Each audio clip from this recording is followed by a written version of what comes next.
instance, if you look at communication eras, we move from manuscripts to printing press, and we change a whole lot of things. Now in the digital age, a lot of things have changed, and we continue to change. As we speak, more things are changing. And what are the implications of this for us? The implications are that we have to know the kind of content we should give to our consumers, and also the way and the platforms that our targeted audience will be interested in. So, these are the kinds of disruptions I was talking about. You can see it's well known for us. Video streaming is not anything. We have a lot of them now. And for us, most of us who are in this industry, we understand the changes that are now occurring every day and the different ways people are keying into these changes by also adapting their business models to these changes. And I cannot continue without mentioning the importance of smartphones in what we do. Before, it was very cumbersome for us to be carrying our laptops or tablets and all those things, but the smartphones have changed a lot of things. So any content that is not going to be consumed or be adapted to the smartphones will have a lot of challenges. Of course, we have email, online references, and encyclopedia, and so on and so forth. Okay, so now, we'll talk a little bit more about the changing world of the media. Like I said before, from the manuscript, from the talking era to the manuscript era, to the writing era, and manuscript, of course, and then to the printing press era, which revolutionized the world then. Now we're talking about the digital media. The changes here are more important than what happened ever before.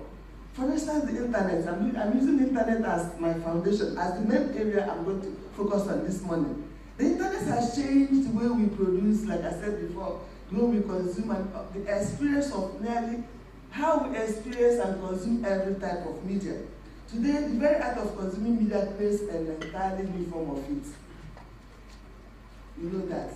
So the social data that is generated by this consumption tell a lot of stories. And these stories can be used by you or people who are in the industry to be able to repackage your products and change your processes and then eliminate most of the challenges that will minimize the consumption of your content.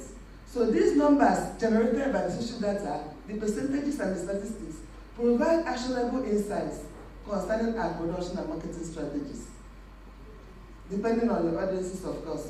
So this social data reveals social data layer reveals so much about our behavior that it programs programmers as much as they program us. So what we want, what we need from you, or what the consumers need from the producers, will also have the producers also try to improve on what they are doing.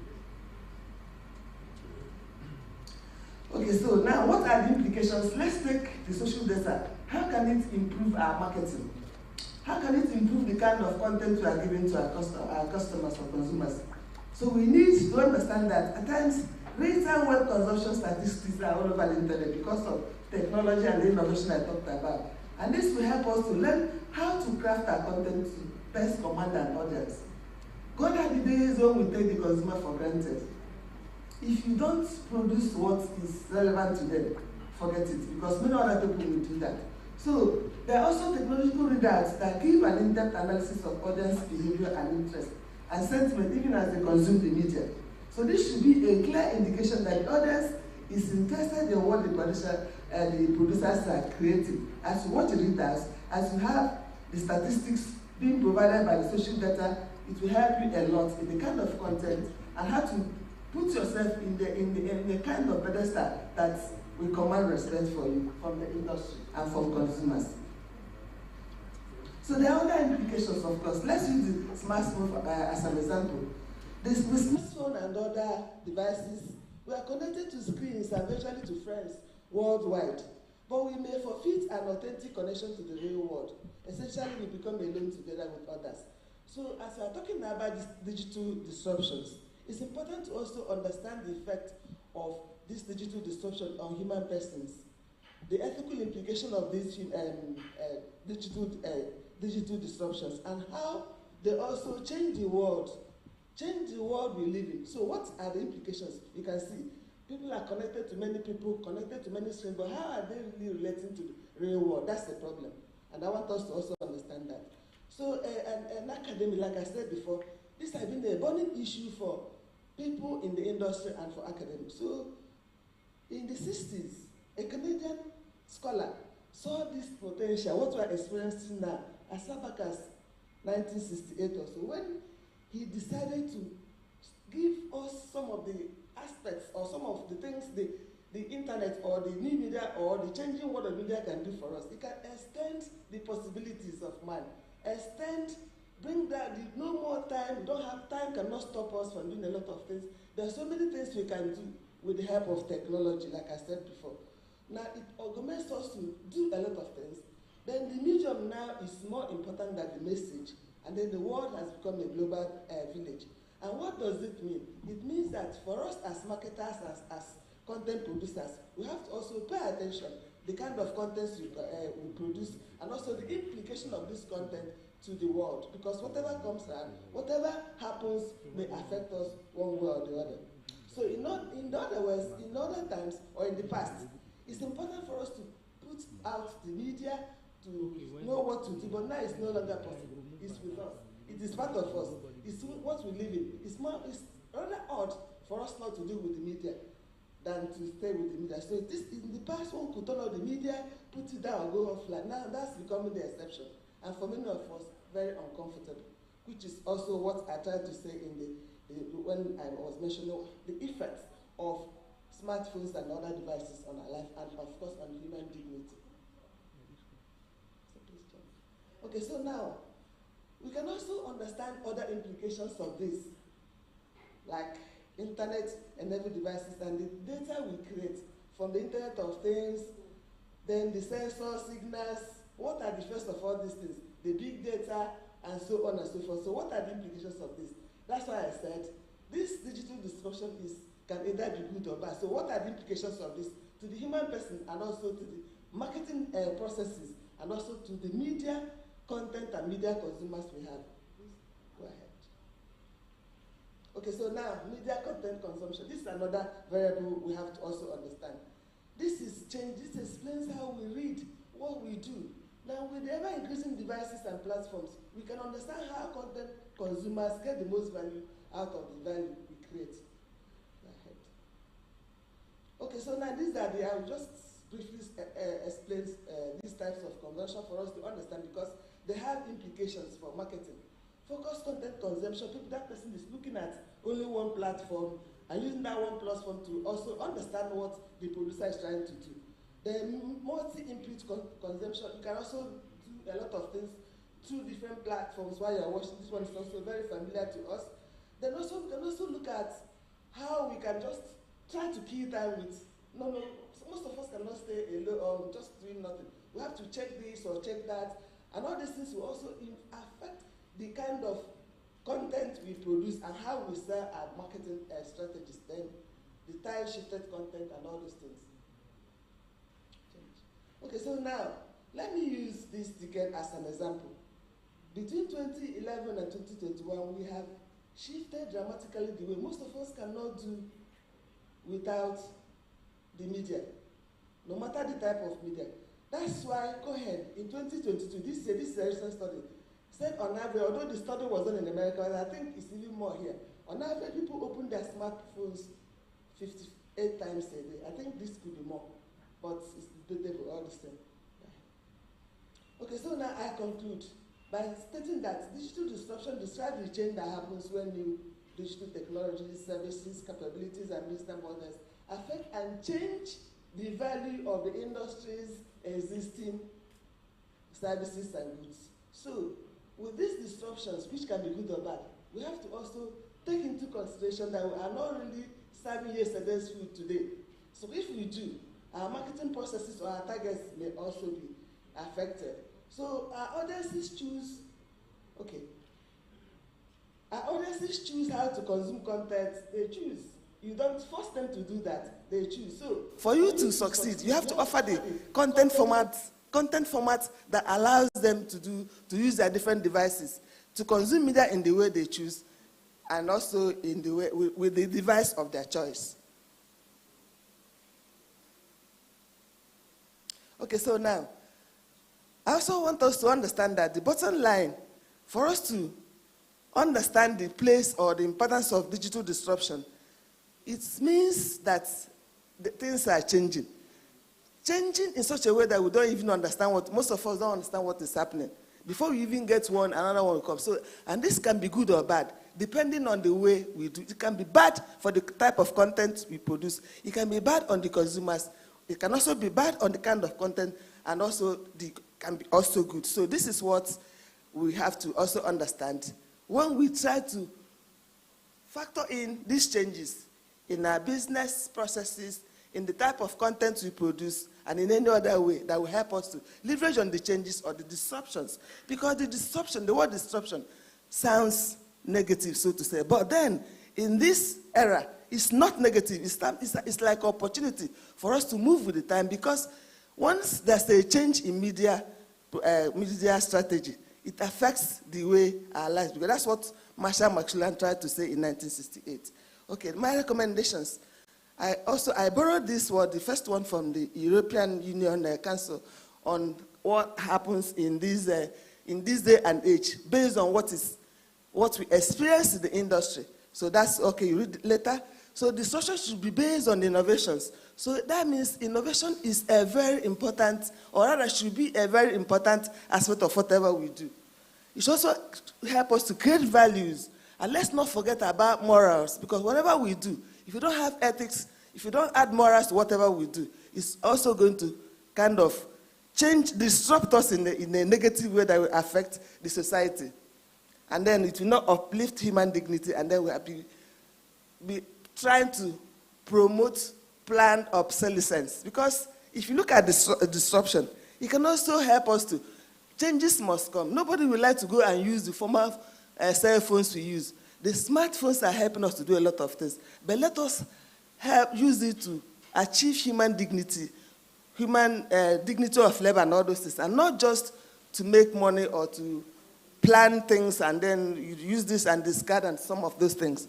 So responsible production and consumption, if you look at media literacy and critical thinking, it will help the consumer and the producer to know how to use these disruptions for better life in the society.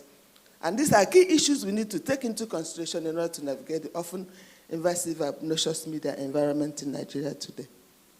Thank you.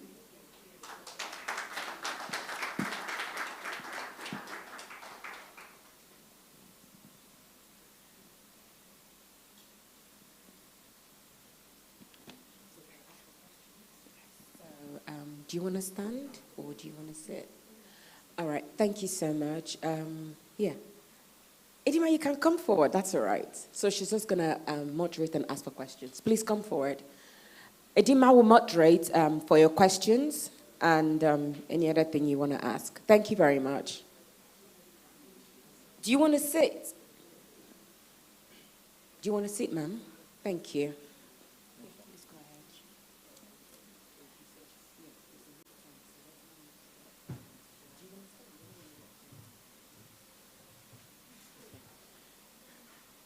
Good morning, everyone, and welcome to day 2 of the NIFS Summit.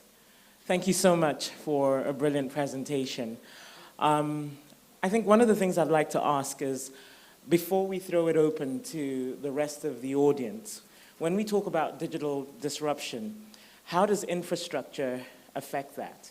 Because I know that it has some impact, so maybe if you could respond to that, I think. Thank you so much for that question. That's a very good question, interesting. So we know the infrastructure is a basic aspect of any disruption. For instance, you can talk about the use of smartphone, you can talk about the technology, the innovations and all those things without electricity, without the basic things that will help us to push for the changes we need in our businesses. So I think infrastructure is very important and necessary in whatever we do. It's key, very key to digital disruption, because like I said, monitoring what people do, gathering the social data, you can only do that if you have constant electricity. And you have the wherewithal. For instance, there's people who may be in your audience, people who are your targets in marketing.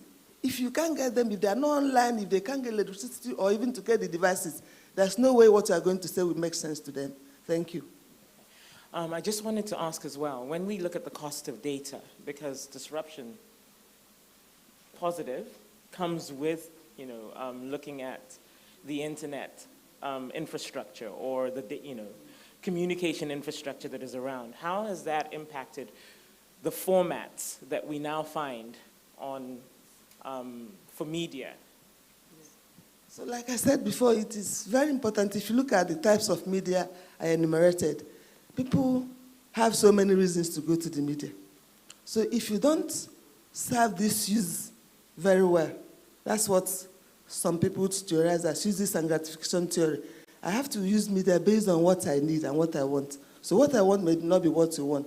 So the formats you want to present, what I need as maybe gender or age or socioeconomic status may be so different from what my son or someone that is younger will need. So all those things, the devices we use, I don't even understand half of the functions of my mobile phone. But some of these younger people, they know they can do a lot of things. And that also determines the kind of format and the kind of content you can give. That's what I can say to that particular question. I think, let me just throw it open to the audience, and then yes, there's a hand up at the back.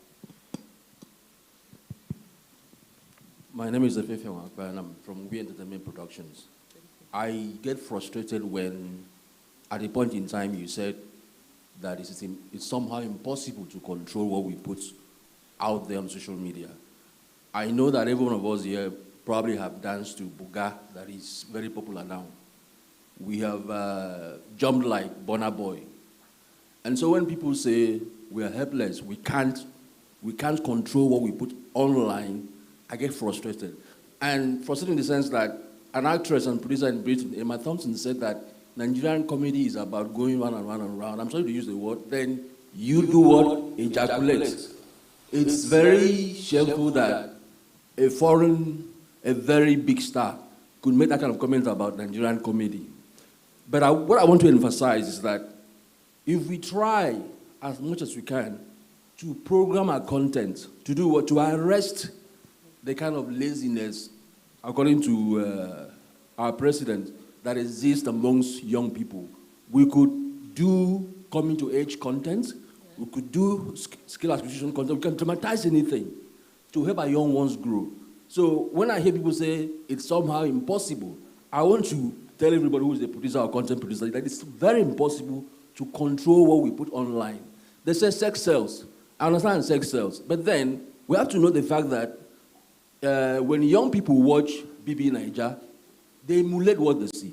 So when young people, download sexual content from maybe Facebook or wherever, they do exactly what they see. So we should be able to control what we put online. We're not helpless. Thank you.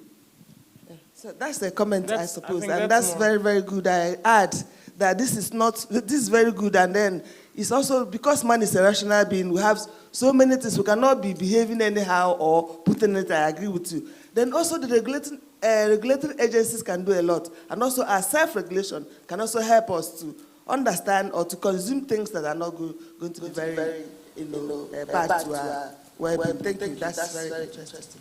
I think just to follow up on the question he asked, are we ready for the digital disruption?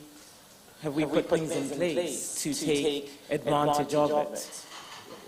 Well, I can say it's already happening now, and we're already embracing the challenges the most we can, with the infrastructure we can. Because like I said before the pandemic, nobody thought of online learning and so many things. Now we have so many people who are getting connected via some social groups and a lot of things. It's already happening, and we're really trying to catch up with it. And then it's an ongoing process, and I think. Do we have policies that enable the environment and also protect both consumers as well as content developers in Nigeria?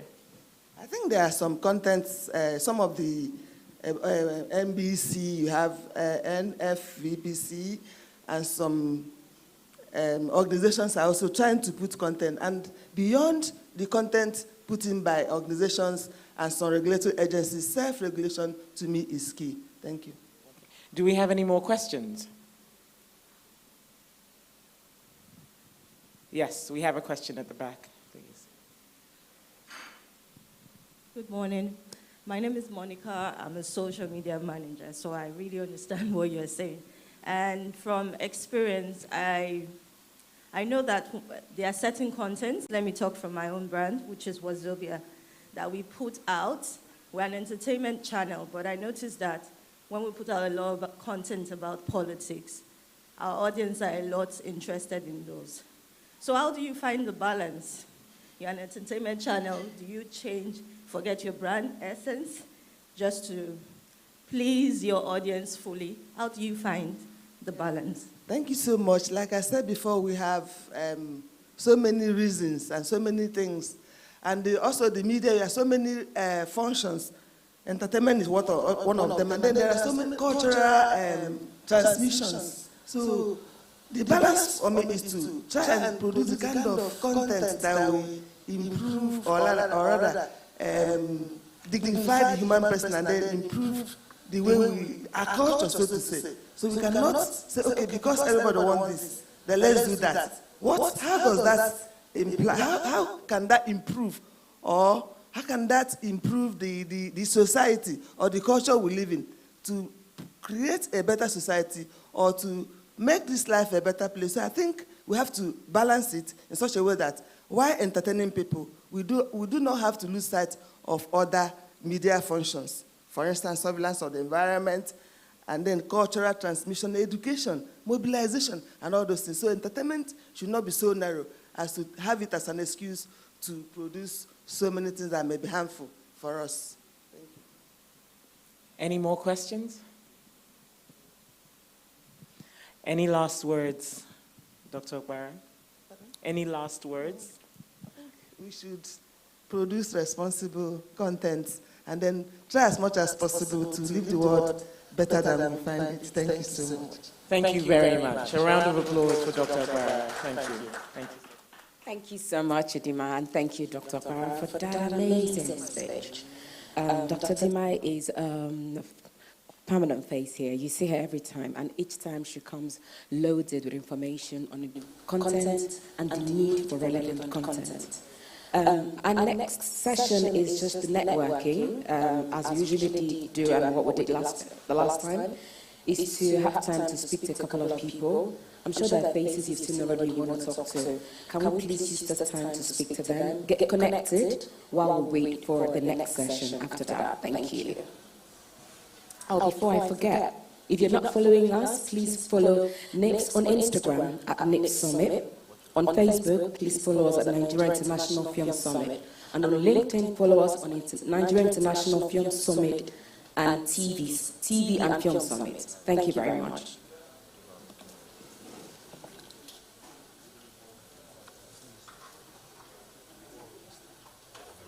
Business of film and television in Nigeria. The summit is open to international distributors, buyers, and film investors with a core focus on promoting the fast-rising local Nollywood film industry as it evolves to meet with international production standards and expectations, among other topical issues. Theme: streaming wars.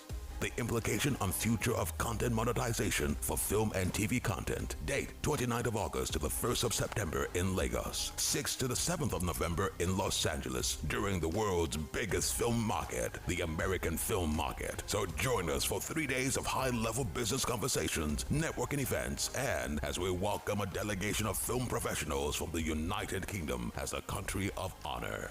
Register today at www.nifsummit.com/register. Follow on Instagram at NIF Summit and Facebook Nigerian International Film Summit. This event is supported by the 6th edition of the Nigerian International Film and TV Summit is here.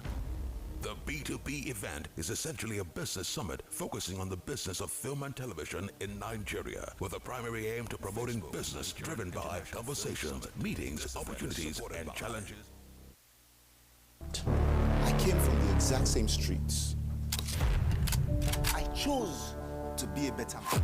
Every year, the Nigerian film and TV industry gets better with each year. That's why the NIFS, Nigerian International Film and TV Summit, is committed to making sure the industry has all the tools it needs to reach its full potential. If you're a player in the Nigerian film and TV sector, or you just love Nollywood content, then join us for our upcoming summit. Theme: Streaming Wars. The implications on future of content monetization for film and TV content. Date: 29th of August to the 1st of September. Venue: Radisson and Radisson Blue Hotels, Ikeja, Lagos. For more information and to register, visit nifsummit.com. Good morning and welcome to the Good Morning Nigeria show. That here now they give you every story to help you make your day kajad. It has never been done in the history of Nigeria. The election has been, they speak English. They never done before. By the time when the conversation starts, I'm going to say, now grass based on as it is hard. Collect 1,000 votes there, collect 10,000 there, and the millions are in the hands of the people that can spend the money. Then we are just living in mirage. Sometimes they say you never know until you try. As they try them, they need to correct them, make a mistake, learn from the mistake. Me, I want to make young people get their PVC because to me, I suppose this stuff I done too much. If you truly love me, you want me to be better than how you met me, right? So wait for us, fasten your seatbelt because we don't sit down. All of these, now the Ogbonge live shows where you go chook your mouth put on top Wazobia Max TV. My name is Nedu, but I want to tell you something. You know, if you want to arrange a TV show, you need one or two things where you go put together to make sure say that TV show when they come out. Oh yeah, you get the point now. Now let me tell you, take it down. Number one, you need a very good TV host. Person who will stand in front. When face show, in shoe shine. I beg you, and co-host wey sabi join. My name na Petit. But don't worry. I agree to now my people. The new season of the night show don't come back on Wazobia TV and Wazobia Max. Wow, you know the two of us like this man everywhere. Cameraman. Okay. All along, you dey show me full I be half. You dey show me full I be half. You dey show am full I be half. Have you walk collect? The Night Show, showing Wednesday at 8 p.m. on Wazobia TV and Wazobia Max TV. Sponsored by Number.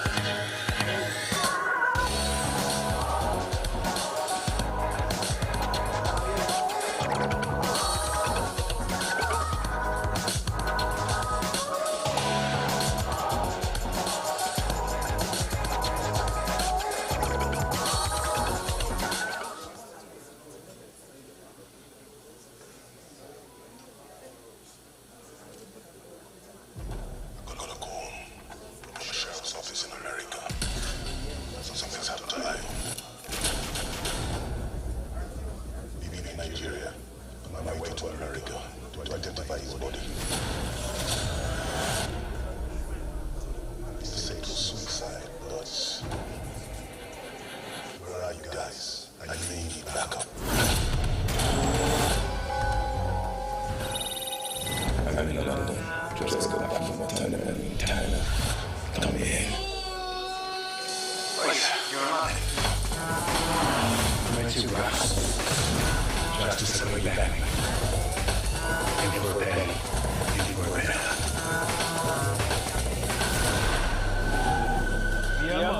Yeah, Jamaica just a sample like a lighter, saying, yo, justice, but promise from the origin, you know 7 day and night.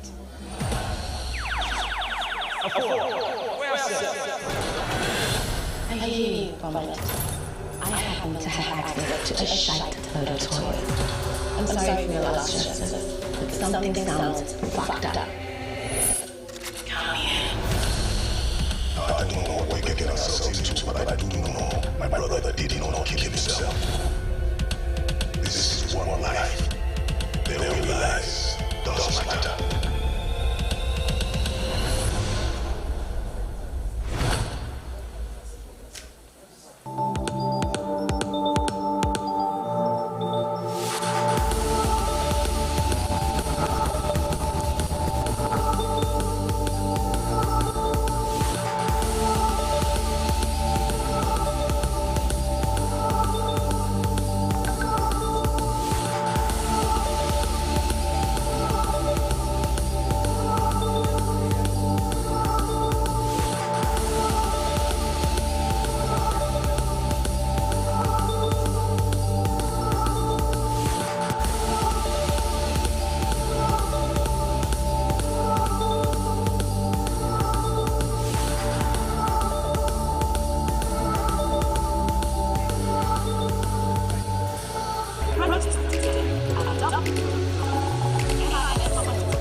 And let the adventure begin. We need to ask you a few questions, I'm afraid.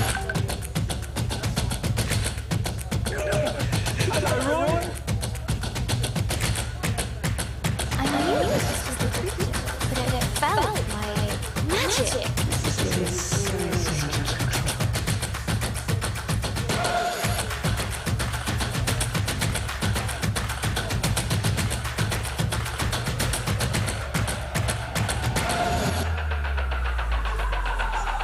A bridge version, please.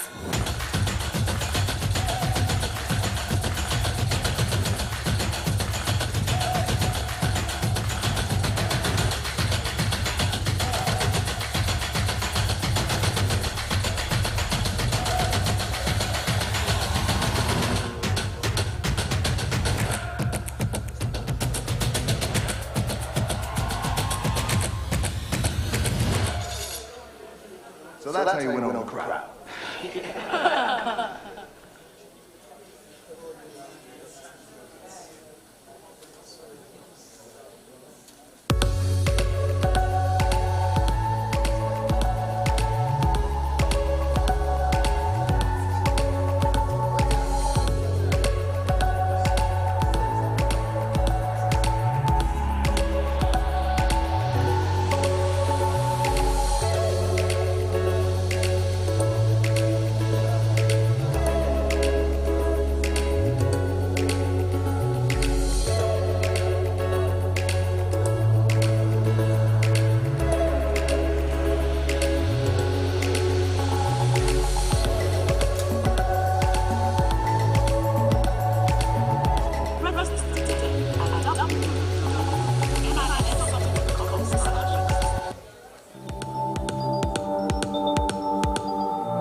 Never invite that girl to this table again. Can you hear me very good?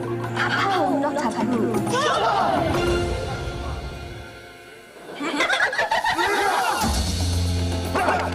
Did you consider the exotic bird from the east? I am saving my apologies for what you mean. Another thieving liar on the hillside.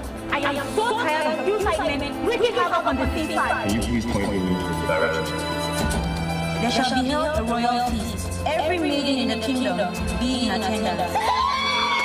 I was wondering if I could attend the royal feast too. What did you just say? You must present your bride at the end of the New Year festivities. The clock is ticking. You never know if you got an eye on the prince. I did overhear some whispers about the princess of the night. There is a special song, yet you would throw that away for a stranger you just met.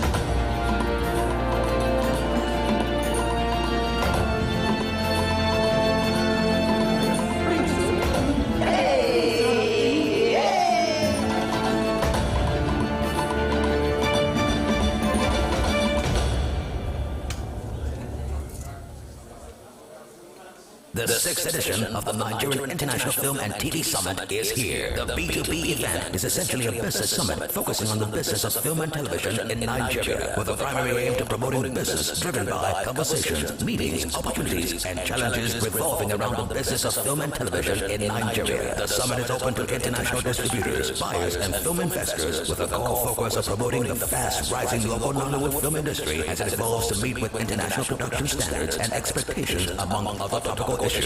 Theme: Streaming Wars, the implication on future of content monetization for film and TV content. Date: 29th of August to the 1st of September in Lagos, 6th to the 7th of November in Los Angeles, during the world's biggest film market, the American Film Market. Join us for 3 days of high-level business conversations, networking events, as we welcome a delegation of film professionals from the United Kingdom as a country of honor. Register today at www.nifsummit.com/register, supported by... Here is a new and refreshing offer for our esteemed audience across the globe. The new AIT Cloud TV is an online streaming service that offers you attractive opportunities to view our rich, exciting, and entertaining programs anytime, anywhere. AIT Cloud TV is available on the web on www.ait.app, Apple TV, Amazon Fire TV, Roku, and Android TV. You can also download the mobile app from the Google Play Store or the Apple App Store. Simply connect to the internet, download the app, register, and watch live or catch up on unlimited hours of exciting shows. AIT Cloud TV. TV on the go.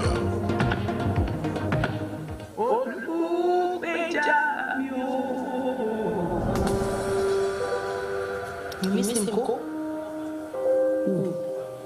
You met husband now. How many years has it been now? Their father is dead. Can you forgive me? What have you done, darling?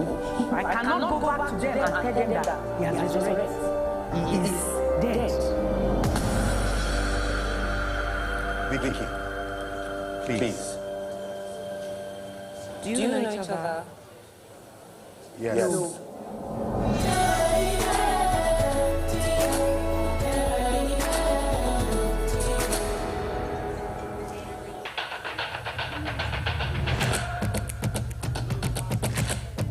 And let the adventure begin. We need to ask you a few questions, I'm afraid.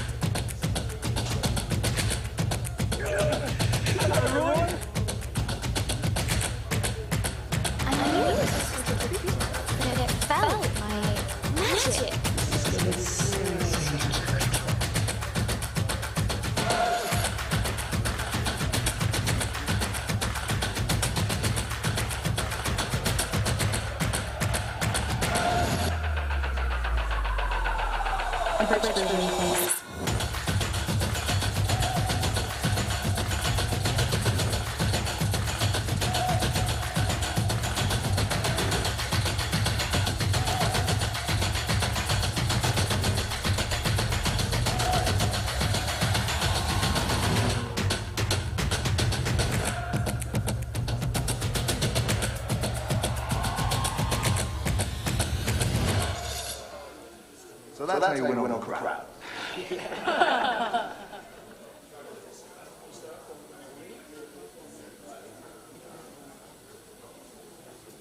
The sixth edition of the Nigerian International Film and TV Summit is here. The B2B event is essentially a business summit focusing on the business of film and television in Nigeria, with a primary aim to promoting business driven by conversations, meetings, opportunities, and challenges revolving around the business of film and television in Nigeria. The summit is open to international distributors, buyers, and film investors, with a core focus of promoting the fast-rising local Nollywood film industry as it evolves to meet with international production standards and expectations, among other topical issues. Theme: Streaming Wars. The implications on future of content monetization for film and TV content. Date: 29th of August to the 1st of September in Lagos. 6th to the 7th of November in Los Angeles, during the world's biggest film market, the American film market. So join us for 3 days of high-level business conversations, networking events, and as we welcome a delegation of film professionals from the United Kingdom as a country of honor. Register today at www.nifsummit.com/register. Follow on Instagram at NIF Summit and Facebook Nigerian International Film Summit. This event is supported by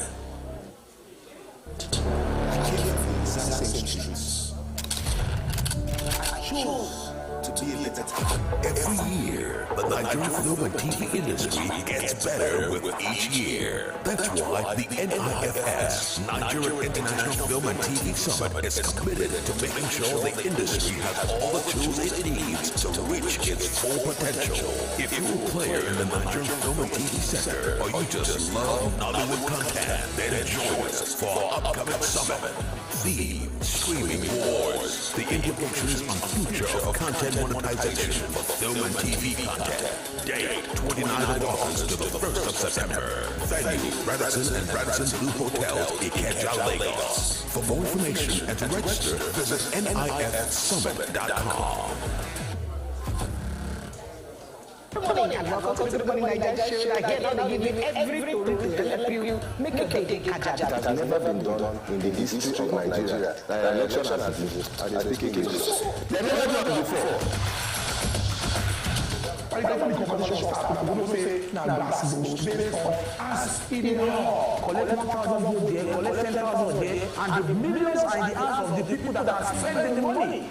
Then we are just living in the rat.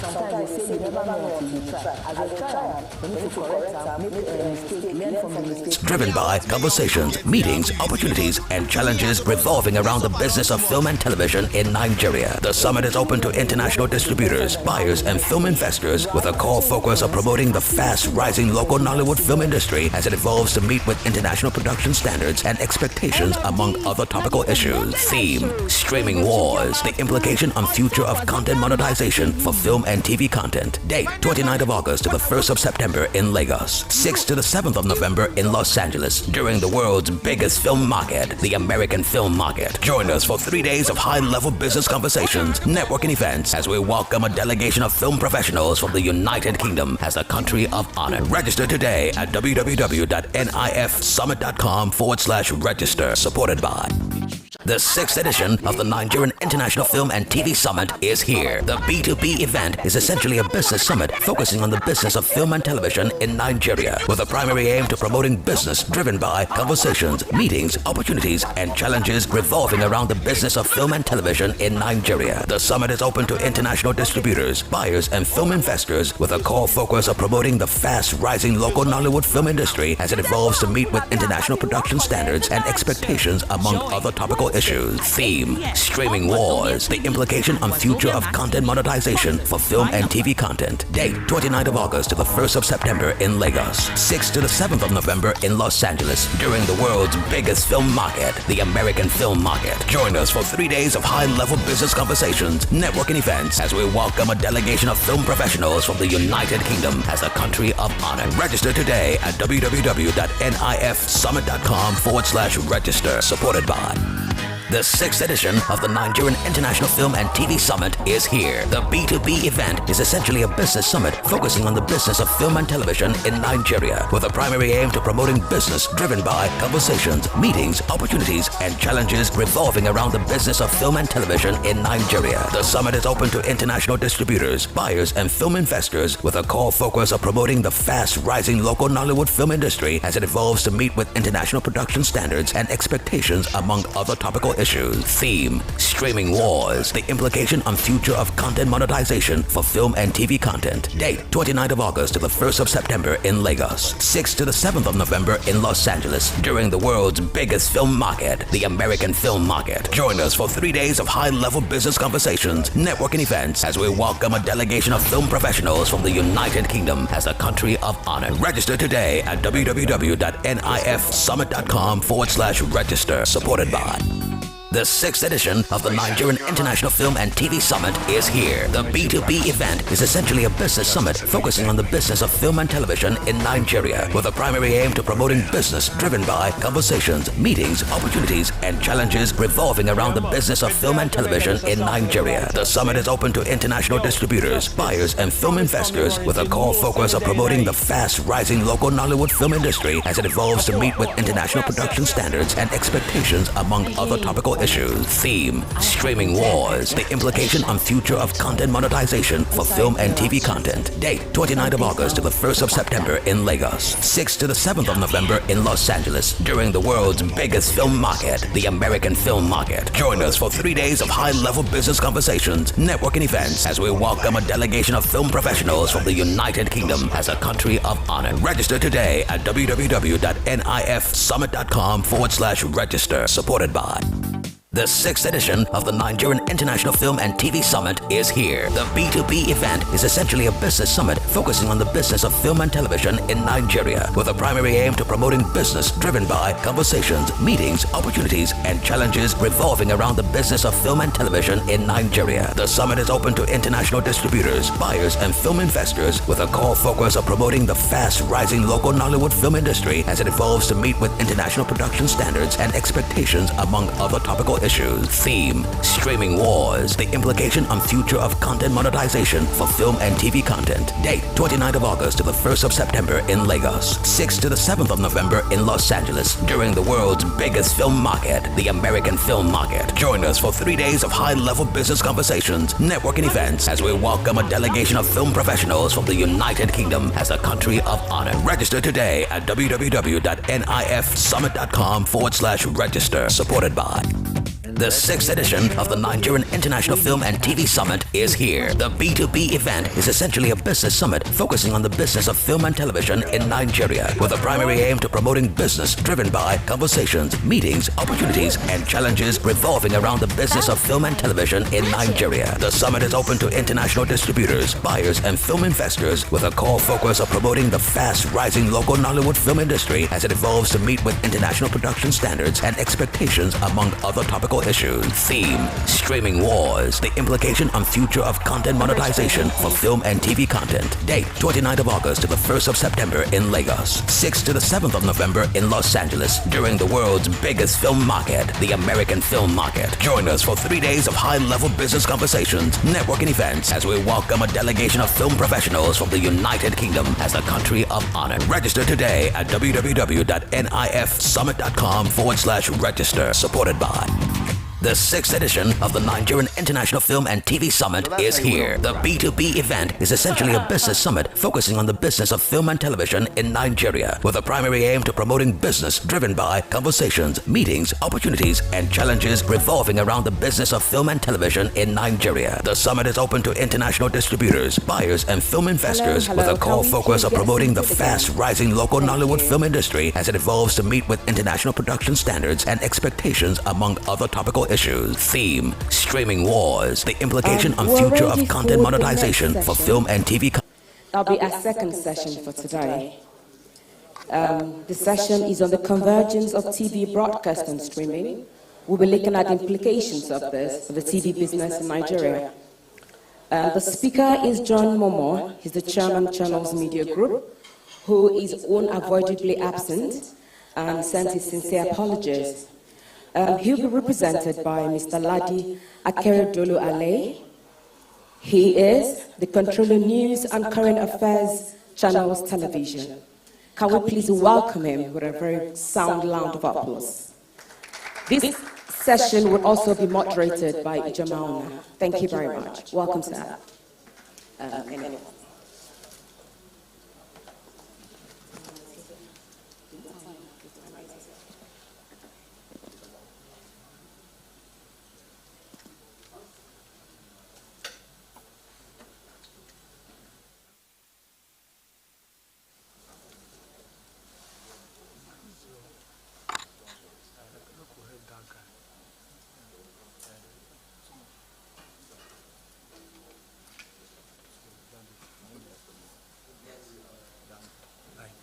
Good morning, all. It's a great pleasure to be here this morning, and we have been asked to speak about the convergence of TV programming and streaming, its implications for the television business in Nigeria. As you've been told, I'm representing the chairman of Channels Media Group, Dr. John Momo.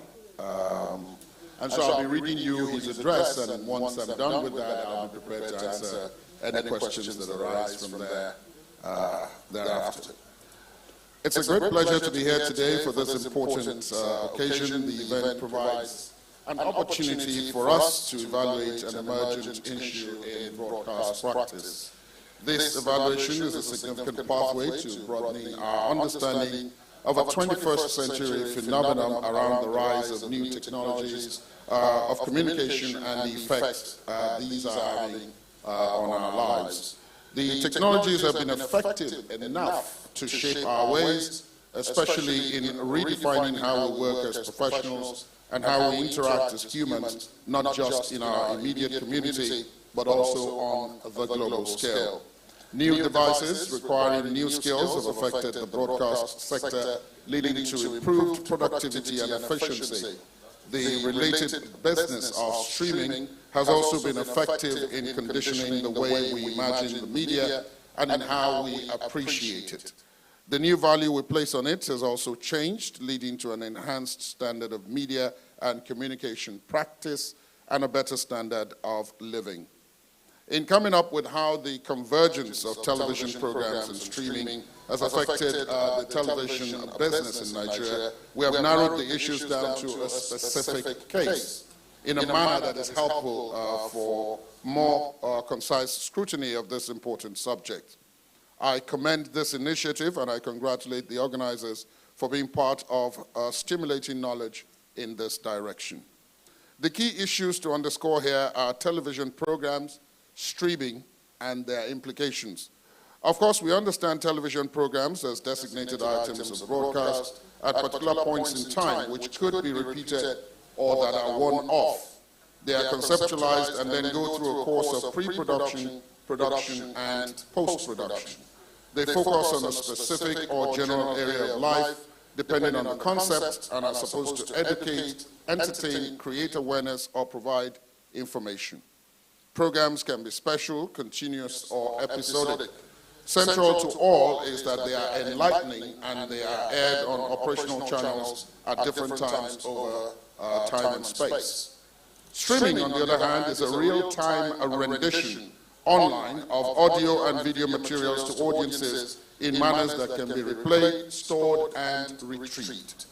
The material is often available to the audience at any given point in time, creating room for viewing convenience. Before now, TV programs were standalone productions where archiving, live transmission, and retrieval were all but inconceivable. The growth of technology has led to the birth of streaming and then convergence, which means the meeting of the functions of the respective media. These functions are now integrated not just in their value-adding abilities, but in the devices we deploy to use them. Convergence has thus made media use to be easier, cheaper, more flexible, appreciable, and rewarding in how humanity harnesses the multiple benefits of it. Convergence has brought some 3 C's together: computing, communication, and content. Computing in the sense of the device in use, communication relating to the meanings exchanged through the device, and content regarding the details embedded within the device.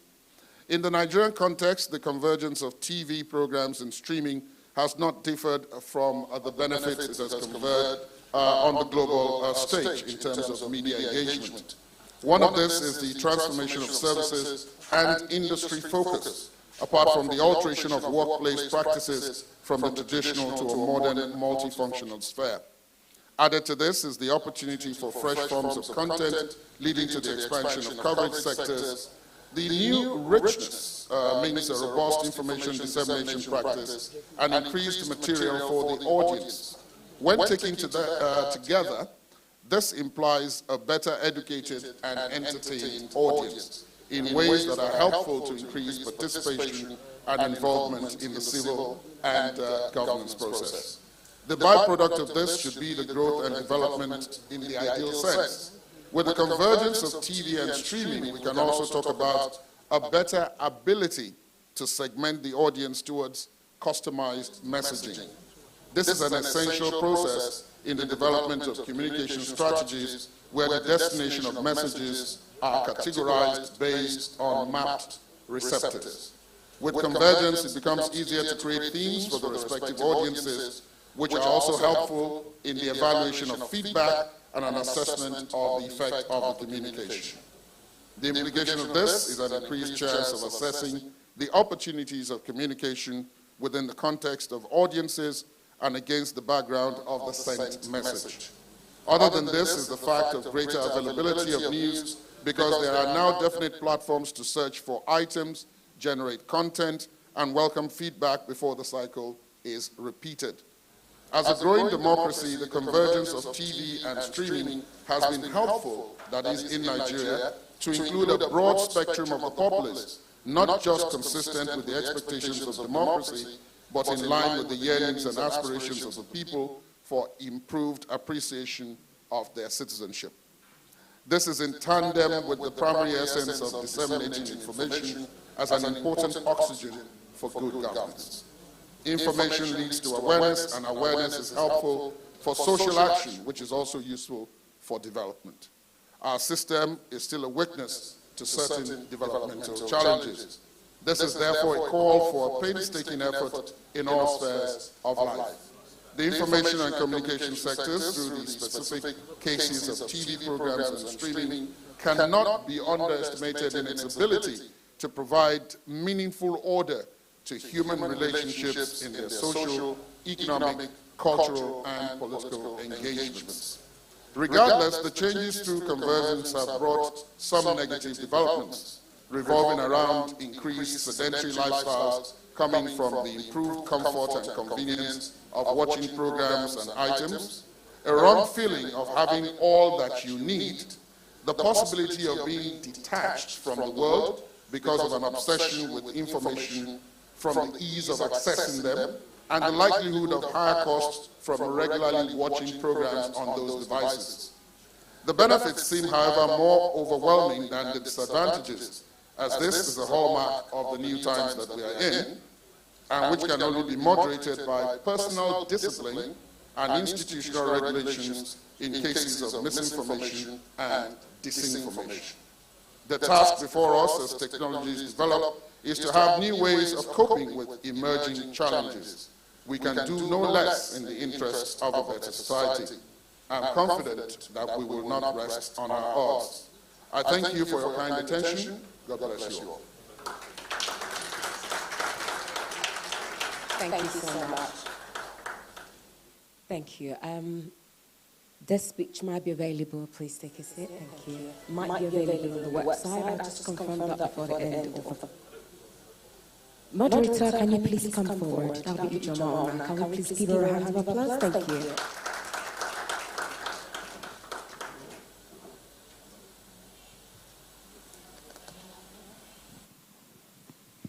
Thank you. Thank you. Thank you so much. Since yesterday, we have actually been looking at the convergence, what is happening within the broadcast and ecosystem, traditional TV versus digital and the disruption that's actually happening. And so I actually want to take this from the perspective of, Channels Television being a major player, one of the foremost traditional TV stations or channel in Nigeria. How prepared are you for, the full digital migration that's going to happen? In terms of disruption, I know that also you're also big on streaming, but are there other things that you're putting in place to make sure that the disruption does not actually affect the business of Channels Television? All right, thank you very much. Let me start by saying, of course, the business will be affected. What we hope is that it will not affect it negatively. We see a lot of opportunities here in terms of, for example, if you're talking about TV business, you're talking about income.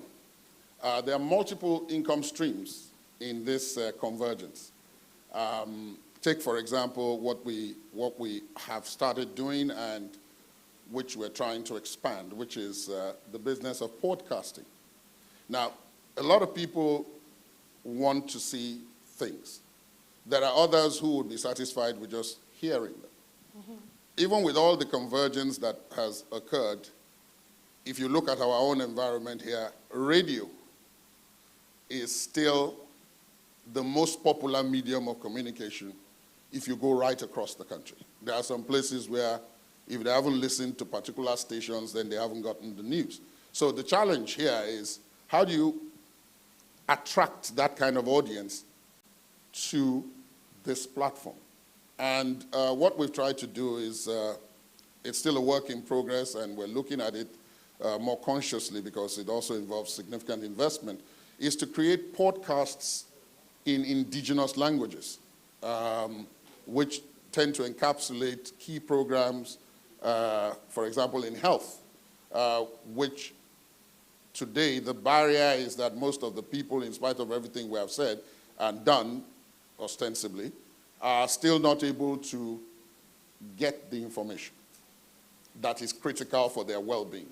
As much as the awareness was about COVID-19, which was the latest health emergency, so many people, wherever I've gone, in the north, in the east, and you mentioned COVID, they say, okay, yeah, that thing where people are wearing, but they don't know what it is that you're talking about, and this is in spite of everything. Yeah. So it is an opportunity, because each time somebody is able to access that information in a language, in a format that is easy to access, you gain an additional subscriber. True. And each time that person comes back on the basis of satisfaction with the previous experience, it's good for your bottom line.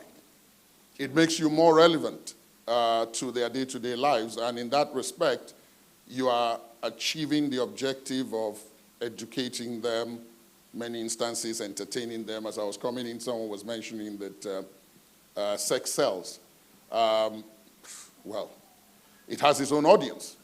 And again, if you are in that business, you still have to do the convergence as well, because many people have left the traditional means of accessing such and have moved online, which is why you can see 13, 12-year-olds, hide away in their room with their phones, and you don't know what exactly they are really doing on it, which is where the issue of regulation, how you control access and so on. So I think that you either get on the train or you get run over by it.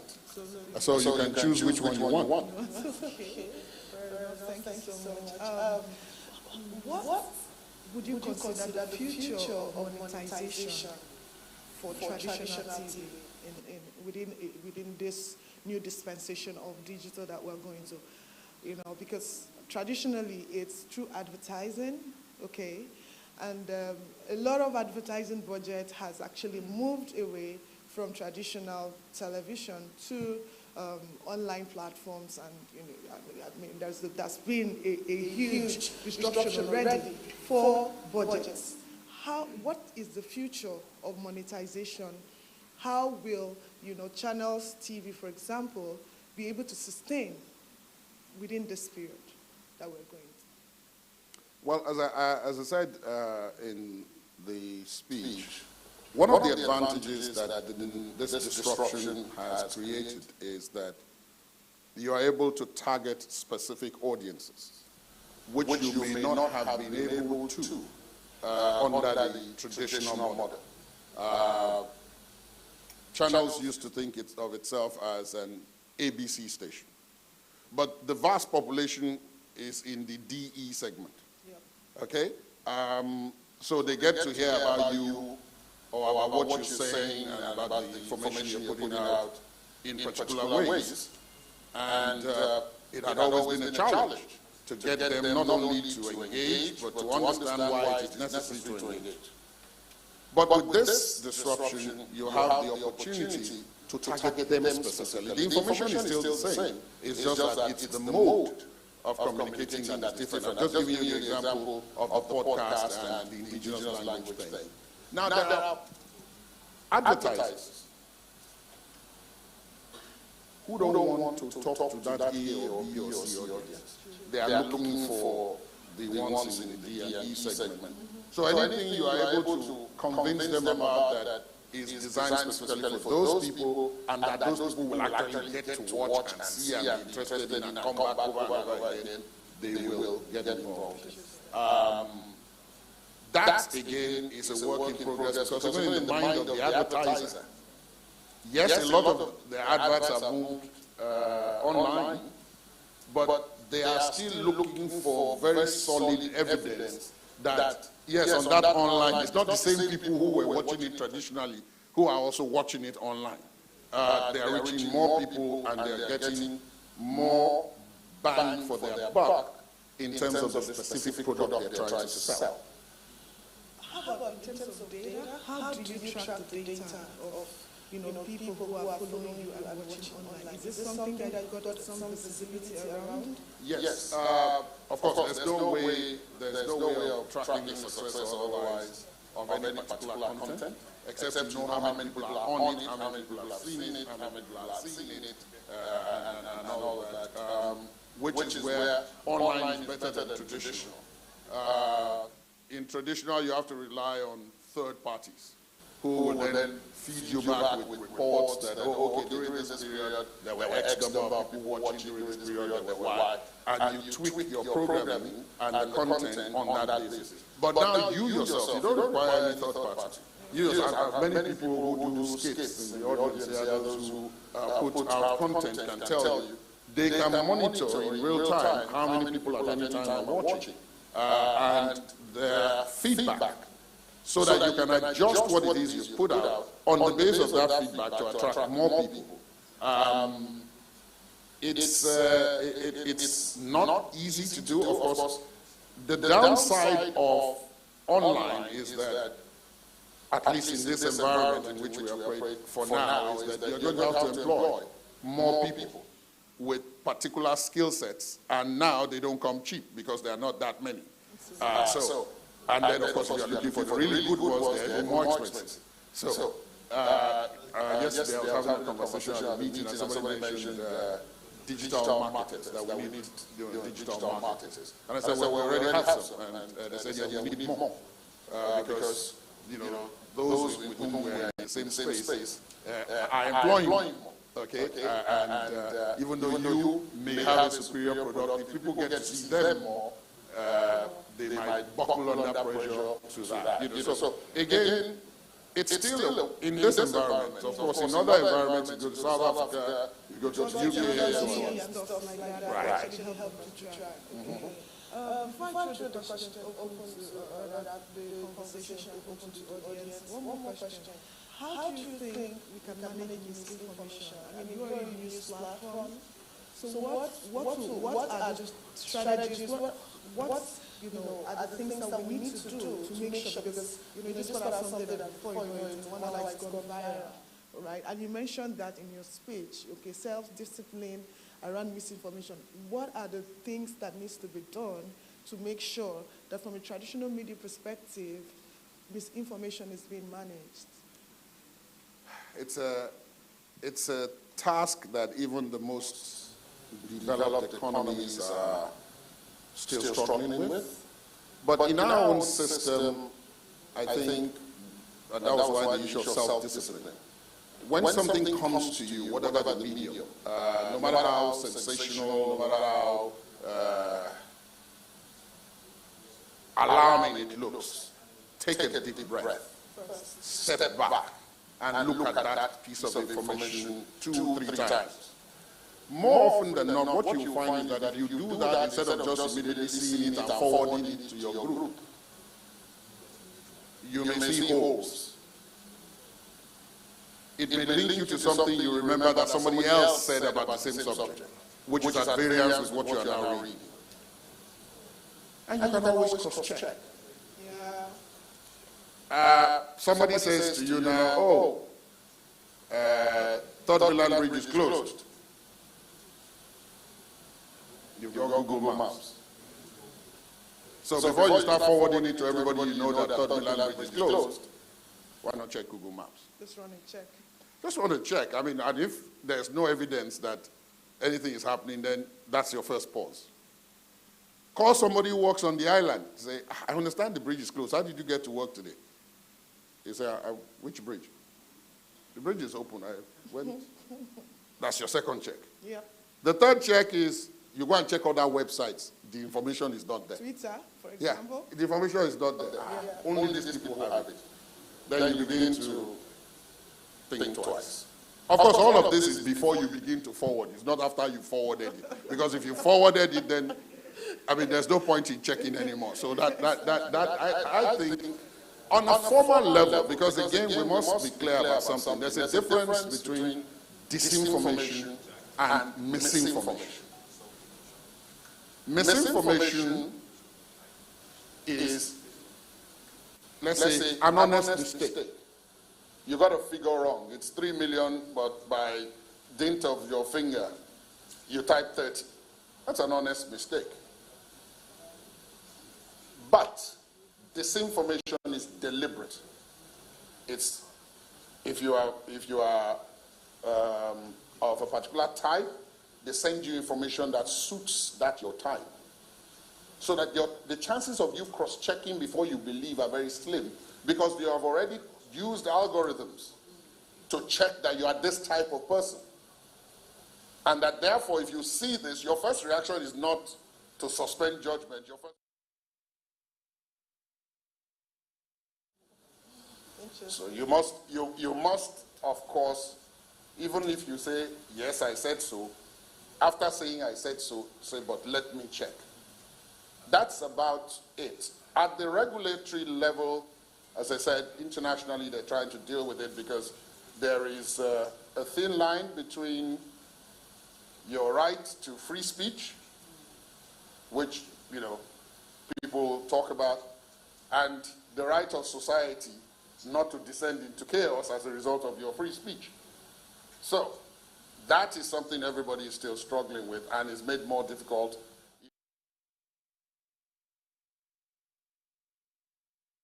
Thank you so much. Thank you very much. Please, a round of applause. Thank you.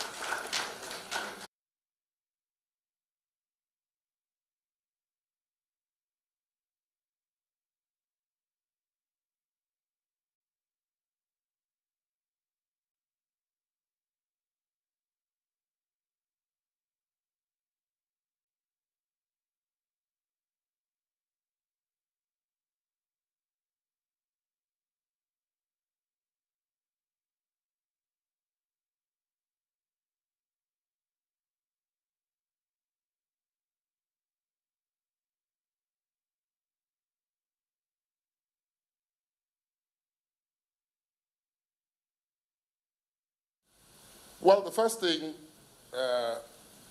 is to identify what's the focus. What's the objective? Elementary science will tell you that there's no way you will know if you're doing well or not if before you start, you don't set the parameters to measure success.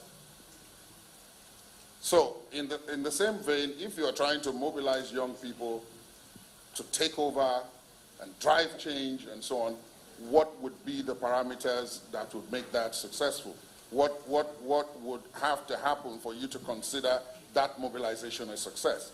That would be what would determine the method that you would use. The people that you're targeting, what type of youth will you be targeting?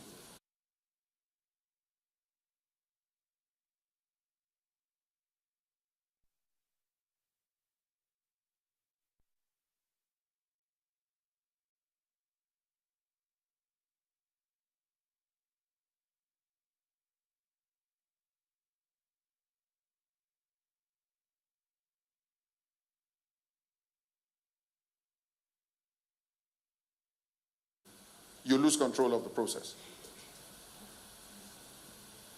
But the best way to go about it, at least that we know, given our own experience, is that first you identify what are you trying to.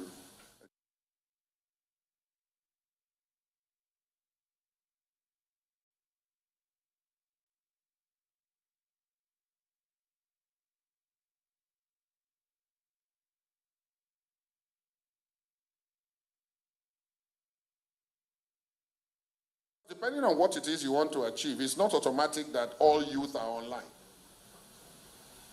So the fact that you go online doesn't mean the people you are talking to are online. You may be talking, but the people you are talking to are not the people you want to talk to. Okay?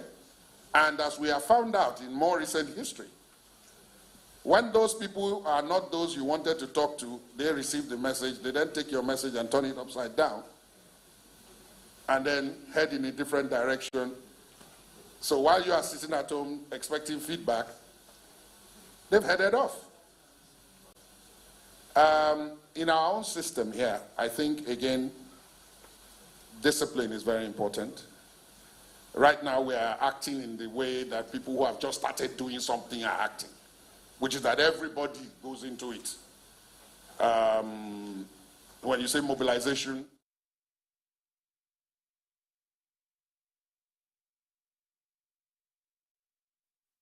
also mobilizing is selling.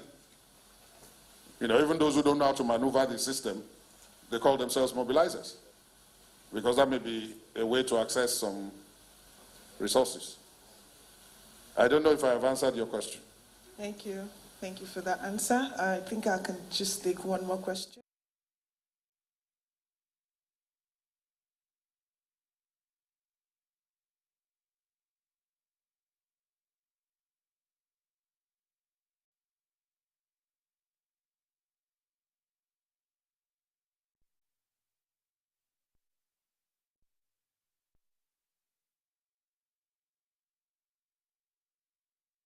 Which has been consecutive. Now, what I want to know is, what are you doing differently, really? We see the output, and I think it's well-deserved. What is that thing that makes that difference, that makes you to be able to achieve this, consecutively? Then two, except for maybe Echo Africa or Gist Niger, there isn't any program for children.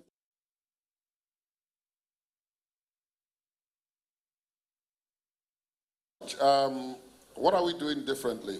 Well, one thing we have been doing differently is that we don't speed to the airwaves. We try to cross-check and re-cross-check and re-cross-check. So often when our competitors have been caught, because immediately happens, you want to be the first. Breaking news, you put it out there. And then it turns out that it hasn't.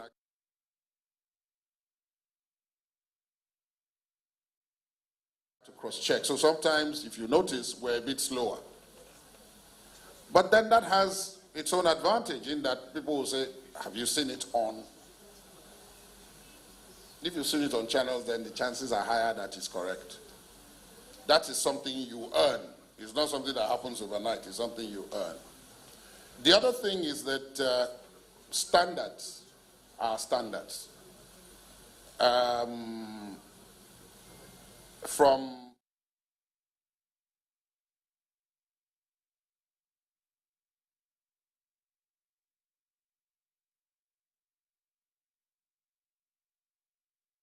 facts with opinion.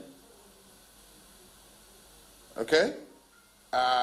If you say this is my opinion, then people recognize that you may not be speaking the facts. You are giving your view. But now there's a mixture. If you look at many of the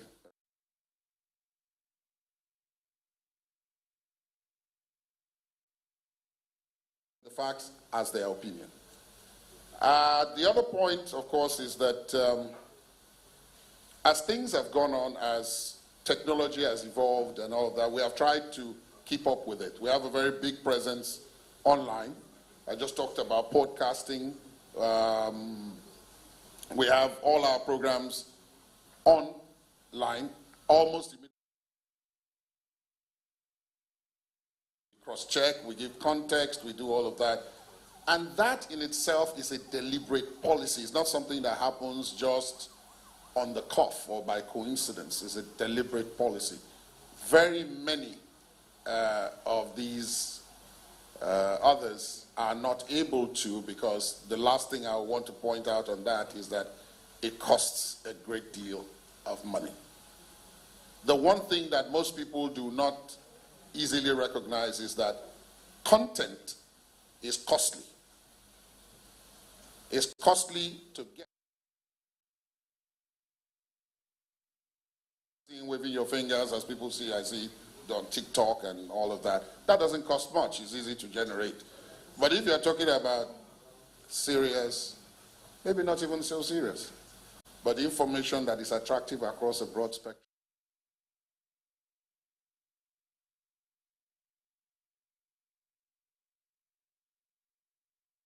engage people to do it. You've got to go out and do the research. You've got to go speak to people.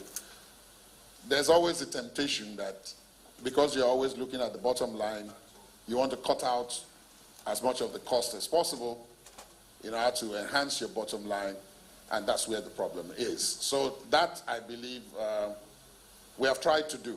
The organizers, it's us, but I can only tell you why we think so.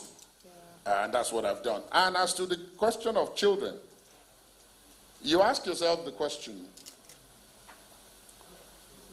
what you knew as children's programs,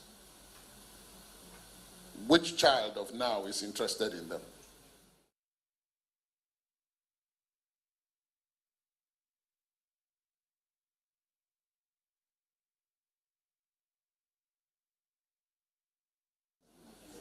You can remember all this, Godzilla and all of that. But you talk about that to my son now, and he's like, he's not, why? Because they are on YouTube. So they have a broad spectrum.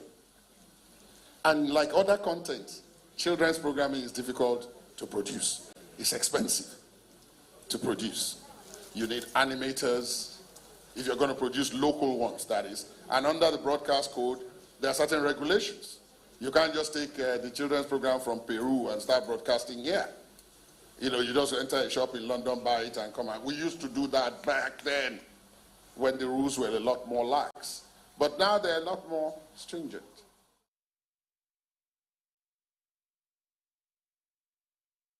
What are you doing that for?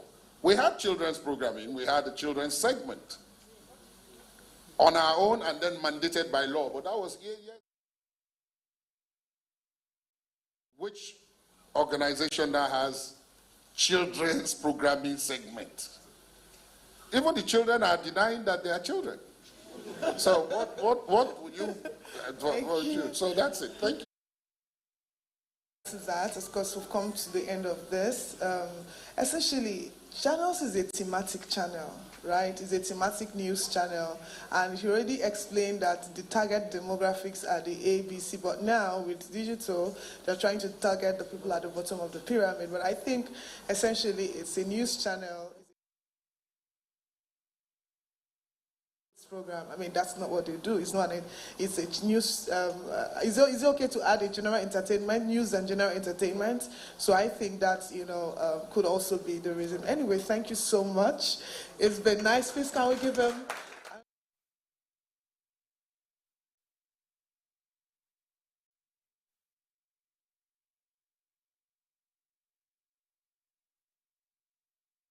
presentation and answers on content creation and for the next session, I'd like to introduce my co-compare for today. She'll be handling and introducing the next session. Please make welcome Vimbai. Thank you.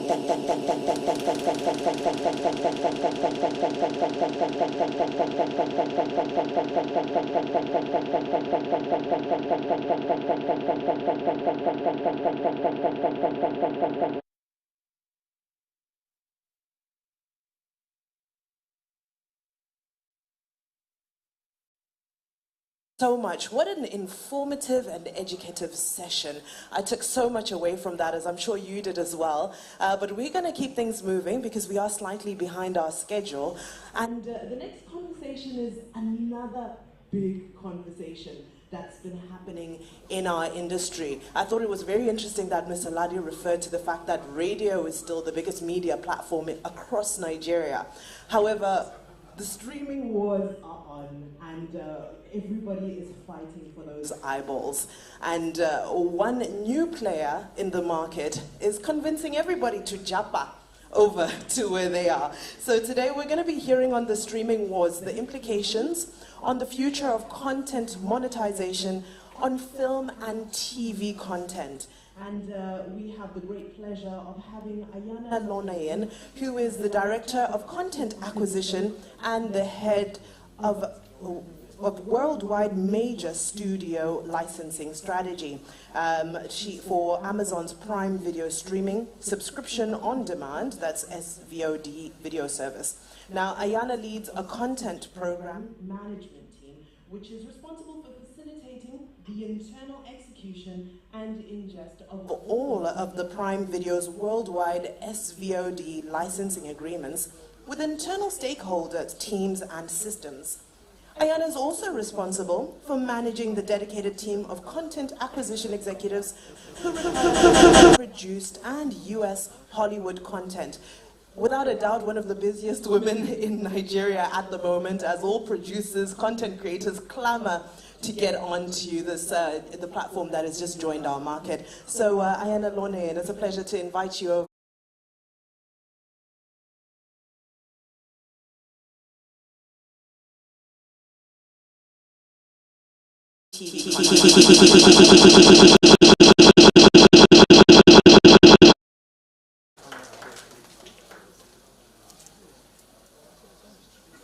Sorry, you're gonna please join us here. My apologies. So this will be moderated by Ijoma Ona. Please do keep the round of applause going. Stage is looking so elegant. So I will hand this over to you. Thank you, Vimbai. Good morning, Ayana. Good morning. Thank you for coming all the way. I mean, it's such a pleasure to have you here this morning.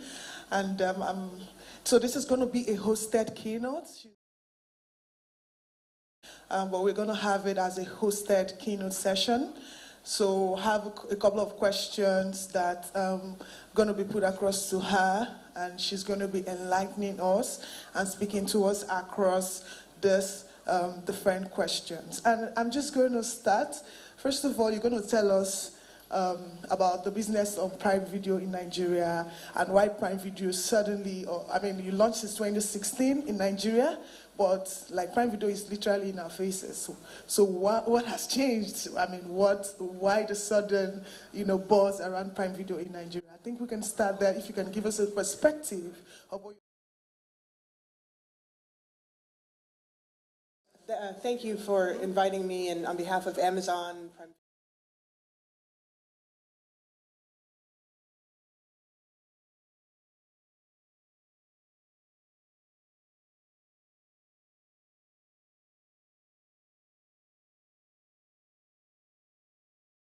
And you alluded to the fact that we launched Prime Video here. Well, we launched Prime Video on a broad global basis at the very end of 2016, inclusive of Nigeria, inclusive of sub-Saharan Africa.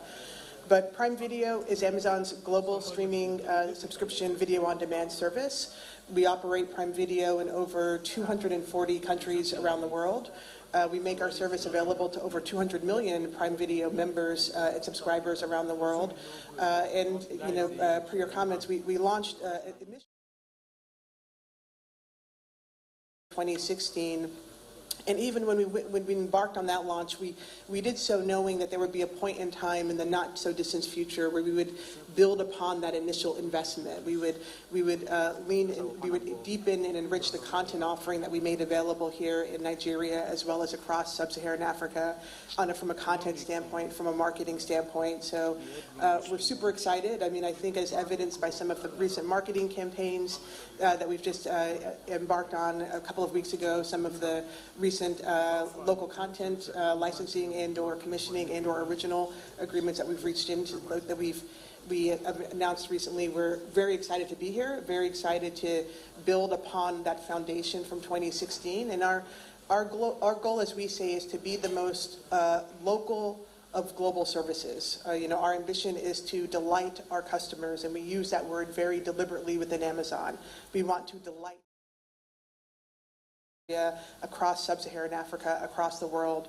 But at our highest level, I guess our two main objectives are to delight our customers with regards to everything that we make available from a Prime Video service, and to be the most local of global streaming services. Fantastic. Thank you so much for that. I'm going to just go about time to you. 3-in-1. I said 3-in-1 questions. So first of all, what content are you bringing to Prime Video, through Prime Video to Nigeria? Are there any unique content are you going to bring? And then what kind of content will you prioritize for Nigeria?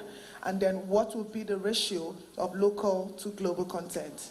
Okay, I'm going to work through those. I may have to ask you to repeat one of them. Let me know, in case I lose my train of thought. Okay. But in terms of the content that we're making available and that we aspire and plan to make available on Prime Video here in Nigeria, we know our customers here have very diverse taste. Right? We know that that Nigerians have a broad taste for content that spans and includes not just locally produced content from Nigeria, but that also includes content from other parts of the world. That includes the U.S. That includes, I guess we'll say, Hollywood-centric content or foreign content. Whatever, the UK. That includes things like Bollywood content. It includes things like Korean dramas, Japanese anime, content from the rest of the continent, whether that's South Africa or Ghana or Kenya or what have you. So we know that our customers in Nigeria have very broad taste in content. That, of course, includes Nigerian content. But at its highest level, it is our plan and our aspiration to make a broad range of content available to our customers because we know they have broad and diverse taste. So that includes locally produced, locally created content, as evidenced by some of the recent announcements that we've made in past, I guess, weeks or months. Content from Nigeria or the rest of the continent that is, we use the word authentic, hyper-local in terms of its sensibility, that is multi-dimensional, and not one-dimensional in terms of, the stories that it portrays or the portrayal, quite honestly, of Nigerians or people from the rest of the continent, multi-dimensional, authentic stories in terms of local content. And then, as well as our global Amazon, originals, we're very excited. The Lord of the Rings of Power, are one of our largest sort of global series, will premiere this Friday on September 2nd. So we're super excited about that. So in addition to local Nigerian content, we'll make available our global Amazon original content. We'll make available other content from other parts of the world. Again, Bollywood, Japanese anime, content from South Africa, the rest of the continent. And then, of course, the content that we're leaning into here in Nigeria. Thank you so much. I think you did very good with those 3 questions in one. And I'll move up to the next one, which is, there is a global audience for Nollywood. There's a strong community, right? And how do you, and Prime Video essentially, how do you have a strategy around showcasing Nollywood content, targeting the diaspora? Well, I would say, first and foremost, we believe that the best, and I'm going to go back and use the word again, the best authentic and hyper-local stories will travel, right? We believe that authentic Nigerian stories, Nollywood stories, Kannywood stories, this content from the continent of Nigeria, from filmmakers, content creators. We believe that, those hyper-local, authentic stories will travel. And especially when they are executed and produced at a premium level. And premium doesn't mean like 100 million US dollars, right? Stories can be executed, content can be created, whether we're talking features or series. If they are premium, authentic stories and executed well at a premium, I guess I'll say manner, we believe that those stories will travel, and they will travel to a diasporic audience. We believe they'll travel to non-diasporic mainstream audiences around the world, and that will be the catalyst to help showcase. We have the benefit of operating a global service. Showcase the best of Nollywood content, the best of Nigerian content for the benefit of our customers around the world. And that is very much our plan and our aspiration. So we have part of the audience, but we're working with local partners here to create those stories, to identify those stories, and then collaborate and work together to help showcase those stories for the benefit, quite honestly, of the Nigerian content creation community, which includes Nollywood, but also includes other things like Hollywood and other types of locally produced content. Thank you. Thank you so much. And then my next question is something that a lot of people here who are seated, mostly producers, will be eager to know. Mm-hmm. How do you intend to work with, the industry? When I mean the industry, content producers, distributors, what is your strategy around working with them in Nigeria? Well, there are a number of ways that we, acquire content, for the benefit of Prime Video. And there are a number of different manners that we'll work with content creators here, in Nigeria. And, that includes, we have two different, for example, licensing models. So when we license, finished product, things that are already created, that emerging or established filmmakers or content creators may have created that is available, today for us to make available on Prime Video. We have two distinct licensing models by which we acquire that content from filmmakers. So we will leverage those models, one of which is, I would say like a traditional, flat fee model. The other is something unique to Prime Video called Prime Video Direct, which lets filmmakers around the world, independent filmmakers, directly publish content into Prime Video and also into Prime Video, not just in Nigeria, but into our content catalogs around the world. Many content creators don't necessarily know that capability exists, but it does, which I think is important because I think access and removing barriers to, access, and I use the word democratization. It is very important to us and very important to me personally that we sort of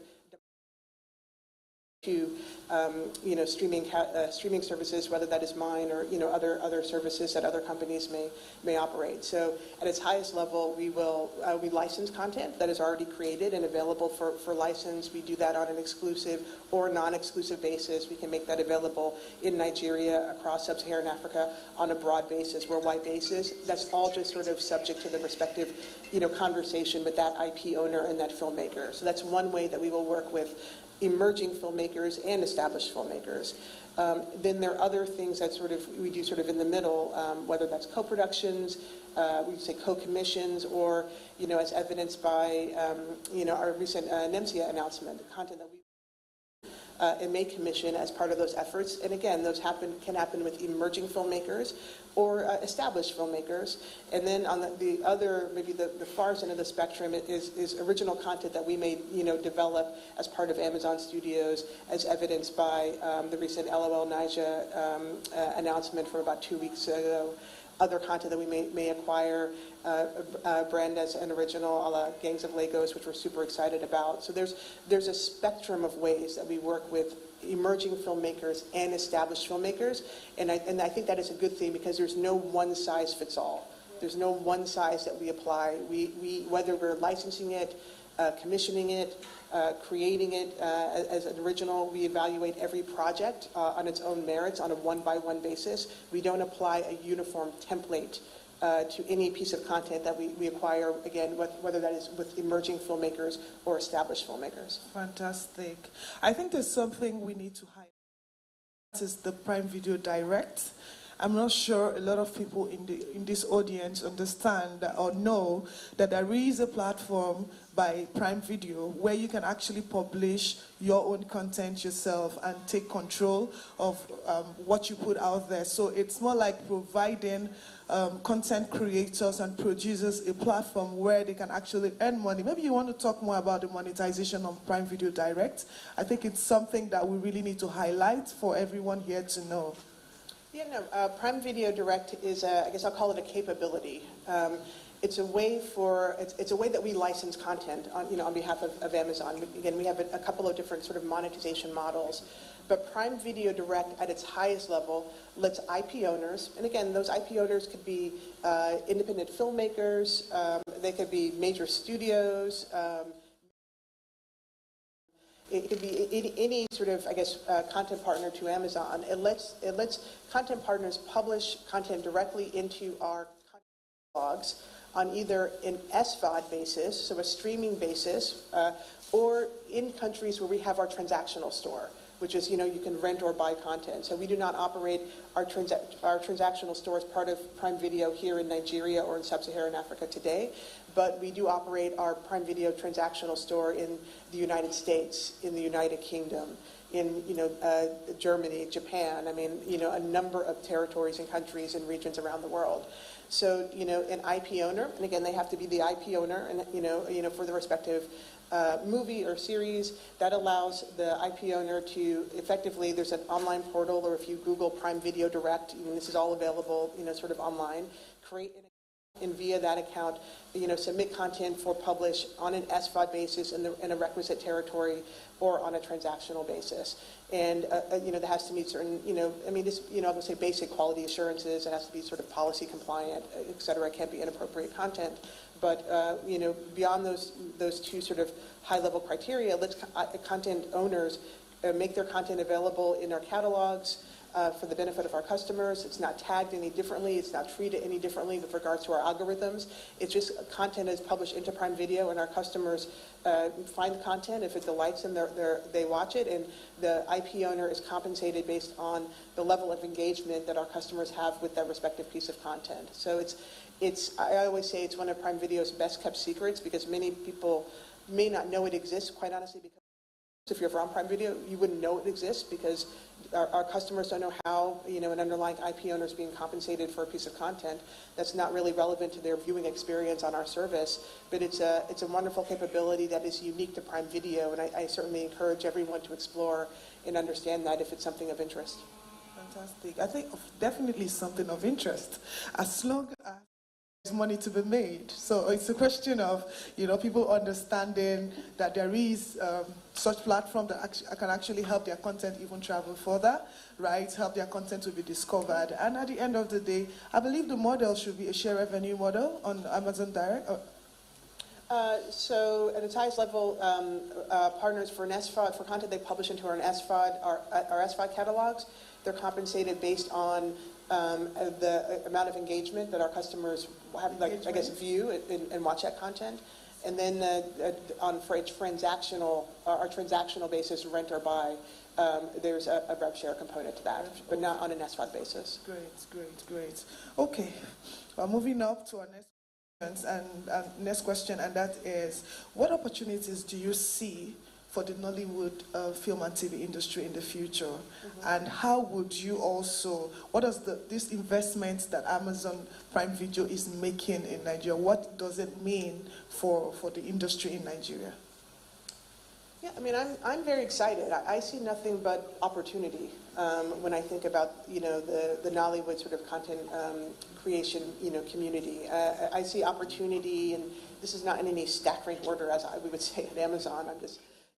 I see opportunity to lean into genres and stories and that have not really, that I would personally believe may have been underexplored to date. Right? So I think there's opportunities to continue to tell wonderful, local, multi-dimensional stories within genres that are already being sort of readily explored, but also I think genres that have not been explored for a variety of reasons, or maybe we'll say underexplored. So I think there's just an opportunity to continue to make great content within great genres and stories that resonate, again, with viewers here in Nigeria as well as viewers around the world. I think there's an opportunity to work with constituents here to help capacity build. In the Nollywood, community, in front of the camera talent, behind the camera talent, that is super important. And, people spend a lot of time, they'll ask us all about content, but again, capacity building is also something that we are very interested in, and I think there's a lot of opportunity there for service, Prime Video and other entities to work with constituents in Nollywood to help sort of capacity build. And I know, Ijoma, one of your original questions you asked me about this, I think there's still a ton of opportunity to help elevate and showcase Nollywood content for the benefit of Nollywood to global audiences around the world. Some of that has already, of course, happened to date, but it's very exciting for me to think about Amazon and Prime Video just being part of that effort, on a forward-going basis. So I think there's still a lot of opportunity to, again, showcase and be part of like a real, I would say, global crossover sort of Nollywood-centric story, whether that's a features or series or what have you. I think there's a ton of opportunity there. And I think there's just a ton of opportunities to be Nollywood as it continues to mature as an industry, right? I think Nollywood is still, Nollywood is young. It's younger than Hollywood and it's younger than Bollywood. Right, and it's still it's so energetic, entrepreneurial, multifaceted. But there's still in some sort of, I guess we'll say, boring business senses of the word, ways in which the industry is still maturing. And I think that is also exciting, and it's interesting to be part of that effort as well. So I think there's really just a ton of opportunity. And it's very exciting. It's overwhelming sometimes, but it's very exciting. Fantastic. I really like the part around capacity building, and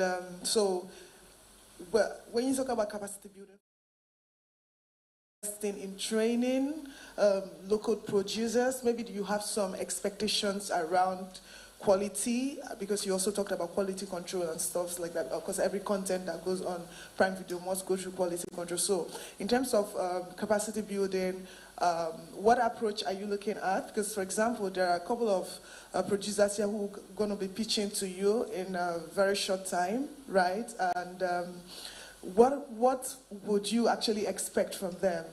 And what are the gaps that you have seen so far from your experience that you hope through capacity building will be able to fill up?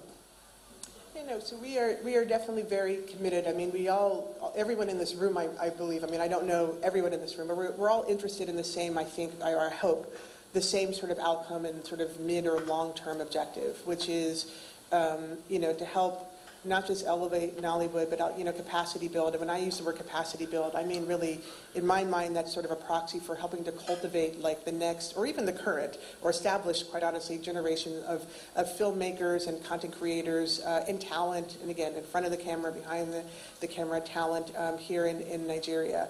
In the Nollywood community. So how do we collectively work together to cultivate that, again, current and I guess I'll say next generation of content creators in a way that will enable long-term sustained output within Nollywood on a forward-going basis. So we are from an Amazon standpoint, we're learning.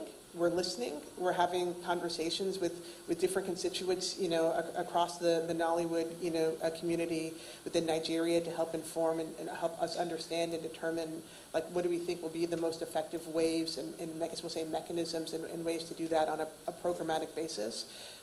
So right now we're still, I guess I would say to some extent, we're having conversations to help inform our thinking, but it is something we are very committed to and are just trying to understand what will be the most, I guess we'll say, programmatic manner and have the most sort of the biggest, I would say, blast radius. What mechanisms and efforts will have the most sustained and the largest impact? And so we're still actively sort of digesting and talking about that in real time. Okay, thank you. I'm coming to the audience very soon. I'm sure a lot of questions, but this is something that has been, since yesterday, it's been popping up, and I think it's important to get your view, your perspective on this. How do you see the value of theoretical release in your business, the business of Prime Video in Nigeria? Do you see it as complementary? Can you just help us to see the value of theoretical releases?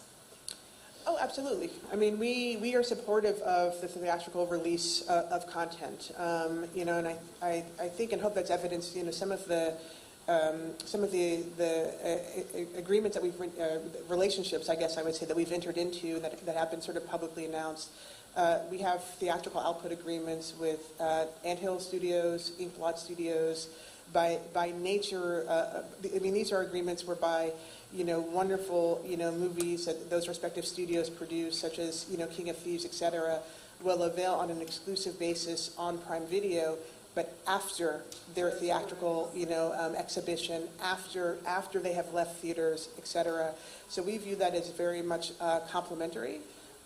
We support the theatrical exhibition, or we would say the theatrical exhibition market segment. We don't, so we are very much supportive of that. We of course we license some other movies that may come directly to our service, but by and large, we are supportive of the theatrical exhibition for features, and we think that's important.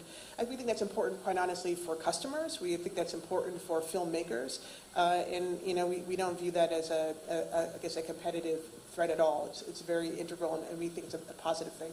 Fantastic. So it's more of a complementary advantage, more rather than competition. Like a lot of people actually feel that it could be a threat to the cinemas and all that, but I think it is a very, very great perspective, and coming from someone like you is very reassuring, especially for some of the exhibitors, the cinema guys in the house here, to see that yes, you're actually here to complement their efforts and not as competition. Finally, there are a slate of Prime Video releases coming up. You have a slate lined up. Can you just let me know what title you're most excited about? Oh, you're talking about, that's asking my mother which of her 5 daughters does she love the most.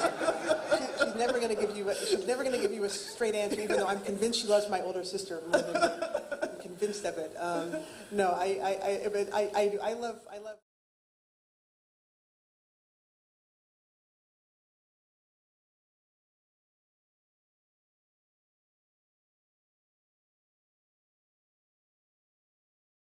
Globally, so please, if you're so inclined or interested, our Lord of the Rings, the Rings of Power, will premiere on Friday. So we're very excited about that. Let me think. Other things that I know are in the pipeline, again, as evidenced by some of our recent announcements. LOL Naija, I don't think we've announced the exact premiere date for that, but we're super excited about that. Gangs of Legos, we're super excited about. King of Thieves is already on our service, but super excited about that. Let me think. The Setup 2 on some of the other U.S. content for some of our other partners. We have a wave of things that are in the pipeline that will avail, like movies from U.S. studios, movies that individuals in this room will know and love. Other content, some other content that will originate from deals that we've recently closed in South Africa. So I love all of my children equally. I'm not going to be put on the spot like that. But. Okay, the intention was not to put you on the spot, but just so what are the things coming up? And Gangs of Lagos, Jade is here also, and I'm looking forward to listening to her in the next panel as well. So that's one of the things that you're doing locally. That you said the premiere hasn't been announced. I'm not sure it has happened. No, it has not premiered yet. It has not premiered yet, but it will be in coming months. Oh, great. Fantastic. Okay, so it's time to take questions. We're running out of time, and please, again, I want to make this appeal to you. Make your questions, don't make it a comment, make it a question, please. Right? Just go straight to the point.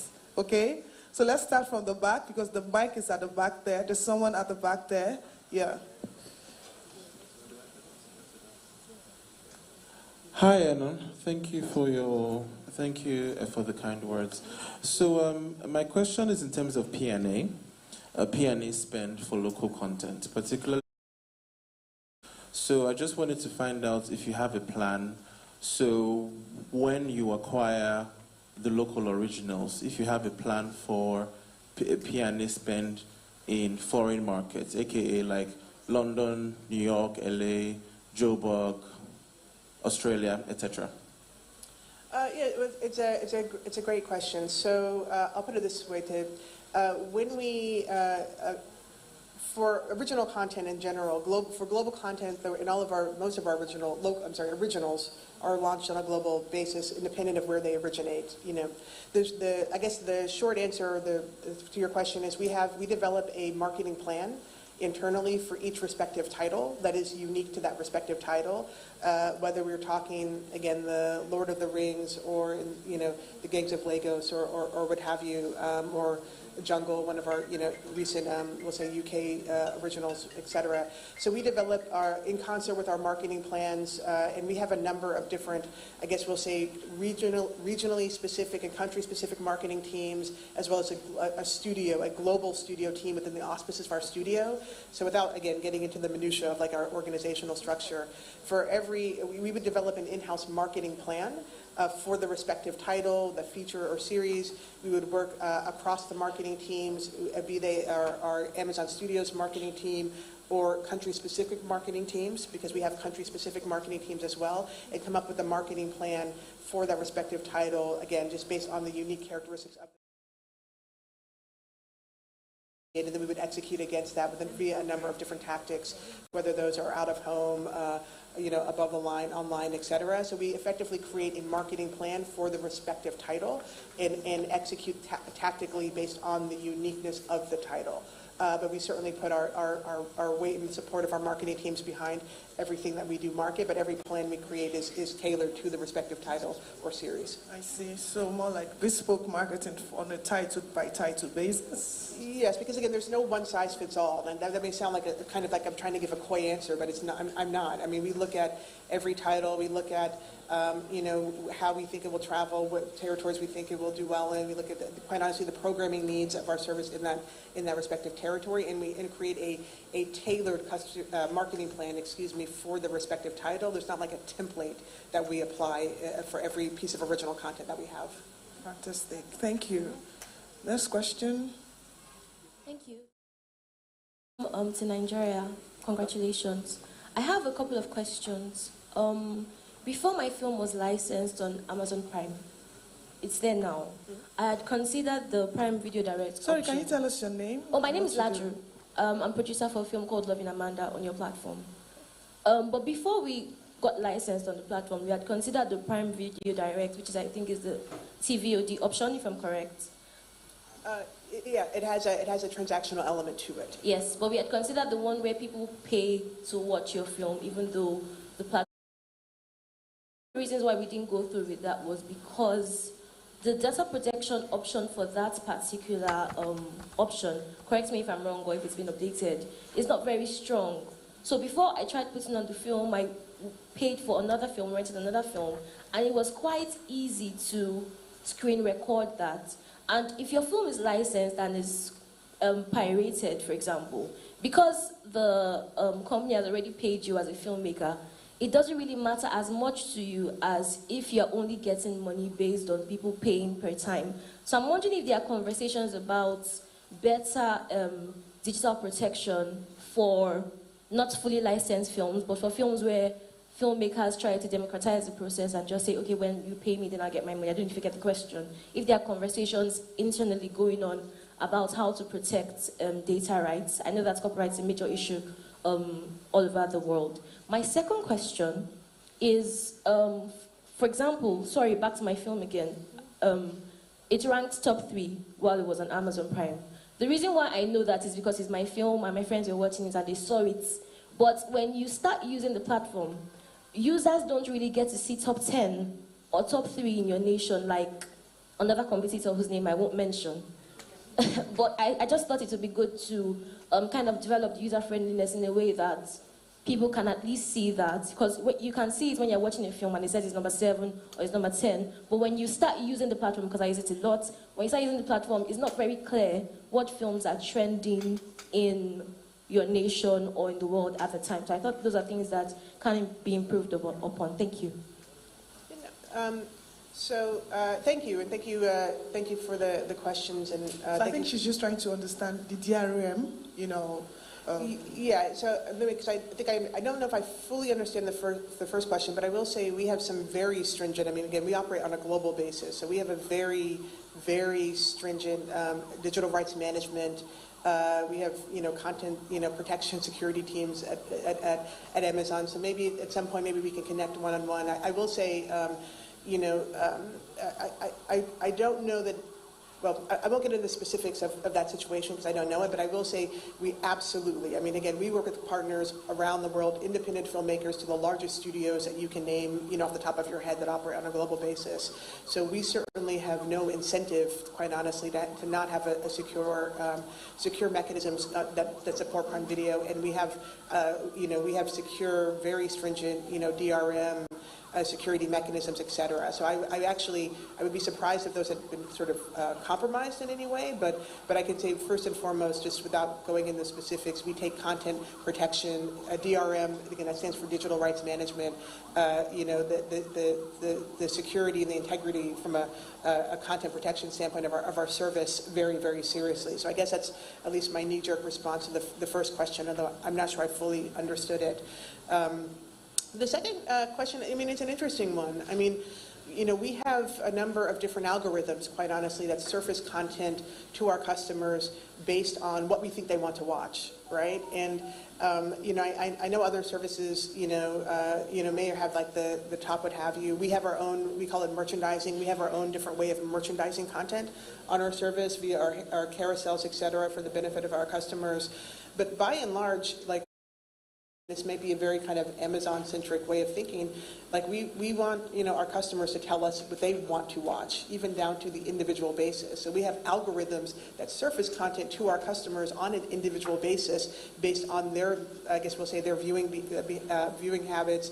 To some extent, maybe other content that may be trending, but content that we think will resonate with them, perhaps independent of what others may be watching. So I think it's actually taking a step back. And I don't work on our discovery teams. I just, work on the content team. But I think it's almost like sort of a philosophical, discussion that you could have over dinner, with friends sometimes. Is it better to tell customers what's trending across an entire country, or is it like, well, actually, it's this surface things that I actually think you want to watch because one may skew their viewing behavior or another. But I think it's a great suggestion, and I'll definitely share it with my discovery team. Thank you so much, Alex.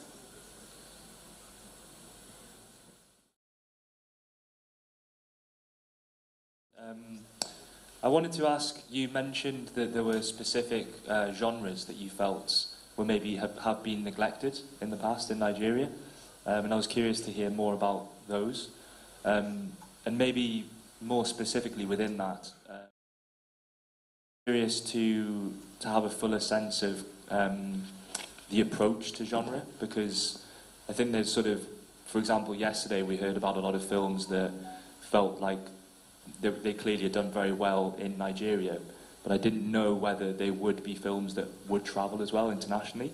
I think sometimes, perhaps more in the kind of diaspora Nigerian filmmaking community, they have a slightly different perspective about what they mean by genre, and perhaps, for example, playing at a top-tier festival for a film might be a part of how they want to position that film, and it might be maybe more elevated in its approach to genre.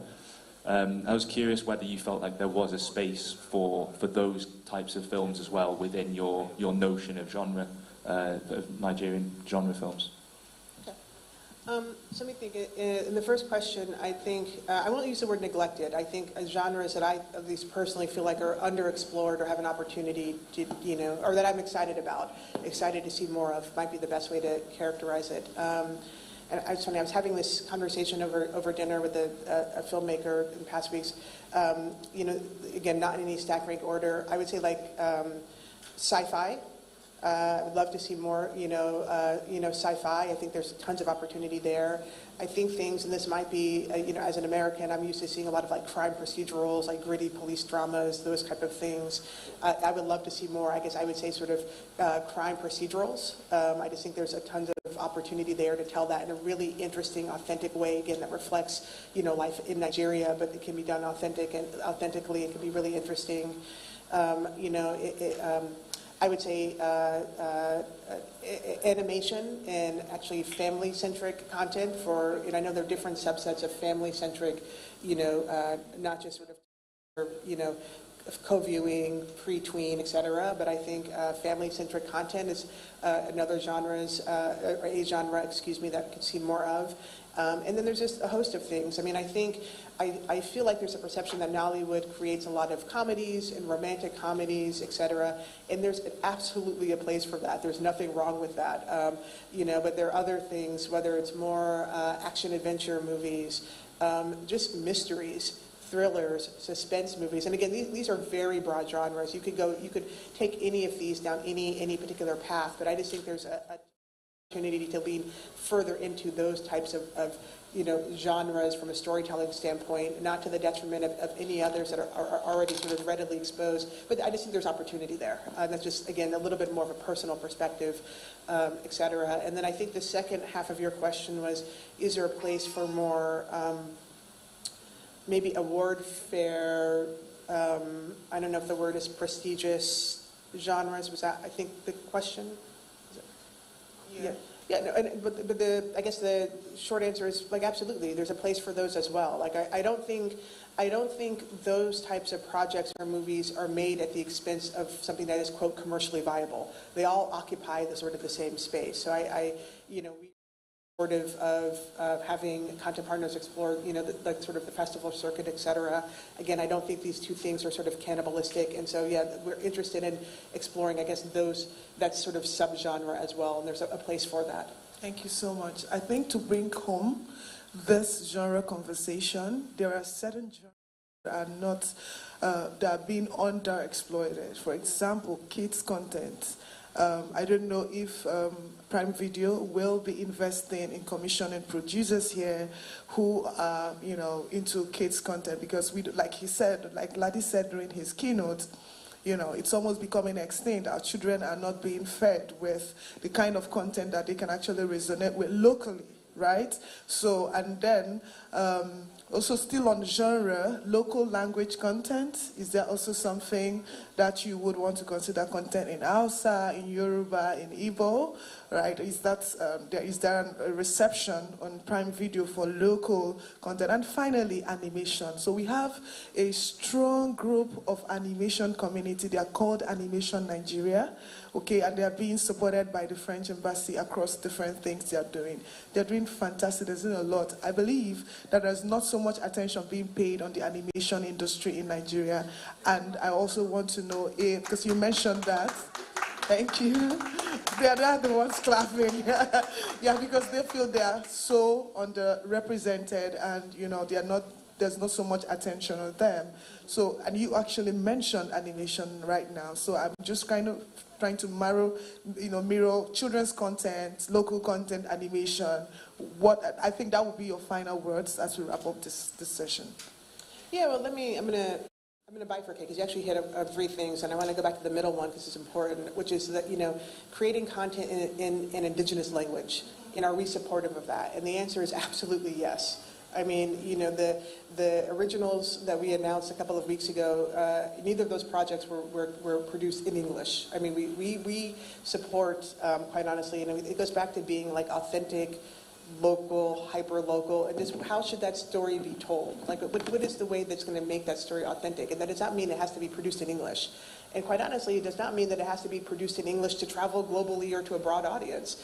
So I absolutely, we support content creation and content production in the way that it was meant to be told.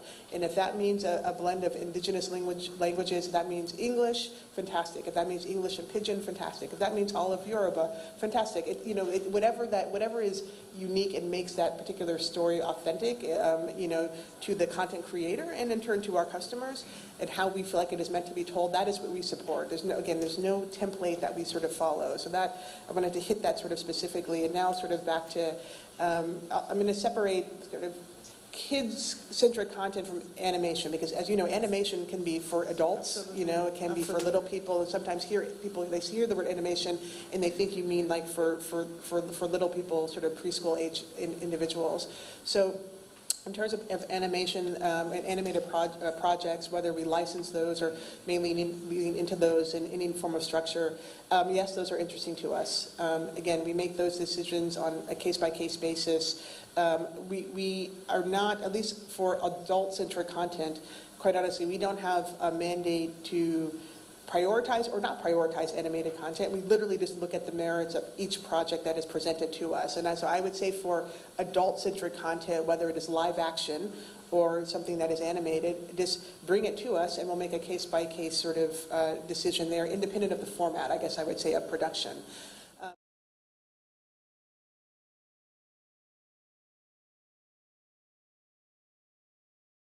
On screen, right? Whether that is live action or again animated, whatever the format is. So it is absolutely something that we're exploring. I think Prime Video, one of the things about us is we always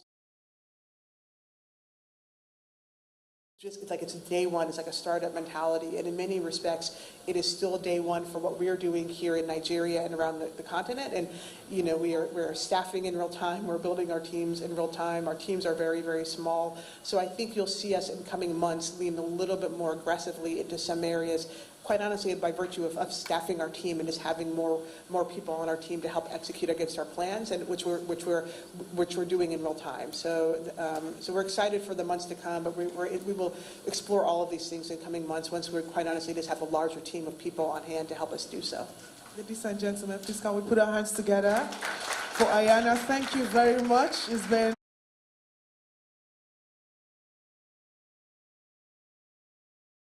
I hope we touched all the different questions on your mind for Prime Video business in Nigeria. And just to say, a couple of you here are supposed to be having a pitch session with her at the Radisson. So please, if you're part of that team, please make sure that you're all prepped and ready for that session. Once again, thank you so much. It's such a pleasure to have you here, and we hope to see more of you. Thank you so much. Thank you. What an incredible conversation. Don't you love conversations that help you take money to the bank? That was very practical.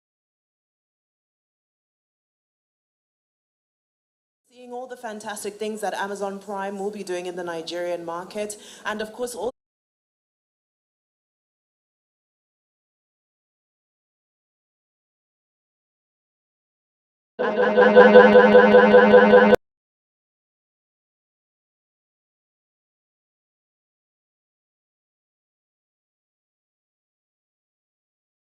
Summit. The hashtag is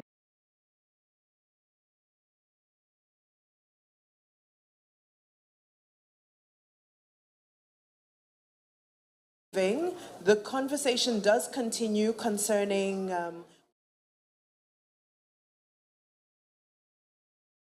that we'll be holding in the next few moments. So please don't move. Stay comfortably in your seats because we're still going to hear more about how Amazon Prime Nigeria is working with Nigerian producers, filmmakers, content makers in order to further our conversation and the industry. So please do settle down as I introduce our panel. Ayana, I would love to invite you back onto stage once you're ready. You can take your time once you're ready to come back on stage. All right.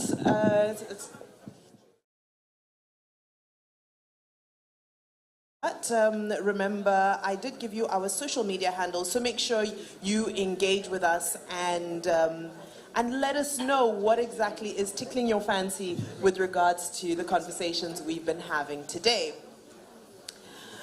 We've already heard from Mr. Lade of Channels Media Group this morning, who laid out some of the transformative changes that are happening with traditional television and, of course, engaging an audience that's becoming more and more engaged online and on various other platforms.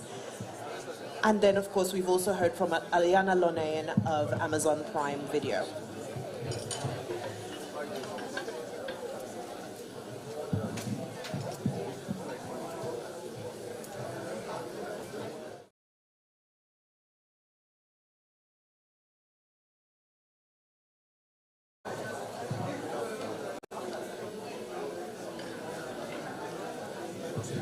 All right, so let's get to know our Date 29th of August to the 1st of September in Lagos, 6th to the 7th of November in Los Angeles during the world's biggest film market, the American Film Market. Join us for 3 days of high-level business conversations, networking events as we welcome a delegation of film professionals from the United Kingdom as a country of register today at www.nifsummit.com/register. Supported by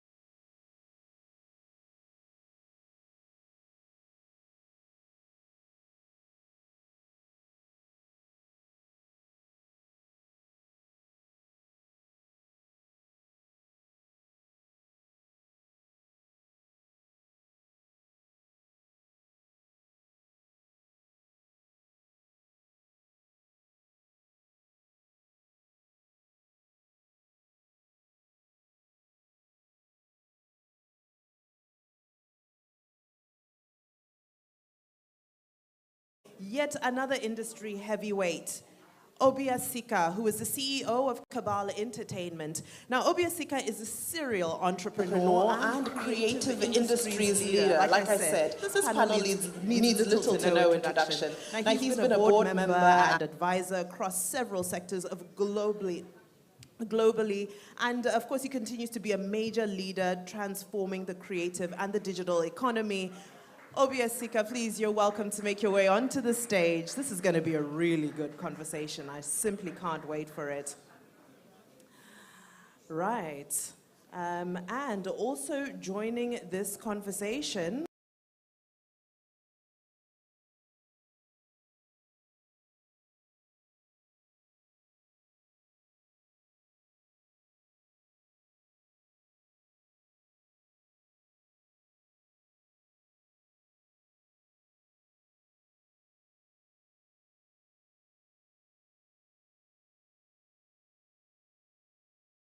management. Of course, as MD of Film One Entertainment, he's overseen the distribution of 7 out of the 10 highest grossing films at the Nigerian box office and the aggregation of the most slated of Nollywood contents to international streaming companies.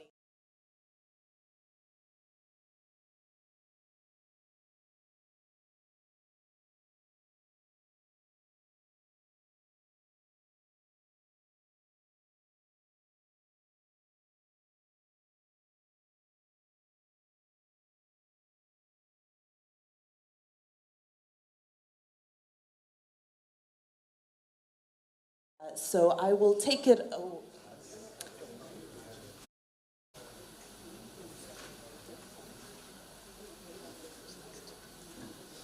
All right, so good morning and welcome much for taking time out of your very busy schedules. This is going to be a fantastic and engaging conversation off of the back, of course, of some of the points that have been noted earlier in the conversation with Ayana of Amazon Prime Video. I will hand over to Moses Babatope. And Moses, maybe we can start this conversation with hyperlocal storytelling and the success and the challenges that some of our producers may have experienced with accessing our hyperlocal stories. Okay. Good morning, everyone. It's great to be here. Thank you for the attendance and the audience here. I just want to clarify, am I moderating or am I answering the question? Okay, answering the question, okay. Thank you. Hyperlocal storytelling. I think the jury is still out on the success or the successes of that. I think that if there was any market in the world or any next frontier in the world that has the potential of, its local stories traveling abroad or traveling globally, I think it's the Nigerian film industry. And there are not a lot of them. So we've seen the Koreans, we've seen the Indians, we've seen the Chinese, Turkish film industries do that, and the streaming platforms have done well for it. I think that we would definitely need a bit more investments to ensure the believability of our stories. But we've also seen from the likes of Netflix and what Amazon is doing lately, the kind of traction and the initial feedback we get on, some of the films that have launched globally. I think case in point is a content like Blood Sisters that we've seen has tracked well. If we're looking at the successes, we will have to look at the ranking locally and globally. So I would say successes. We've seen them, we've seen them on the charts. The learnings for us from a lot of the things we get from the streamers is we can do a lot with the story crafting. We can do a lot in the development process rather than rushing to quickly get our films or series made. We can take some more time in developing them very well. I think some of the feedback we're also getting is technically we're getting there. Our content is comparable in terms of the technical output. I think the performances are quite strong, but we can do a lot more work in terms of story development. I think another feedback that we also get is we can be a bit more collaborative. I think that is a lot said. Practically, it's not done. I think we still have issues around egos and issues around everyone wants to be the shining star of a project. I think, there is great potential if we can, work to our best on projects. And if we can find those people that have memory. I don't know whether the word is hyper-local. I think for me, it's more keeping it authentic. I think that, again, all those words can be just repeated without really understanding what it means and finding like real examples. But I think if we just stay authentic to who we are and what we're about, what has worked for us, what has helped us build organically and build a massive following globally, I think that, with the right kind of investments and with the mindset of collaboration, definitely we're the next frontier for the world to take notice of. Fantastic. Thank you so much for your input. That's Moses Babatope. So on this note, I'd like to invite Ijoma onto stage as well. Please to give her a warm welcome back onto the hot seat. And she's going to help us drive this conversation further and get a deeper understanding of what the climate is for positioning Nigeria as a major content production hub. Hello. All right. Thank you, Vimbai. Sorry, I'm late on this panel, trying to multitask and do a couple of things. So we'll go straight into the conversation. By the way, thank you so much for that foundation that was led for this session. My question is, and I'm just going to ask the two producers that I have here. Let's take South Africa as a case study. You see a lot of studios, US studios, they go to South Africa. That's a major, especially Cape Town, for example. There's a lot of productions that are going on there, right?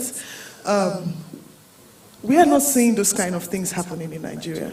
So from a producer perspective, okay, what are the things that we're not getting right that's, such that we're not attracting those kind of international projects locally?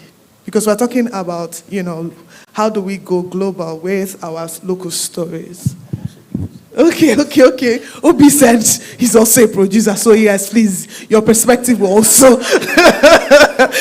forgive me, please, your perspective will also be very, very helpful on this question. That's not really a producer problem, that's a policy problem. Please, let me... So there are a lot of... Every province in South Africa, I suspect, is trying to attract. Even also, we're shooting Sugar Rush. First time I'm talking about this outside of Nigeria. We're trying to shoot in South Africa. And KZN is trying to get our attention away from Cape Town, away from this, making it cheaper, helping us get locations for free, offering accommodation. what is Nigeria doing? We don't even have treaties, co-production treaties. I mean, in the UK, BFI people are here, right? They've been trying to sign that for a long time. Exactly. I suspect it's not signed yet. No, it's not. Exactly. So that's totally not it. And a lot of people compare that, right? The Nigerian industry, South African technically is better. It's a matter of opportunity. They've just had a longer time to work with more experienced hands on bigger projects. Our film that we shot, Brotherhood, we had stunts in this film that we couldn't execute in Nigeria. Who did we bring? A guy from SA who's worked on Tomb Raider, yes. Who's worked on like a number of projects that were shot in South Africa. And that's how he got his own experience. If we have those sort of treaties that are attracting sort of projects, skill, capacity, all of that sort of just goes up off the roof. So yeah. So Obi, before I get your perspective on Jojo, I also think that there is business-to-business collaborations that have actually happened and helped producers here and international to collaborate on projects. And there's also the city-to-city collaborations that are happening. Okay, so like a city of Lagos, for example, I think that they should actually pay attention to some of this attracting international productions to Lagos, because it's definitely going to open up a lot, right? Creating the jobs, showcasing the city of Lagos, not just, on the negative side, but so yeah, I totally agree that there is a key policy issue. And the guys from NFC were here yesterday, and we were also talking about the treaties, and the sense I get is that the government is not doing a lot to, make sure that you have treaties. And I realized that, without this treaty, even the presentation from Annabelle yesterday from BFI, nothing is, we're not going to make any progress if we don't have all those conversations tidied up. So, Obi, what will be your perspective on this? Yeah, I mean, basically, to agree to a large extent. I think the other thing is infrastructure. Right, I think when you go to SA, at least the last 20 years, I've worked with a number of SA production companies and studios, Sasani Studios, all these facilities. So if you're Amazon or Netflix or anybody really coming into the continent, the Nigerian media industry is basically a bootstrap industry when you talk about Nollywood. Same thing with Afro beats. In fact, really, same thing with media, right? It's basically being bootstrapped. In South Africa, these are institutional capital backed, with significant facilities, significant crew. And as Jade was saying, if you're sitting in South Africa, and I remember in 2006, Mackay Pfeiffer, right, who was in ER as a big superstar, and I brought him to Lagos, and what was it? He'd come here because he was doing some PR here, but he had been shooting ER for 6 months in Cape Town, and that was 17 years ago, right? So, and the Cape Town city and their film commission, and I met with them, and the kind of waivers they were giving were making it wonderful for Hollywood to shoot in Cape Town. So Hollywood's been shooting in Cape Town for 25 years. There's nothing new in this world. I think there's some of these things you can literally copy and paste and just execute. And something you just said is really interesting. There's nothing that stops the state government moving ahead of federal, because unfortunately with the NFC in these states, they're kind of disconnected from their own community, being the filmmakers. So I don't feel like a lot of the filmmakers in Nigeria or producers ever wake up in the morning and think, oh, I need to go and talk to NFC. That's not your primary challenge, right? Your primary challenge is trying to get yourself done and to get funded. And that is a different mindset from sitting around waiting for treaties that may or may not ever manifest, right? So people are basically doing independent deals, working with production companies, co-production partnerships. And I think that's really, really important, because South Africa, whilst they have all those facilities and all those things, they don't have our stories. And that is, what we have is stories, personality, and attitude. If we could ever get an ecosystem, an infrastructure, it's not even a conversation. Totally, I think I share that perspective. Biodun, what would be your perspective on this? To be honest, I think both Jade and Obi pretty much spoke about, the policies and the infrastructure. And I was going to add, capacity, but then how can you even have capacity when there's no intermarriage between this? This is the only way we learn. When there's a marriage via co-production is how you can even increase capacity. So I think it's a major issue, and Nollywood is big, but we can be bigger if we have, if the infrastructure and the policies allows us to be as big as we really have the potential to be. Thank you so much for that. And still speaking to, attracting, making Nigeria a major content production hub. Okay, I think, I don't know if the government people are here. We are very strong on business to business on this. You want to say something? No. Okay. So, okay, you want to say, yeah. So I agree with what my fellow panelists have said. And again, I have to commend every filmmaker here because we've just kind of like worked through the madness to still make this industry very, very attractive. And I think that resilience is something we must not lose sight of and something that will continue to help us until the government take notice. I've always been one that believes that the government is not going to help anytime soon, and that we must continue to find the innovative ways, the practical ways, platforms like this to engage. So I say this because 5 years ago, we were able to engage, 3 years ago, we were able to engage with Amazon Prime, or Prime Video, through this platform.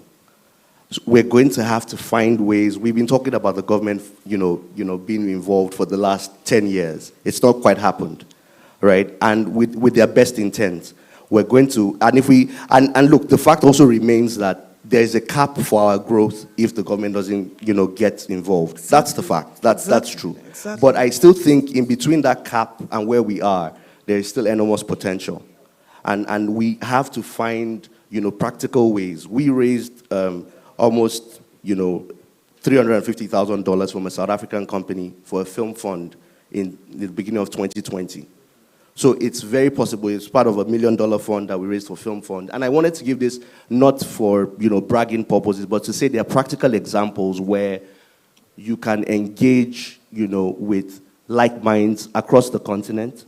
You can engage by the track record you have to find ways of taking your business to the next level. A key point I wanted to make in terms of attracting or making Nigeria a key production hub is we have to take professionalism a lot more seriously. And that means little things like, companies being registered, employing professionals to take care of your creative, business endeavors, our guilds and associations really working with us and for us and also representing us in the right way, saying the right kind of things. These are the soft wins that we can really, really have. And those are the things I think that we have control over. We don't have control over the government of the day. Frankly speaking, I think their, priorities are very different. I think that they're seeing what, the industry has to offer, but it's not so clear, So the onus has to remain on us. Just look at where Nollywood is coming from the 90s, to the 2000s. In the 90s, we had no cinemas. 2000s, we have, cinemas and we have digital TV or cable TV. Now we have the streamers, and we have the content and we have the following. And now we're having business summits. How do we create proper ecosystems through all of that to still make this, attractive? And I'm happy that, in this edition, we have something with India, we have something with UK. I think those are the practical things that we need to keep celebrating, keep highlighting, whilst hopefully our government catches up. Obi? Yeah, I'm not, I think it's funny because I work across a number of spaces in the creative industries.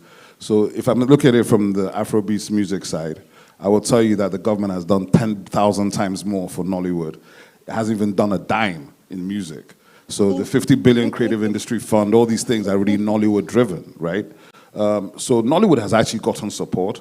Part of what the mistake and the issue has been is that the government seems to think for the last 20 years that if they pick up a couple of Nollywood superstars, they've supported Nollywood, which is a big difference, right? So personality backing is not the same thing as funding an ecosystem. I think that one of the real other problems is that the business model for television here has been broken for 30 years, right? Our biggest single market should be television, and that's free-to-air television. When you have 400 TV channels in a country like this, and none of them are commissioning, that tells you the problem. So if we're able to sort out the audience measurement and get that sorted, because then you have to get funding into broadcasters, right? Because when you say free-to-air, I've seen a lot of young producers go, it's free. I said, no. The biggest opportunity for any producer is licensing your content to global free-to-air channels. Seinfeld made $6 billion since it was released, right? Why? TV licensing. It wasn't Netflix. Now they've bought them out on the streamers, but before that, it was free-to-air. So I think that in our own country, we need to look at our domestic TV marketplace. Where is it? It doesn't exist. That is the key thing you need to build. The streamers and all of these things actually should be the sort of bonus on top of that base. But the streamers and Africa Magic are like the only place, right? And then we have a few cinemas. So I think it is that rethinking of our domestic opportunity. It's a bit like with the music industry. We see the guys touring, and I tell people every day, the biggest opportunity is still in Nigeria. Why, if Burna Boy is doing 20 arenas in Europe and America, he can do 100 in Nigeria, but we don't have the arenas, right? So the investment, and that's where you're right, government and public sector and the big funds invest in here to stimulate the opportunity for those who are actually creating. I think that's what the conversation needs to be about, personally. Thank you. Jadi. So I've had you have this conversation about free-to-air TV for a long time, and I disagree slightly. So I know what the opportunity is. To some extent, I agree with it, but I think we're different from the US and more sort of developed economies in certain ways. So if it's primarily free-to-air, and that's where a lot of the commission content is going to come from Nigeria, you've essentially capped that at the total advertising budget of the nation, particularly advertising on TV. What is the total? So all industries in Nigeria, pack them all together, banking, FMCG, everybody, how much is the advertising spend? And how do you spread it across all? Because that's how the free-to-air is going to pay for it. But you know that pay TV advertising in Nigeria is $500 million per annum. Right. Free-to-air is only $300 million. The reason why is because the advertisers cannot determine what is good. That's why you need the measurement. So let me finish. So I'm sitting with the advertisers. I'm sitting with the advertisers and the media buyers. We're trying to work it out. And what they say every single day is, Obi, we have money. So if the SA market is at $2 billion and the Kenyan market is actually bigger than us, and the Ghana market is bigger than us, we have a huge upswing. How much bigger is Ghanaian market?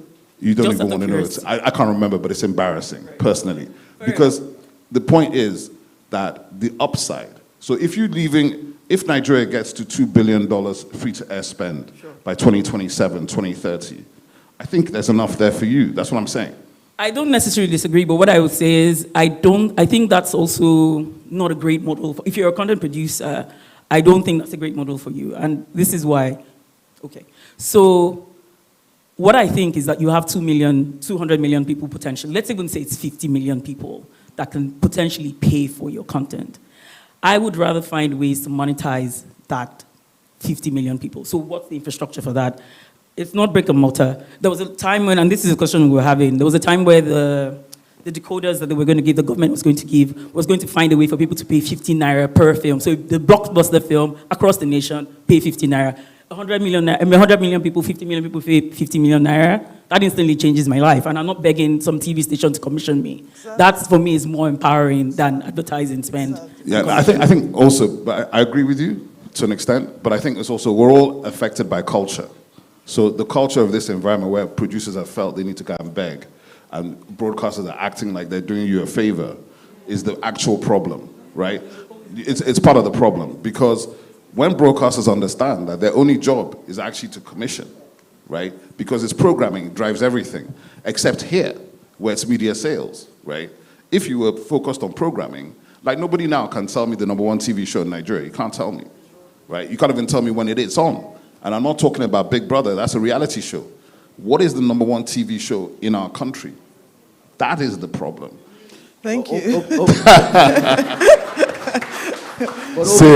But Obi, we still have, I think there are valid points being made, but we still have the issue where the TV sector, or the TV revolution that we want, and I think it's desirable. I think you make a very good point. Again, I think the jury is out whether the audience measurement thing would be the game changer. But before that, we're still, depending on the government to almost kind of reform the sector for any of this. I have to say, it's wishful thinking at the moment for it to materialize. It will change. We've been talking about digital switchover for how many years? I don't know how many cities have been done. Yeah, but let me tell you something. I mean, I'm on that committee, and it's not government. I mean, yeah, government might be involved in setting it up, but really, it's the advertisers. And the conversation, and this is the thing about television. If you're not sitting with the guys who hold the money, right, who are the advertisers, the broadcasters in Nigeria are all telling you they're broke. If you meet any broadcasters, I'm broke, I'm dead, there's nothing happening, right? Now, and is the business model that is busted, right? That business model that is busted is not allowing them.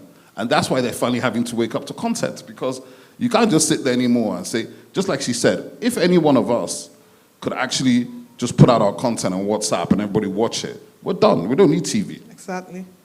All right. I won't take over your panel. Exactly. So I know that this is a very, very touchy area. That's why I allowed the conversation to digress a bit out of what we're supposed to talk about. But let's come back to what, our topic. Moses, you met Amazon Prime, I think 3 years ago at the NAFES we normally host in Los Angeles. And so my question is, positioning. We're talking about global positioning. Do you think producers need to go out there, go to LA, go to MAPCOM, go to MAPTV, go to all those places from a distributor's perspective? Or you would rather have us, work as a structured industry where there are distribution companies that actually take upon themselves the responsibility of going out there, going to markets, I got an email this morning from the AFM to say, come and pitch and screen, right? Come and pitch and screen your projects there. So that is deliberately trying to and intentionally trying to position yourself. So is that something producers here are supposed to do? They are not doing? The distributors we don't have so many companies that are, into distribution. So how are we supposed to fill that gap? So my thoughts, again, pardon me, it will be a little diplomatic, but I would think that it will be a bit of both. The truth is, until we achieve the desirable industry that we want, where it's a lot more inclusive, it's a lot based on merit, people can access it. I think till then, we're really an independent filmmaking market. Like everybody really struggling and doing, their own beats, to stand out and be set apart.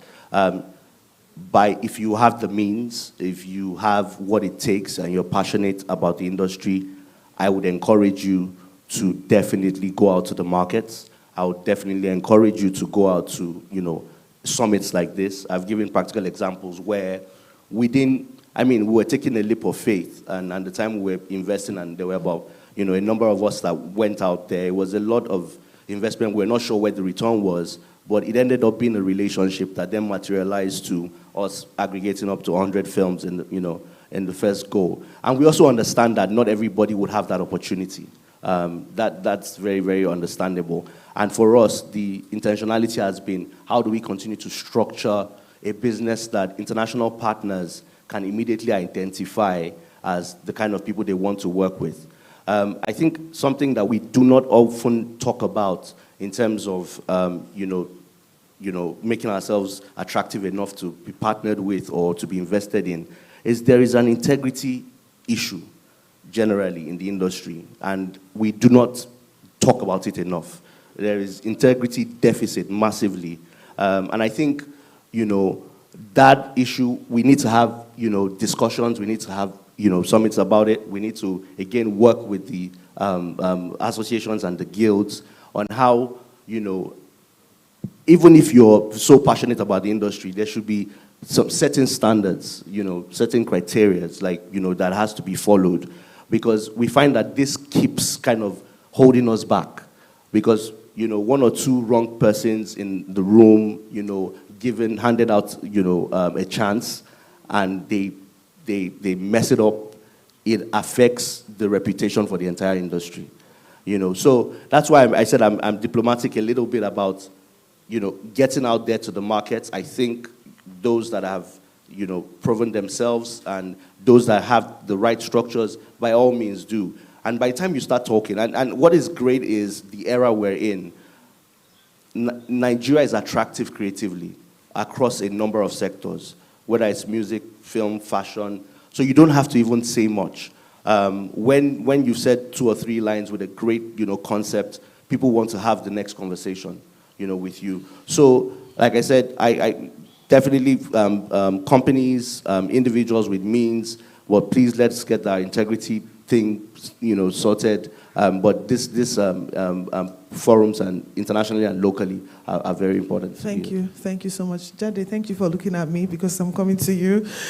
So there are a lot of producers here who would actually like to understand your journey, how you got, because again, it's about positioning. How did you position yourself to have Gangs of Lagos as an Amazon original? What was the process? How did you get to that point? Because I think it's huge, it's a great feat. And, there are producers like here who aspire to have, their content, their productions also as an original for a streamer. I'll be honest, I don't know that I positioned myself as such. I would just say I did the work. I've been working in this industry for about 10 years. I started off at Indani, at GT Bank, created Indani, did Giddy Up as my first writer, director, sort of credit, produced things like Skinny Girl in Transit, all sorts of things whilst I was there, left, and then did this, okay. So sorry, before you go further, so you don't think that your body of work is a positioning? I mean, that's exactly what I said. So whenever people say position in Nigeria, they think maybe, and I feel like I need to address that because for a long time I thought I had to be shouting from the rooftop, be on magazine covers, be in social events. I'm a highly antisocial person. I hate really going out. I don't really, even coming here today was a bit of a struggle because I edited till about 5 a.m. I haven't really slept. I typically just like working in my little edit room or writing a script or whatever. So it's not that kind of positioning. The positioning was the body of work, was the work itself, was essentially going from Isoke to Sugar Rush and then saying, you know what, I wanted to make this film about gangs in Isaleko for about a decade. I thought I didn't have the money and the industry wasn't there, blah, blah, blah. And the industry at the time that I was making the film didn't still seem like it was there yet, but I was like, you know what, take this bet. Hopefully somebody sees it, hopefully somebody, and like Ayana was saying earlier, it's what she described as hyper-local. So there's probably only like maybe 10% of the lines in English, barely even that, maybe it's Pidgin. Everything else is in Yoruba, Igbo, there's no Hausa, unfortunately, but yeah, so it's hyper-realistic to Isaleko, essentially. And so, yeah, it was just make the film you really want to make, try to find the resources and people who believe, because obviously I didn't have the money to make the film myself, so it's probably like a community of people, about probably 30 investors or something who came together to make the film. Really? Yeah, it's just convincing people that this will work, hopefully this will work out. So, yeah. Thank you, and before I leave you, brotherhood. Brotherhood is a big one, right? Yes. Okay. You want to tell us also about your journey and how, because I've seen the trailer, it's amazing, like, blockbuster, action filled everywhere. So, and now you're telling us that you had to bring in someone from SA, right? So, can you just tell us? Okay, not just someone. Okay, please. Over to you. This is why I'm very passionate about distribution, right? Because a lot of my ambitions, the sort of stories I want to tell have scale, and so I'm constantly thinking about how to ensure that I don't become a pauper and I kind of eat and sustain myself and feed my parents. And so after we made Gangs, I think something just clicked to me watching it back. Because obviously at the time we had kind of already started conversations with Amazon and I knew it wasn't going to go to the cinemas. So I was like, look, I think the Nigerian box office, the Nigerian audience sort of needs a film of this sort of scale, maybe even more exciting in terms of the action. It was very scary. It's still very scary. I mean, we don't know what's going to happen. It's a big bet on the fact that Nigerians want to see that from Nollywood. A lot of people don't know. Some people say, no, it has to be traditional. That's what Nigerians want to see. They want to see old Nollywood stories or whatever. But the bet we're taking is that authenticity plus the things that thrill people at the box office, which is entertainment, all of these things together will make this monster hit. And I mean, I think Okbe already spoke about it yesterday, that we're going for 1 billion. We're not shy about it. Hopefully we get 1 billion, there. So the target is 1 billion. Target is 1 billion, yes, at the box office. Oh, filmmakers, you should clap now. 1 billion helps you. I feel like the reason you should actually own that, and anybody else even going for 2 billion, I would cheer them on. And the reason is, it kind of says to you it's possible, right? And that means everybody else can sort of say, and for me, that's what's empowering. If there's a platform where I can go and make 1 billion, I don't, see, when you were saying earlier that Ghana, Kenya, all these people, they're $2 million or $2 billion. You said $2 billion. Why are they not commissioning more stuff, even in their own markets, with the money that they make? Why are the advertisers and their TV channels not commissioning? I feel like, yes, and even with Amazon, I could easily have said, Amazon, would you buy Brotherhood? But the reason I didn't was, I think it's more empowering to be able to actually commercialize an audience. Even Amazon sees that, 500,000 people, 600,000 people came to the cinemas, paid. Exactly. That's some serious power. That's showing them this audience is willing to pay per ticket to watch this. And so that's what the bet is. Locally, yeah. That's what the bet is. That's what the bet is to ensure that we can say, hopefully next year somebody's talking 1.5, 2 billion naira at the box office. That's the... First of all, and 100 million. So I think the fact that we are actually looking inwards and trying to build the local industry with local authentic stories, okay, it's something that is very, very commendable. Because when you build your local stories, you're not depending on Hollywood, you have a strong local content industry, okay? Then definitely people are going to pay attention. Like she said, the power of having those numbers that, okay, you can actually show to say that these are the number of people that went to pay, okay, it's something that would definitely, speak volumes for the local content industry and let people understand that there's a huge, huge, huge opportunity for our industry locally. So please, filmmakers in the house, take ownership of this. Her success is your success. That's the way I say it. Absolutely, yeah. So if we're able to hit that 1 billion mark, then it's also going to build more confidence for the industry. It's going to open up a whole lot more of investments because people can actually now see that, we can actually deliver locally. So on this note, I want to say thank you and time for questions. I don't know if, so please make your questions very, very, very straight to the point so that we can jump on to the next session. Please, question. My name is Afefe Ngakpan. I want to really thank Moses Babatokbe for harping on integrity, which is, he's saying it's very low.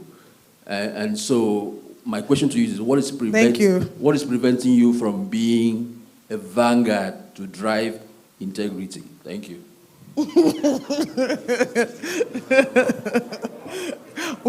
Why are you not preaching integrity? Sorry, please get the mic to the front. Yes. What's the quick one? Okay, what's preventing? Why are you not preaching integrity? That's it. That's what I'm saying here. I'm using platforms like this. And I think the way we're also trying to address it is, for example, our yearbook that we publish is our way of saying... It's actually here. You can grab a copy of it. Thank you, and that. you can grab a copy. It's our way of saying that there's nothing to hide. This is our industry.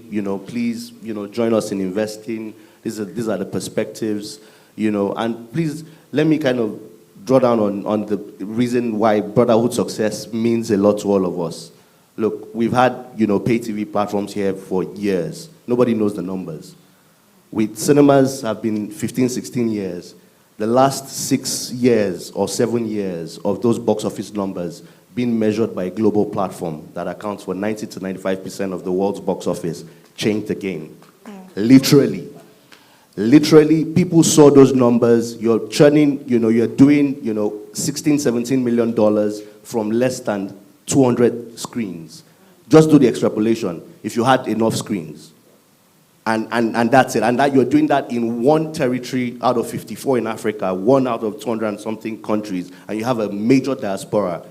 That was how you're able to, immediately become attractive. So nobody's coming here also for free. Everybody sees it that there is something here.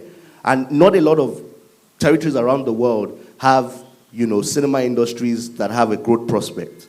We're already showing 90% on 2019's numbers. No territory in the world, I can say it for a fact, is showing that kind of recovery. And you also have a local industry that accounts for, I'm sure our chairman said it in his presentation, accounts for 30-35% of box office, even in a dominant, blockbuster era of Hollywood. So it's our collective responsibility, and yes, I'm a salesman a bit, it's our collective responsibility that those films that eventually make it to cinema, it's a bargaining tool for all of us to also make sure we get the best from the streamers, hold them accountable, and develop the whole ecosystem. Thank you. Develop the whole ecosystem it is. Thank you. Hello, morning. Hi. My name is Brenda from the British Council again. My question is for Obi. Obi, can you tell us, what's the starting point? Where can we intervene, to make a difference, to start to articulate, collate, just change? From the BFI side, from the UK side? From any side. From any side. I think, thanks for the hard, easy question. Yeah, I have to think about that. I mean, in Nigeria, I think that what you have, and I've always had, is incredible talent and incredible stories. As somebody was saying earlier, there is some help needed in terms of story development and writers, yeah? Just in terms of understanding the formats for streaming and for television and film, because they're all slightly different. And of course, short form content as well. So I think some of that, we have great talent, but they do need help, right? Directors and producers also need to be able to work on different kinds of projects as well. So I think co-production, right? And an opportunity where producers and technical people from here get to work in UK projects as well.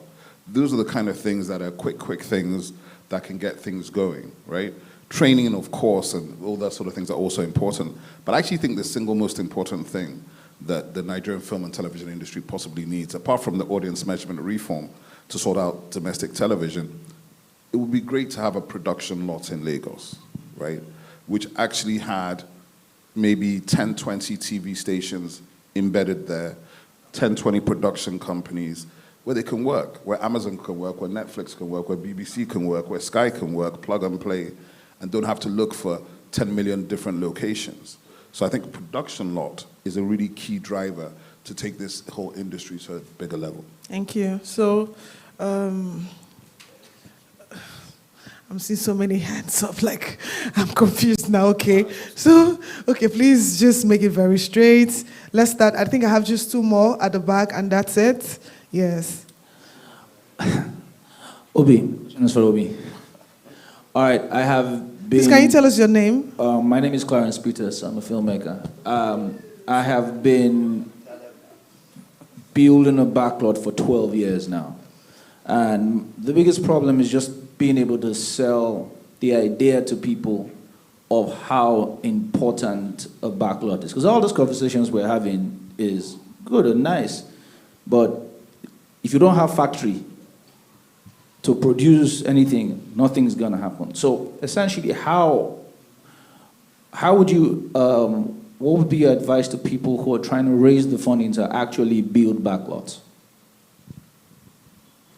Let's talk after this. But in the real sense, I'm aware of what you've been doing, and I think you're the classic example, because I don't know if everybody here knows, but Clarence is really one of the key people important behind the global success of Afrobeats. Because until he changed the look and feel of the videos, we couldn't travel, right? So he's critical. And the fact that he does what he does, because he's also a bit crazy, because he's been buying land somewhere near the ocean and doing this thing with a backlot, like you said, for 12 years. And it's unfortunate that when I hear the Creative Industry Fund, I hear BOI, have they been there? Do they understand what that means? Do they understand the critical nature? Because all these producers that are sitting in that, they can all work there. They can all shoot there. And so yeah, let's talk afterwards, man. Thank you. Yes. Hi again, my name is OJ. I have two questions, but they're very quick questions. So the first question again is P&A. Yes, another P&A question. However, is P&A for the locally produced Nollywood films? If you look at the numbers for this year in Nollywood films, you've had a couple upticks with the King of Thieves and the other ones. However, the rest are like below 50 million. And I always believe it's really because of the low marketing budgets. So distributors, aka Moses, how can you support producers in terms of their marketing budgets? Because the revenue on any product is directly correlated to the amount of money you spend promoting it. Thank you. Then the second question is, I think somebody made a comment about a hyperlocal storytelling. So from my perspective, how do you define hyperlocal storytelling? As a matter of fact, like, what is that? So let me give an example of the corporate world. Nigeria has a thriving corporate world, banking, FMCG, energy, etc. So again, you don't see all of that reflected a lot on screen. So is it that we don't define those kinds of structures as local, or what? This is just a question to like the producers. Thank you. Yeah. Moses, please. Okay, thank you, OJ. I know you're a big box office enthusiast, and thanks for the support on that. To directly answer your question, I believe distributors provide P&A support. P&A is print and advertising, or publicity and advertising support to filmmakers. I think it's on a content-by-content basis, and it's basically on the merit of the content or the distributor's evaluation of the content's ability to make money at the box office. I think we're having a bit of a challenging year in that everything's up in a flux, where the cost of things are generally all over the place. I also think that it's not just having or putting funds together. I think the application of it is also it's changing drastically, and the audiences are becoming more demanding of better quality films, and therefore, you're right. The performances of films have been kind of all over the place this year. The truth is, there are a lot more entertainment options, a lot more platforms, showing these films. And why I mentioned this point is that a lot of the films have actually had decent. I dare say that there's been more P&A investment this year than any other year. I dare say, yes. And so what you're seeing is an industry in transition, and we've just got to come to terms with, doing more spectacle. We have to come to terms with not ignoring the audience. Come to terms with, like, look, 2,500, 3,000 naira, for a film ticket, they will compare it with seeing Thor or seeing, Avatar, and we have to be ready to rise to the occasion to give them as good as Thor or comparable or the same kind of entertainment value. And we need to find the touch points that, connects them to then make that decision on buying tickets. I think so. The issue is a lot of distributors are working to the fact that, and because a lot of distributors also have the streaming relationship and the deals, they know that the box office performance is very vital to the licensing deals that they have, and therefore there's an incentive to invest in the P&A so that the box office number is there. So it's not lost on us. It's now the content and the application of the funds, that you put in P&A. That's where, again, and we're thankful for an industry where day after day you're seeing data sets that you read and you interpret and you have the chance to, adapt where necessary. Thank you very much. I'm going to say something very controversial, but it's not for debate. I personally think, maybe it's not controversial, I don't know. I leave you to decide. But I think that it's not the duty of producers to take care of P&A. I think distributors, yes. I mean, it's a place that I disagree a lot with Moses, okay? And because I also come from a distribution background, the cost of print and advertising should actually be a recoupable cost borne by the distribution companies. That is how it is done. It's different here, that filmmakers have to take care of the cost of production. They have to go source money for production, and at the end, they still have to take care of the cost of P&A. No, I don't think I want you to respond. No. That's not fair, man. You have to give me one line, at least one line.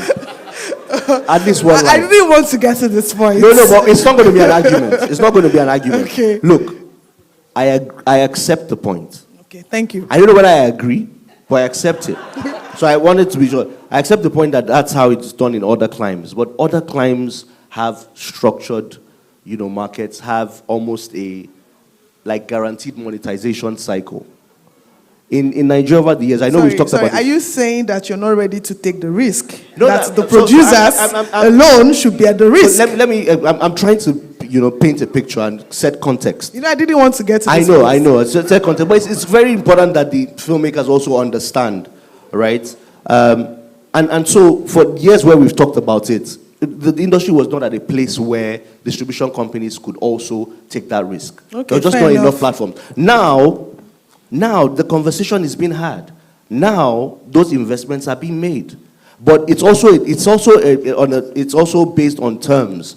So if the distributor is going to commit so and so amount of money, what kind of terms are we talking about? You're not going to say distributors should commit so and so P&A just to get theatrical rights in one territory. Why can't you just recoup it? But the recoupment is subject to a lot of risks, like box office performance. So it's back to risk. No, but of course it is. Of course it's risky. A business is not free. It's a business. This conversation. Sorry, just a question. I feel like distributors in Nigeria might not be able to carry that risk, but exhibitors should be able to. Why can't cinema chains in Nigeria carry that risk across a number of projects, advertising the products in your window, essentially? I think, so when you say exhibitors carry the marketing risk? Yeah, because so within a 3-month period, the releases that are coming out, it's your cinemas. In fact, it shouldn't even be, that one shouldn't even be recoupable. It's essentially said, yes, because okay, so it's part of your overheads that you are taking the 50% to 30% for now. So let me, my chairman is there, I don't know. But anyways, see, on the cinema side, I don't know of any cinema industry in the world. I don't know of any cinema industry in the world that will take on that risk. But let me also make a point. I think it's important for a lot of filmmakers to also understand that just the sheer survival of cinemas in this industry this year after COVID is a miracle.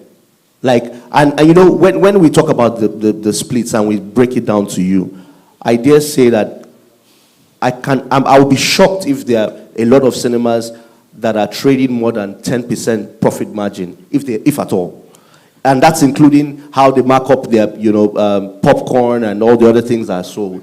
That split is really, and look, let me also make a fundamental point. Ticket prices have been very, very constant. Between 500 or 1,000 naira, I think the highest that we've gone to from anyone is 2,500 or 3,000. A lot of people that do 3,000 or 3,500 include popcorn and drink.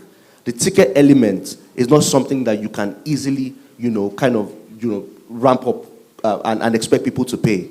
That has been a trick. But guess what has always happened? The costs have been going up. The costs have significantly gone up, and it is becoming increasingly difficult to run these cinemas on a daily basis, especially in windows like July or August, where there's little or no Hollywood content. And unfortunately, like I said, we all need to step up in terms of the contents that we're also bringing to cinemas. The local alternative has not been compelling either. So we're just and look, while we are all very optimistic and passionate, we believe that it will get better. But I think that this era is one that we all need to all pull together and work together. The cinemas don't have the money. Okay. That's the truth. Okay, you want to say so?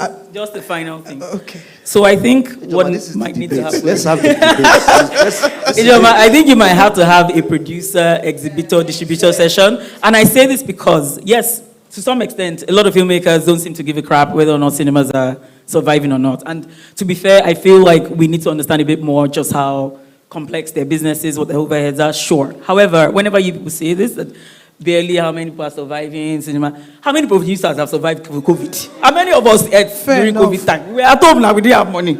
All of us are surviving, and I suspect there needs to be a balance of understanding. Yeah. And on the flip side of all of this, you then say we need to step up the content, step up the scripting, step up. Which money are we going to use to step up this? Wait, hold on. Streaming money. It's not streaming money we're talking about.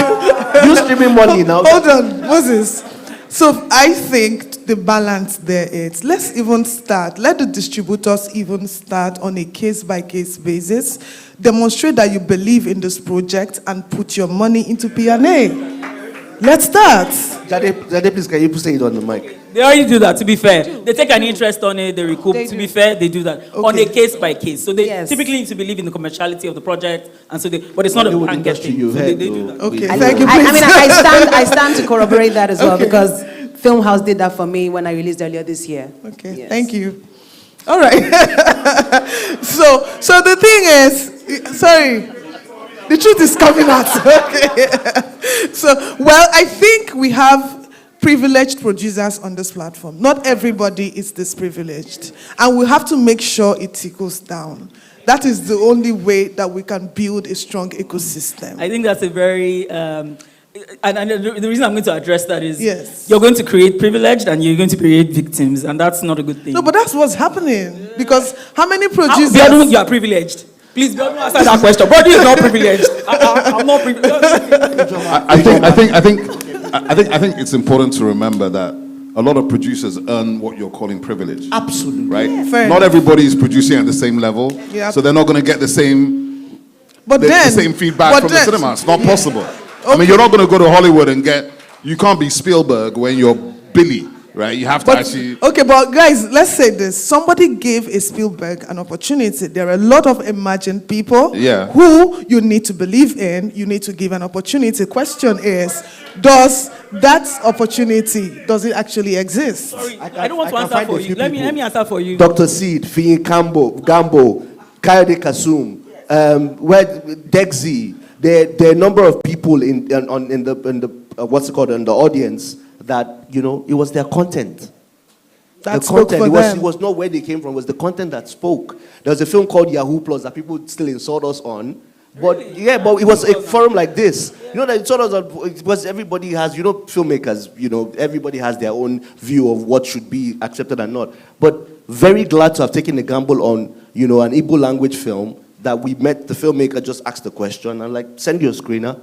And that was how we got a theatrical release, and will probably be on top 30 of the year. So I think there's a lot of misconception. Exactly. And I can also understand it, like I said, in a fiercely independent industry where, you know, it seems like, you know, there are, what's it called, unfair criteria, you know, barriers to entry. But this is why we need, and I know you're rushing to end, this is why we need engagements like this to kind of disabuse a lot of the myths. Okay, so sorry, I just take the last question and then final word. Yeah, that's you, yes. Thank you for raising your voice so that I can notice you. Yes, please make it very, very straight and direct so we can... I will try. Hi, my name is Dr. Sid. Okay. I'm actually one of the filmmakers that was given a chance based without any prior experience by Film One in the past, and I think that's it's very commendable on them. My question mainly has been in Nollywood and in the film industry in general. Though Film One is trying to give directors and filmmakers an opportunity to showcase, there's also a trend that happens, which is from the actors' side. We tend to have the same faces repeated over and over and over again without giving people an opportunity to showcase. And this is still down to the fact that numbers, because they'll tell you, oh, if you don't have this or this or this person in your film, it's not going to sell, and you know, you have to use the same faces. Luckily, when Film One and I spoke, we had an opportunity to break a few new faces into the film. I understand the concept of numbers, but how do we find a balance between creating an opportunity for new acting talents, which will also keep the popular talent on their toes, because I'm sure some of the filmmakers knows that these actors, they don't do shakara for one when it comes to making film. How do we find that balance with giving new actors and new faces an opportunity to showcase and break into the market without also affecting the numbers? Thank you. I'd like a producer to answer this because you do the casting. I think this is something that I have struggled with because I'm more about the craft, more about the performance than the actor. And I'm more about, and I love to feed off energy of an actor who is thirsty and as hungry as I am to deliver on a script. But I've also come to realize that in the cinema space, it's really about the box office, because we are in a climate where the success of your film is measured by how well it did in the box office. So you really have to find a balance, you know. Definitely we need, there are so many talented people out there. And I think that for me, for someone like me over the years, Moses has come to respect that I will use whoever I like, you know. And because he kind of maybe respects the story and he knows the energy, but this is It's commerce and it's art. We have to find a way, in between. The film has to sell. Do we need to grow new talents to take this space? Yes, we're already in a gambling situation. We are all gamblers. We are filmmakers. We are gamblers already. So why can't we just take that extra gamble and put in one new person and flank the person with already popular faces? Take a gamble. Let's breed new people, because truly, these stars, they are becoming a handful. We need new ones. That will be a different conversation. But I think it's been, please, can you put your hands together for this, guys? It's been very interesting. It's been very interesting. I struggle to control the conversation. I'm sure you noticed. But I tried my best so that, but usually when you have this crop of people, it's always very intense. And I think it's, like Moses said, we need to just continue, because this can shape the industry, shape decisions, and, things that are actually happening. So on that note, I want to say thank you to every one of you. Thank you for finding time to come here. And thank you all. Also, a lot of people are also online listening to this conversation. Thank you to our online audience. And we hope that for the rest of the day, that we'll all be here, because we have quite a number of lineup of activities for the day. Thank you, and have a great time. Thank you so much, dear panelists, for that interesting and very informative one. A quick one, for the producers here. I think this question actually is for, I think I make it a statement, it's not a question. For Ijoma, for Moses, and Mr. Obi. We've spoken about producers, and I'm happy this is about making a media content production #1 in Africa and globally. The question I want to ask is, how do we go forward? What needs to be done to go forward? We need a practical approach. So I don't know, Ijoma, if we're going to have a session that's going to be like a practical approach to moving forward, where all these things that are discussed can actually, we'll have like a rub-off of minds, how to go forward. So on that note, I would also like to introduce our next session, which will be happening simultaneously. It will be happening here and Radisson Blu. So for the next session, it's going to be on the Amazon Prime video project pitch. So this is an invitation-only event. So if you're going to be attending, I'm sure you would have received an email. If you have not received an email, you will not be attending this event. And it's only restricted to Executive Gold Badge attendees. So if you've received an email, you will be attending the next session. Okay, thank you. So if you're still here and you're not there, I heard the pitch is already happening. If you are presenting the Amazon Prime pitch and you are here, it is already happening. Can you please go forward to Radisson Blu? Thank you. Radisson, sorry, not Radisson Blu. Thank you, that means you're listening. Can we please settle down? Can we please settle down for the next session? Hello, ladies and gentlemen. Can we please settle down for the next session?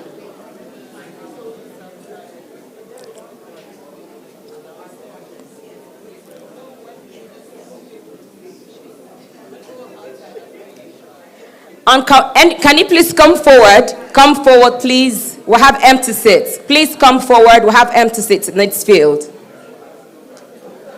Please come forward. Thank you.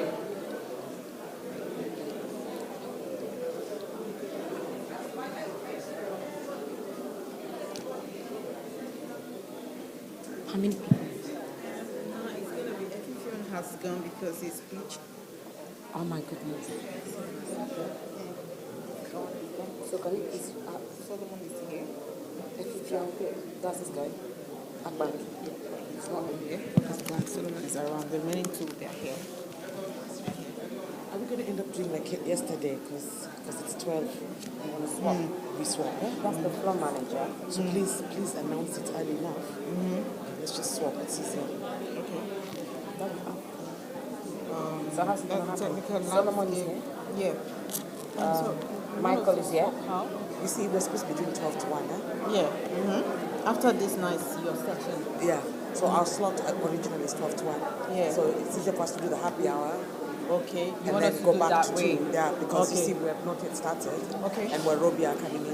Okay, all right. Is that okay? Okay, no problem. We'll start like this. The 6th edition of the Nigerian International Film and TV Summit is here. The B2B event is essentially a business summit focusing on the business of film and television in Nigeria, with a primary aim to promoting business driven by conversations, meetings, opportunities, and challenges revolving around the business of film and television in Nigeria. The summit is open to international distributors, buyers, and film investors, with a core focus of promoting the fast-rising local Nollywood film industry as it evolves to meet with international production standards and expectations, among other topical issues. Theme: Streaming Wars, the implication on future of content monetization for film and TV content. Date: 29th of August to the 1st of September in Lagos, 6th to the 7th of November in Los Angeles, during the world's biggest film market, the American film market. Join us for 3 days of high-level business conversations, networking events, as we welcome a delegation of film professionals from the United Kingdom as a country of honor. Register today at www.nifsummit.com/register.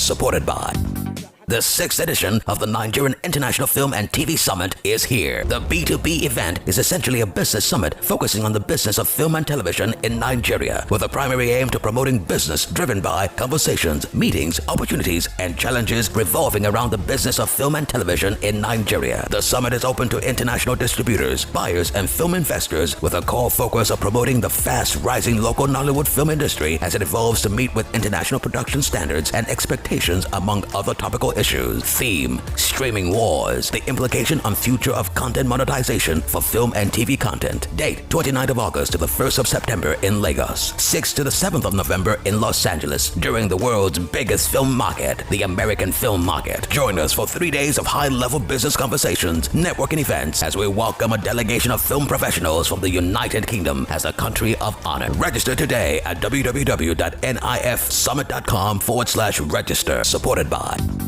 the 6th edition of the Nigerian International Film and TV Summit is here. The B2B event is essentially a business summit focusing on the business of film and television in Nigeria, with a primary aim to promoting business driven by conversations, meetings, opportunities, and challenges revolving around the business of film and television in Nigeria. The summit is open to international distributors, buyers, and film investors, with a core focus of promoting the fast-rising local Nollywood film industry as it evolves to meet with international production standards and expectations, among other topical issues. Theme: Streaming Wars, the implication on future of content monetization for film and TV content. Date: 29th of August to the 1st of September in Lagos, 6th to the 7th of November in Los Angeles, during the world's biggest film market, the American film market. Join us for 3 days of high-level business conversations, networking events, as we welcome a delegation of film professionals from the United Kingdom as a country of honor. Register today at www.nifsummit.com/register. Supported by the 6th edition of the Nigerian International Film and TV Summit is here. The B2B event is essentially a business summit focusing on the business of film and television in Nigeria, with a primary aim to promoting business driven by conversations, meetings, opportunities, and challenges revolving around the business of film and television in Nigeria. The summit is open to international distributors, buyers, and film investors, with a core focus of promoting the fast-rising Nollywood film industry as it evolves to meet Okay, the next session is the Wazobia TV workshop. This will be the TV workshop for Wazobia TV and the Film Lab Nigeria. They'll be talking on various topics, likely the culture, birth in media and broadcasting. They'll be speaking on content development, ideation and writing. They'll be speaking on production and as well as trainings. And then finally, there'll be partnerships. The speakers for this forum are Solomon Essien, he's the General Manager, WE Entertainment Productions. And there's also Michael Okwike, he's the coordinator, Wazobia Academy. Can they please come forward? Focusing on the business of film and television in Nigeria. Can Mr. Solomon Essien and Michael Okwike please come forward?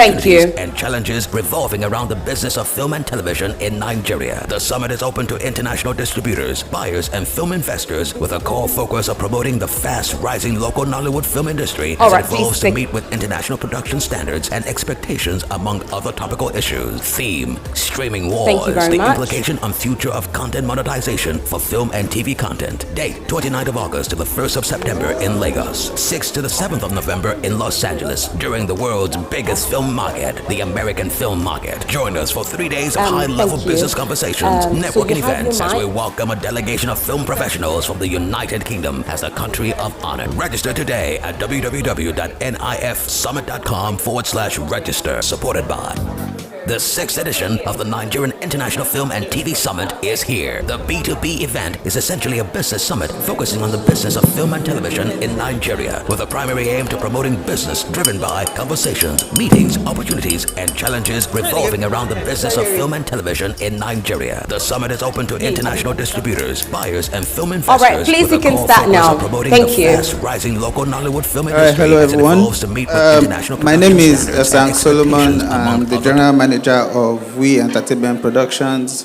a sister company with the Wazobia Group.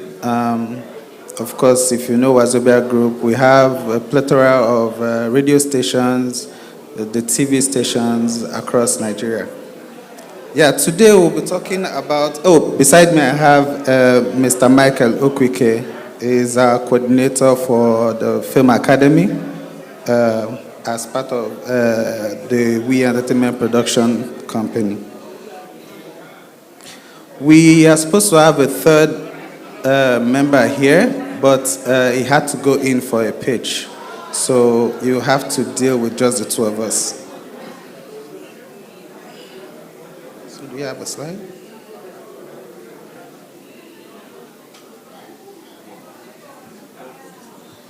Yes. Can we have the slide up, please? So we'll be looking at cultural rebirth in media and broadcasting. And I will just quickly go over it because I know that we are out of time. We need to be fast so we can leave here. So the Nigerian media and broadcasting space witnessed a continued change in the dynamics of how content has been developed for consumption for the public. The ever-changing dimension to meet the demands of audience moved from mono-style content generation to general public to a more strategic approach of consumer-led content generation and development style. The eventual traditional social media symbiotic relationship is carrying the varying audience whilst ensuring the information reach as wider the audience as effective. Owing to the unique dynamic of the heterogeneous landscape of Nigeria and across region, the ethnic lines, it is imperative that we understand the trajectory of our journey, the present realities, which will help us to make informed, deliberate actions in charting the path for generations to come in media and broadcast space. So we look at content development, ideations, and writing. Brief highlights about the obtainable norm in media and broadcast industry. One-way information traffic to the public. Traditionally, we used to have a one-way traffic where you have the traditional TV, as against now where we now have social media. A lot of things are now real-time. We have feedback.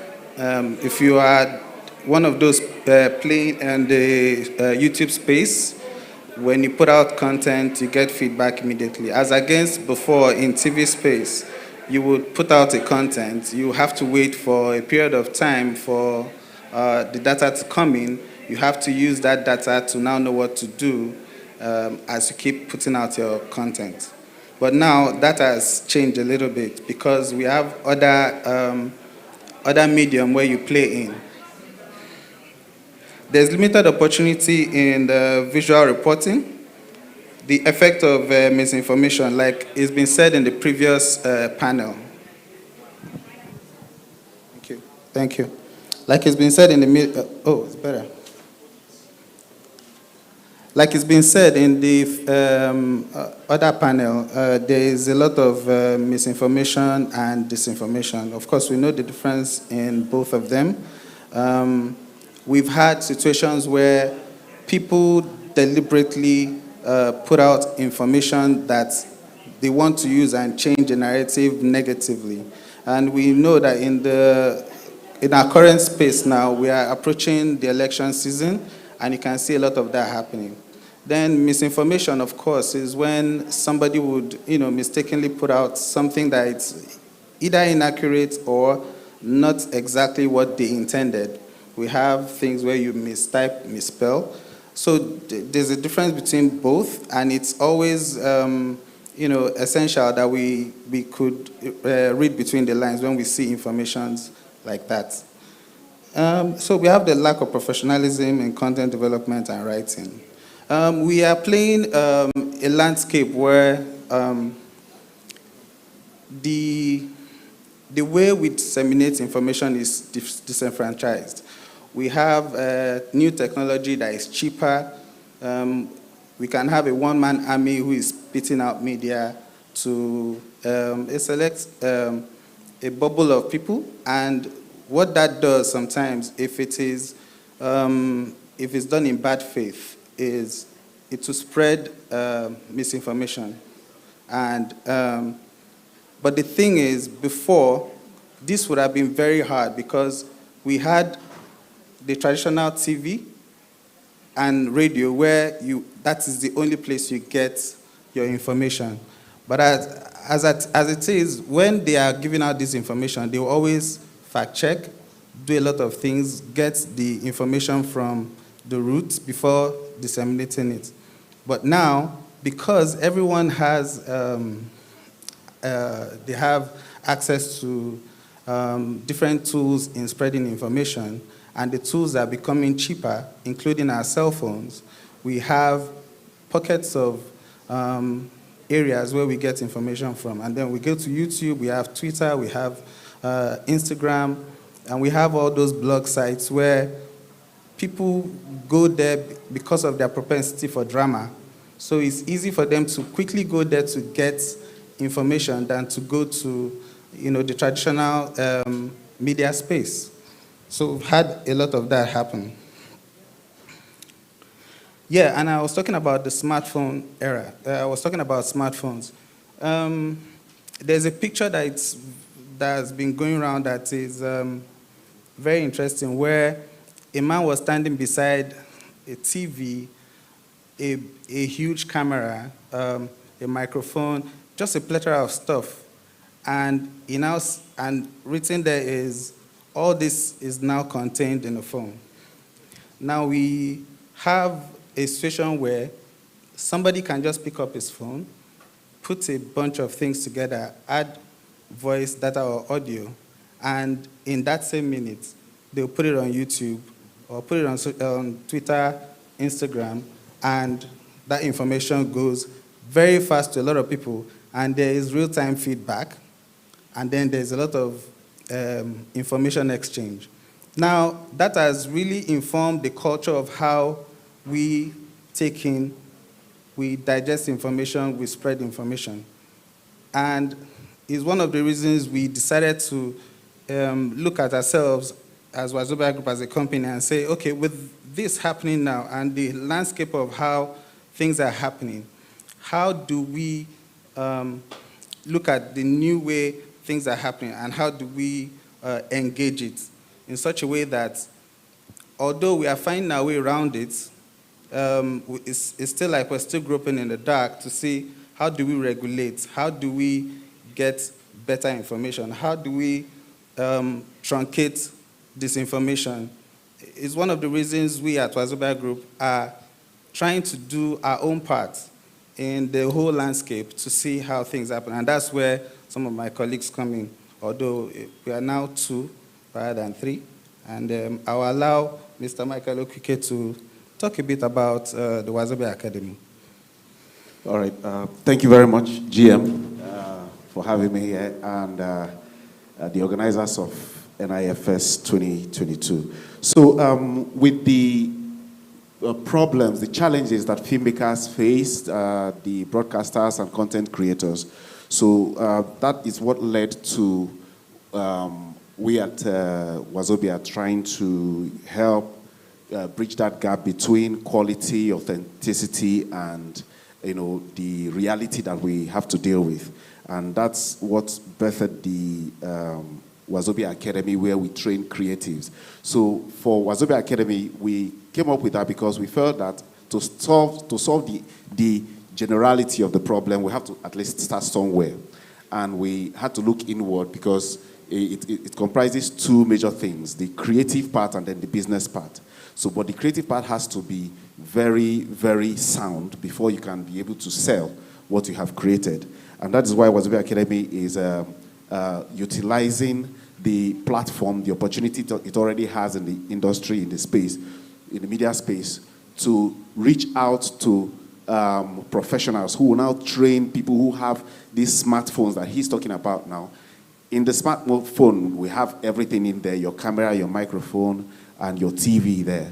So now we are training everyone, young people, professionals who have these smartphones to be able to use it better. That way, the content you create will be done better with your smartphone. The information you send out would also be sent out properly in the right formats that are generally acceptable, even for the media platforms that will pick it up from your handle and use on TV. That way, we are changing the narrative of the wrong stories going out, the wrong stories about Nigeria going out. So, Wazobia Academy, what we do now for the courses is we try to create courses that are very, very relatable, courses that are dealing with the issues of the now. For instance, filmmaking. We have film editing and shooting. We have, for the broadcast space, we have people who come to train for how to become an OAP on radio and how to become a presenter on TV. We also have people who train for the fashion business. Recently, in partnership with the French government, we were able to train about 3,000 people for free. And then from that training, we are proceeding to, having the training are actually online because it's on smartphone. So they just download the app and they, engage in the trainings. And when you download the app and download the trainings on your mobile phone, you can actually access it at any point in time with or without the data. So it makes it easy for everyone to be able to afford and very, very minimal cost. So we have a number of courses on the app where we train people on fashion, business, on becoming an OAP, and then series writing for those in the film industry. We try to train people in writing. From that writing, we now advance them into shooting, interpreting what they have written into pictures.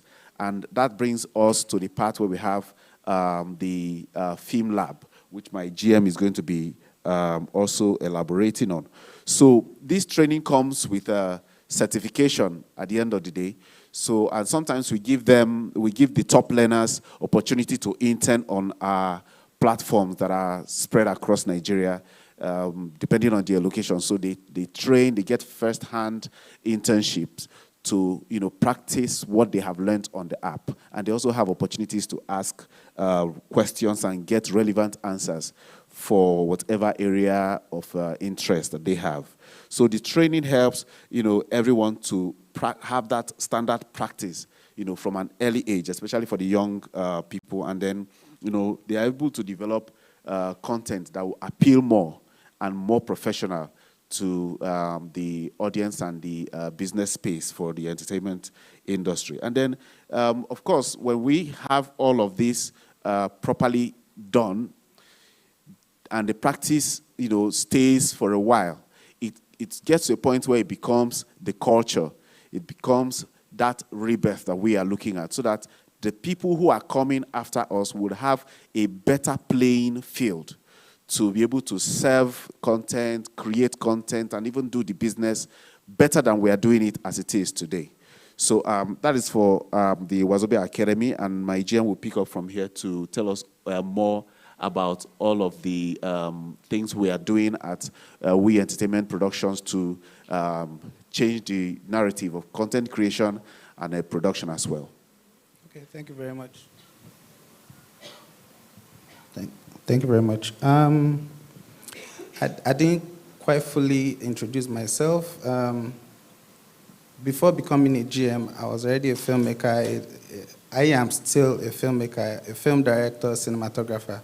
And so when we started the production company, one of the things that we wanted to make sure we do is to tell good, authentic stories.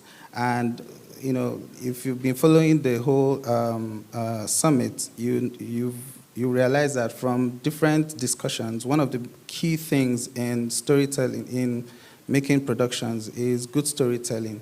And it's sometimes is one of the most overlooked part of filmmaking, you know, because right now we can boast of good picture, we can talk of good production value and all that, but sometimes we fall short probably in the third act, or you know, we're not tying the story together as much as it is.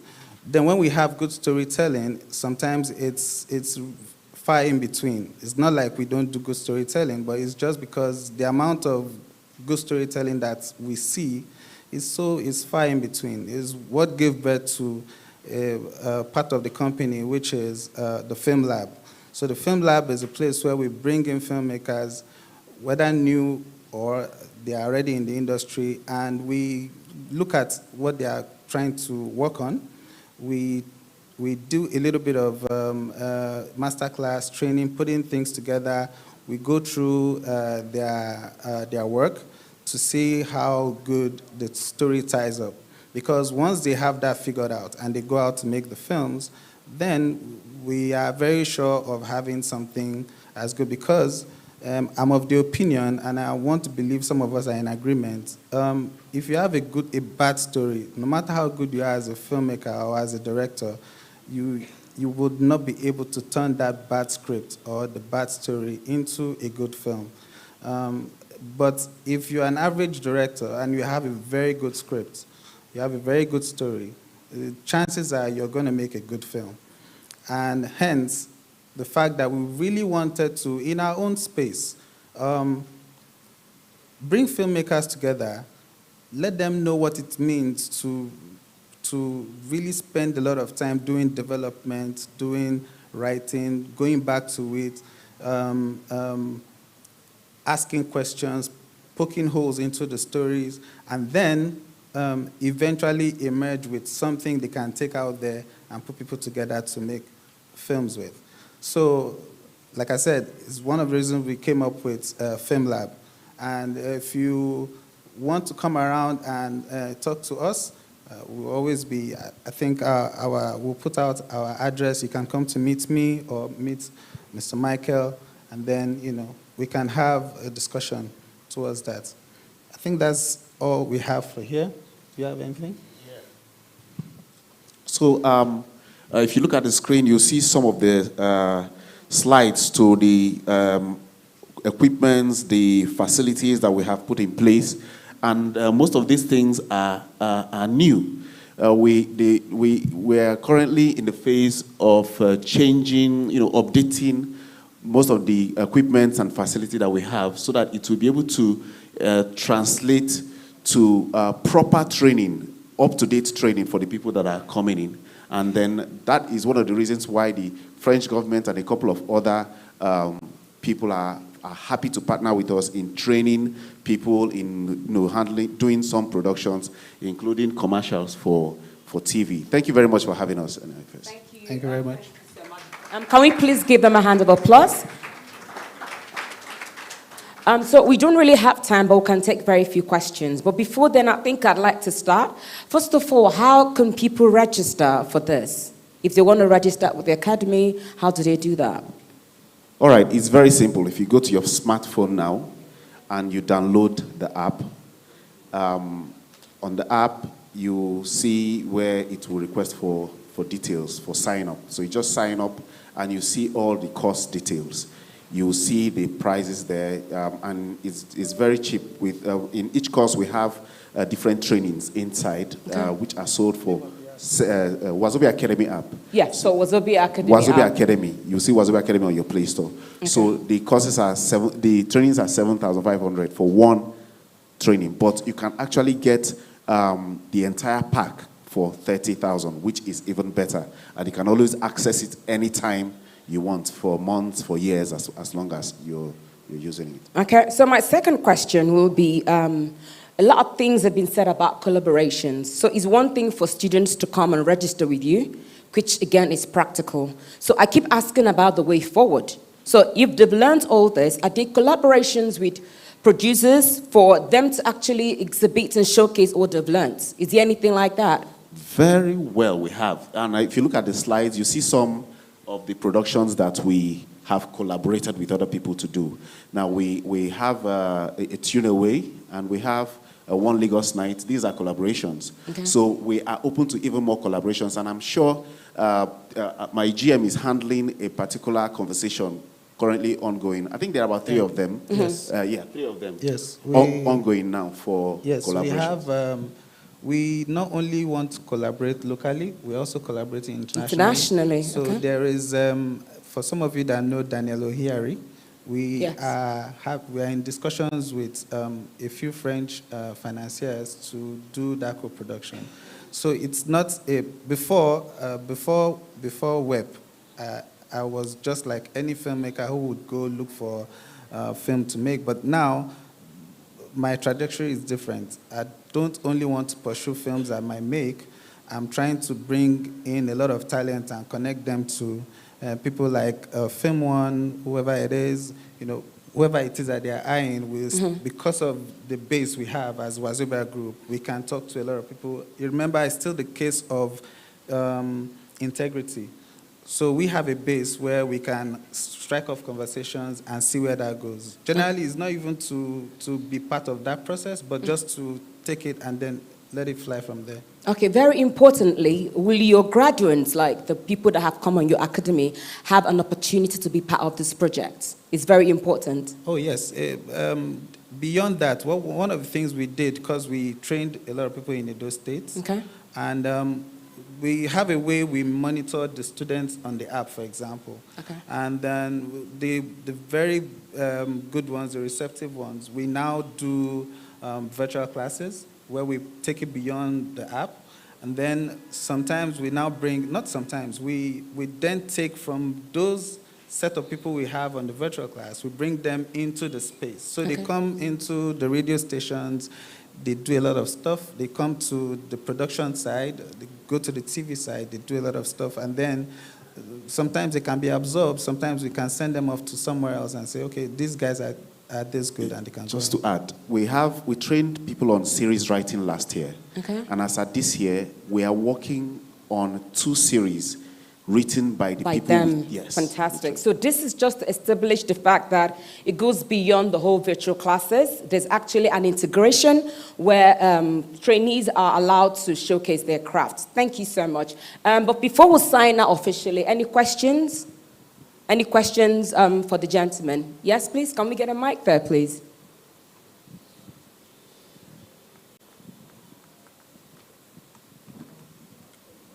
Good afternoon, everyone. My name is Ayo Dili. I just wanted to ask, for the graduates of your academy, are there any opportunity of them like having like a industrial like training with other organizations? Because I'm really willing to partner with, academies like yourself to see how we can co-opt some of them into productions that we may have in the future. Fantastic. What's the process like? Yes, my first reaction is yes, but then I had to think again, and where my head is going to now is not only should I look at absorbing them into our space, I should start talking with other media organizations and filmmakers and people like that to see how we can spread them around, not just us.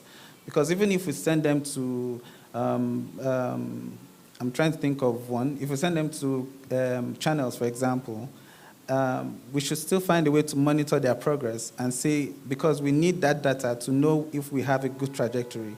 So we'll always I think it's a very good idea. It's something that we have to start working towards, talking to other people and saying, we are training people, heads up, we're going to send them to you, and we'll like you to take them on. Fantastic.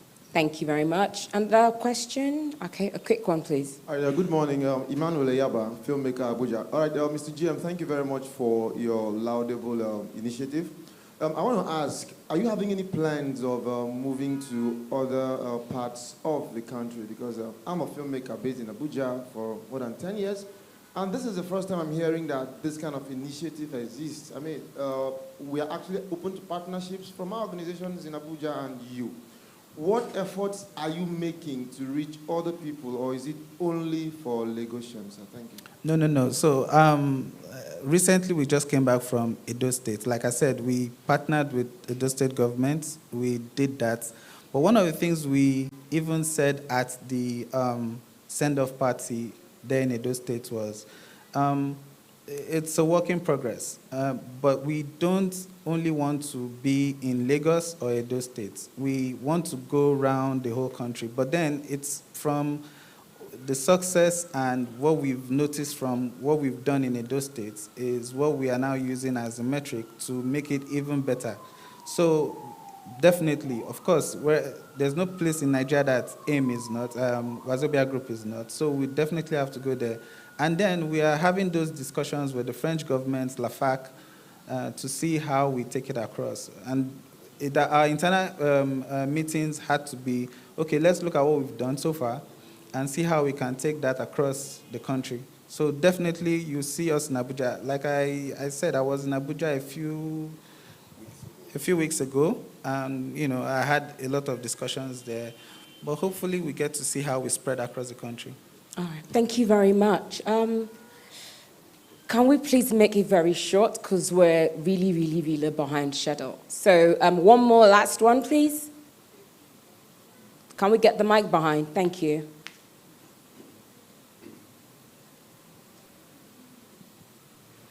Good afternoon, everybody. My name is Elvis Obaseki, and I'm an MD of a broadcast house. I'm surprised that Wazobia was in my village and you didn't tell me. So I'm asking if you'll be open to having media partners, because you cannot have been in Edo to train and ITV was not aware. That means you sneaked in and you sneaked out. So I'm offering you, if you guys can have a partnership, come train my team and I'll give you back media support. My reach is large. I have a station in Abuja, I have in Benin. We're opening our Lagos, we're on GoTV, we're on Star Times, and we're on TSTV. So please, let's have a partnership and see how you can turn my team to be better. Fantastic. Thank you so much. I'm even happy for. I mean, that's such a good news. So what do you say to that? Yeah, most definitely. You would. I will give you a card, and we'll have that discussion. Okay, so Mr. Solomon and Mr. Michael will be around, so meet them for more connects and more topics and more discussions on what you can do with them or how they can help you. And on that note, we'll say a big thank you to both of you for coming on, and then we'll look forward to seeing you again next year. Thank you so much. Thank you. Can we please give them another round of applause? Thank you.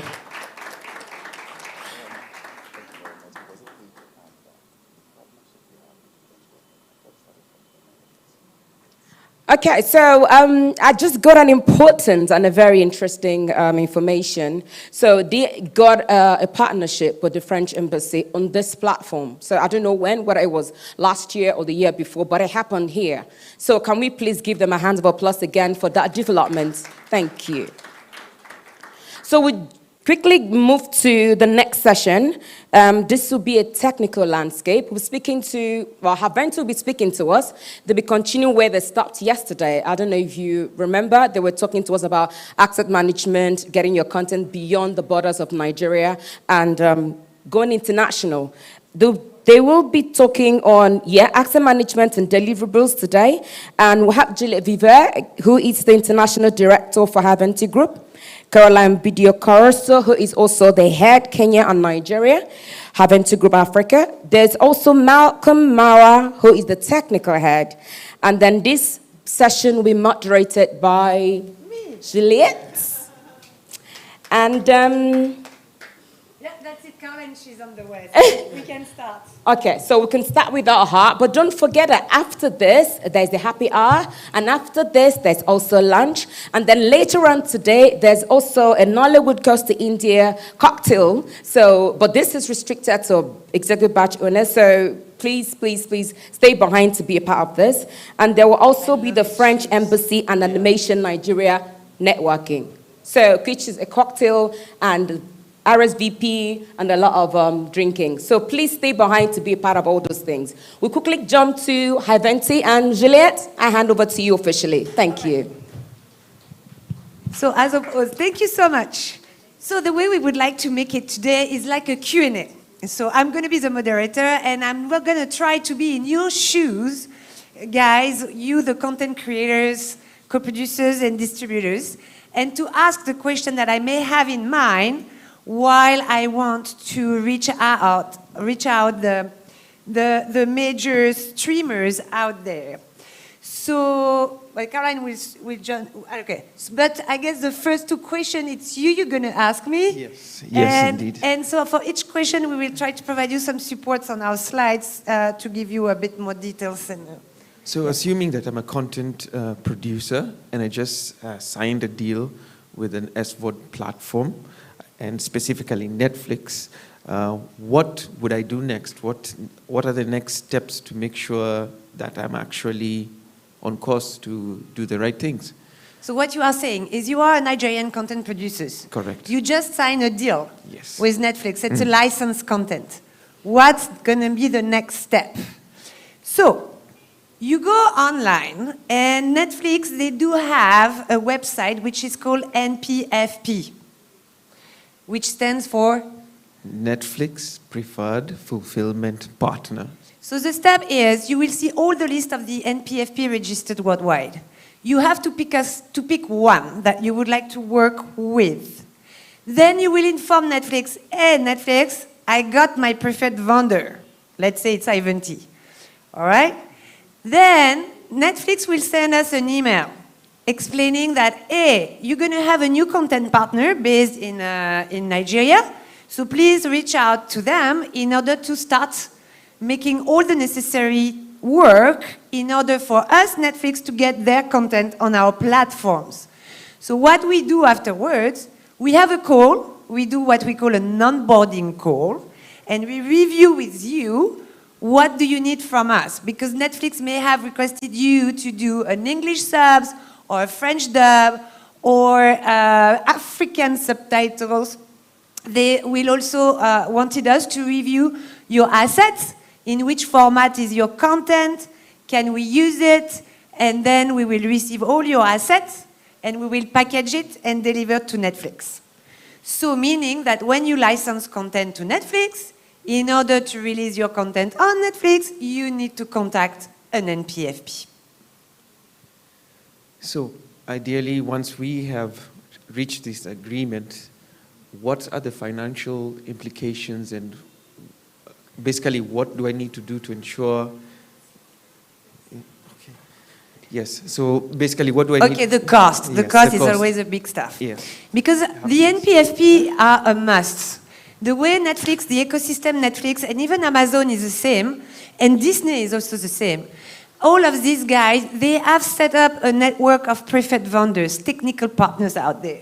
And it's a must. We are the in-between. You have to understand that these platforms, these streamers, they are uncoded platforms. And therefore, if you just send by email or by WeTransfer your content, it won't work. It has to be packaged and encoded properly. So yes, there is a cost, and there are two ways. When you have your content license, let's say with Netflix, you can go on their Netflix webpage, NPFP webpage, and they have created a rate card for all our jobs that we are doing. So you can refer to this rate card to have a rough ideas about the cost of the technical work and the localization work. However, it doesn't mean that we cannot negotiate. This is Netflix rate card as a reference. Then we're going to have a chit-chat together, and we will review the budget as per what Netflix or Amazon required you to do. So before signing your license contract with these guys, please make sure you understand beforehand what are they expecting from you. For instance, Amazon Prime, it's 100% of the time they will require English subs and English closed captioning slash SDH. So you need to make sure what they're going to require from you. You can refer to the red card online, and then you can negotiate with them to include this cost in your license deal. Because at the end of the day, when you do license content to the streamers, most of this technical work, you're going to have to bear the cost. When we do branded content on original content with the streamers, this is different. But here we are talking about the licensed content. I'd just like to jump in on the costing. The other thing you need to understand is that you're looking at costing at a per minute rate. So when you're looking at the rates, you'll never be given a package rate. It will be based on per minute. So as Juliet is saying, for licensed content, generally, you will cover it as the filmmaker or the distributor or the producer. So you need to plan for it. Since we are doing this Q&A stuff, do not hesitate to jump in if you have additional questions, because you can be the moderator with me. Now I have a question for you, Malcolm. So Malcolm. Hello. Yes. Malcolm, I want to deliver my content to Netflix or Amazon. How do I do that, and why do I need a technical partner like Ivanti? Well, usually dealing with... sorry. So usually when you're doing deliverables, it's not as easy as uploading it to a Google Drive or a Dropbox account. You need to be aware of the fact that these SVOD platforms have come up with their own systems to ensure that the delivery meets their requirements. How do they do this? For Netflix, we have the backlot, and for Amazon, we have the Video Central. These are platforms that have been created by them to ensure that while you're delivering content, it meets their requirements and it does an automated QC. So, to answer your question, why would you need a technical partner? For one, they have gone through the technical specifications of each SVOD platform to ensure that whatever you're delivering, if my technical requirements are an MOV file, you don't share with me an MP4 file. If I need a WAV file as an audio deliverable, you don't give me an MP3 file. So the But would you advise me about what you need? Because here I'm already lost in translation with all your... Correct. So let's take a look at slide number 36 to 38. One, you need to be aware of the codecs and containers. The codecs and containers, basically, to make it into layman's language, is the format of the content. How do I want my format delivered? Next slide, please. The technical specifications in terms of video. So, I would then go as your preferred technical partner and go and sift through these requirements, be it the frame rate, when it comes to the type of color space that is expected. So Malcolm, it means if I send you my content, you will be able to assess if I am aligned with what's required by these streamers and just advise me? Yes, I would. And also I'll send you a technical guide on what we expect as a deliverable for you to be able to export the files in the correct format and correct codec. Okay. I have a question. Yes. Sorry. So who would be the person that you would be dealing with? If I'm the filmmaker, yeah. Who would you be dealing with, having those conversations in terms of getting those technical specs sorted and having those exports done? Actually, for this, we usually advise that we have direct contact with the technical team of the content provider. Why? Because they understand the jargon when it comes to technical terms, and they're able to comprehend. Once we do, as you see in a few, the master QC, we give a fully technical report on the video file and the audio file. And for this reason, we need somebody who has the technical capacity to understand the terms that we are using when we say this is audio distortion, there's duplicate frames, and dealing with the producer himself, he might not have this kind of knowledge to ensure that the fixes are done.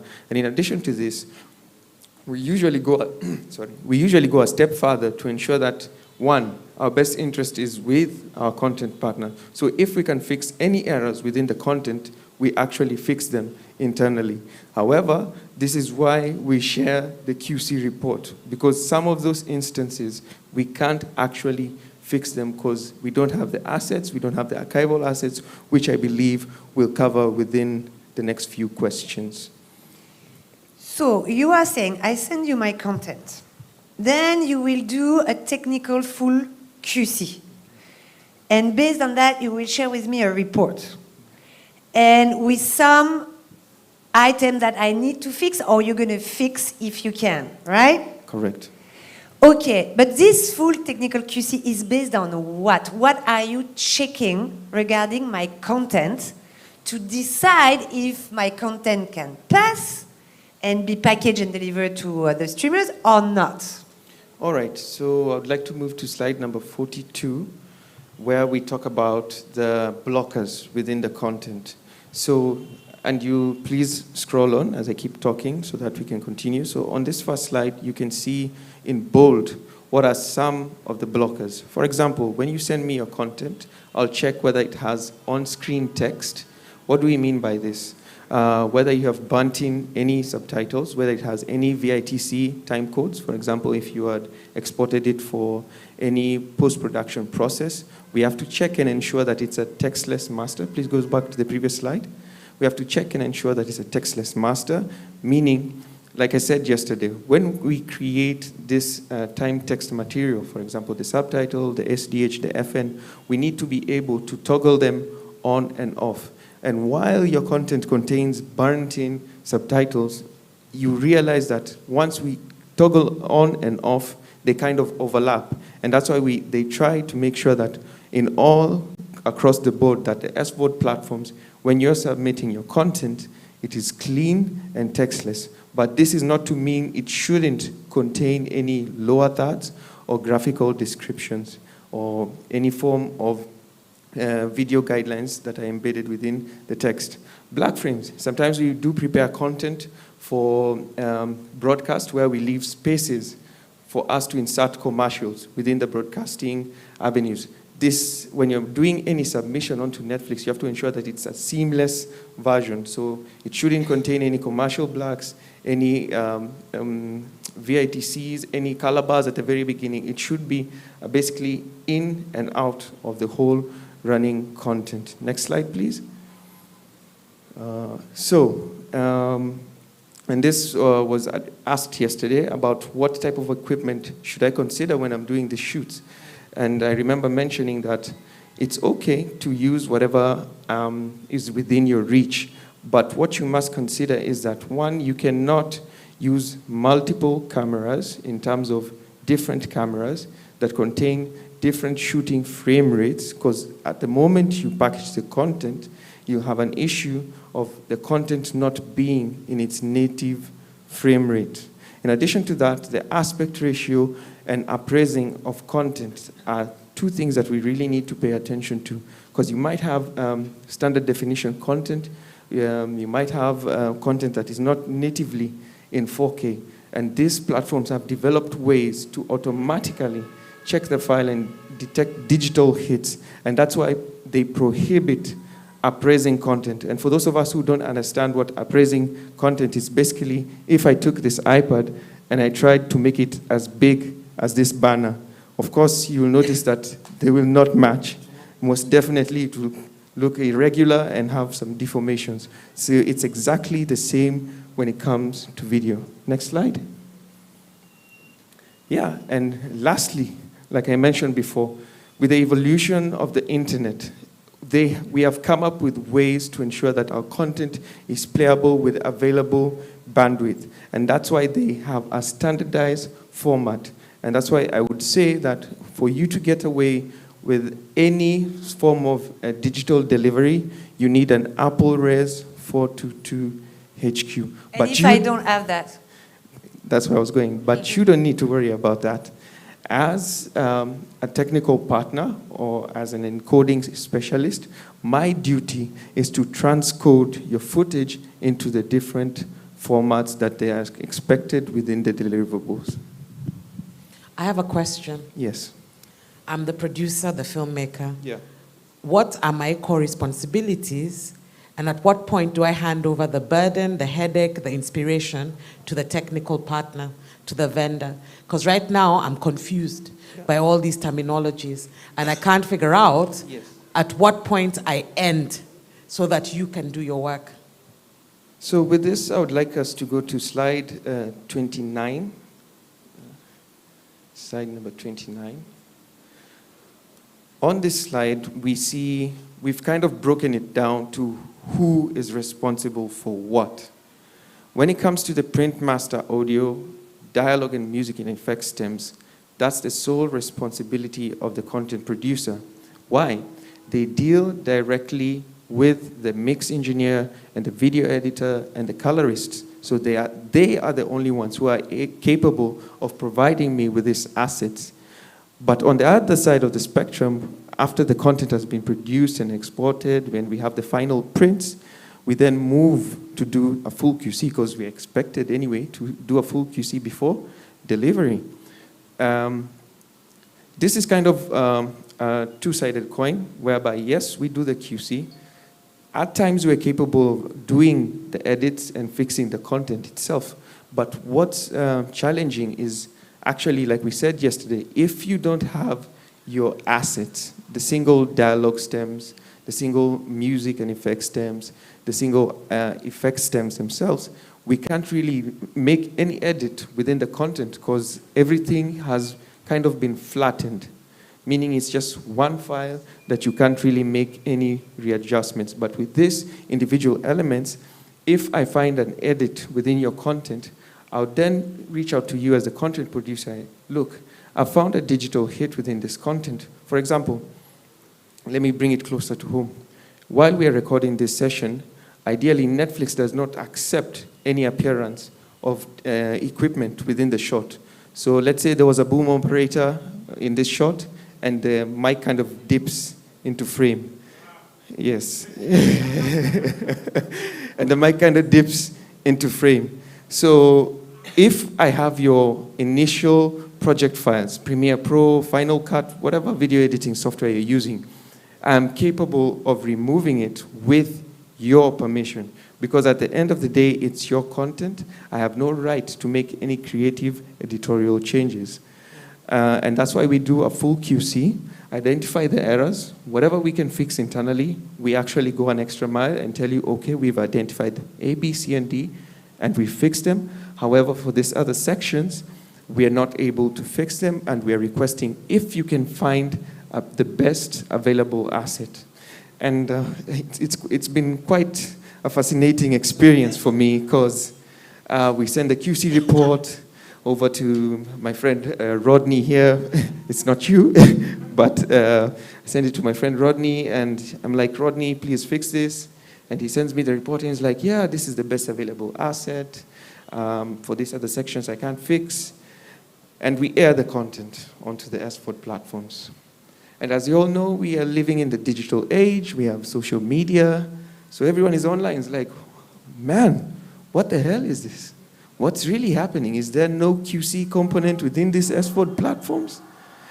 Then you come back to me and you're like, hey, man, why didn't you say anything? But I'm like, I did send you the QC report, but you advised me to upload it anyway. So surprisingly enough, when that happens, somehow, some way the content becomes better. I don't know how, but they usually find alternate versions to make sure that whatever is being streamed now on the platforms is actually of standard. But just to break it down for you, that's the Okay, so Malcolm, to summarize, I just signed a deal with Netflix. You are checking my materials, my content. You come up with your QC report. There are some blockers. We are trying to fix as much as possible. We are not capable to fix all.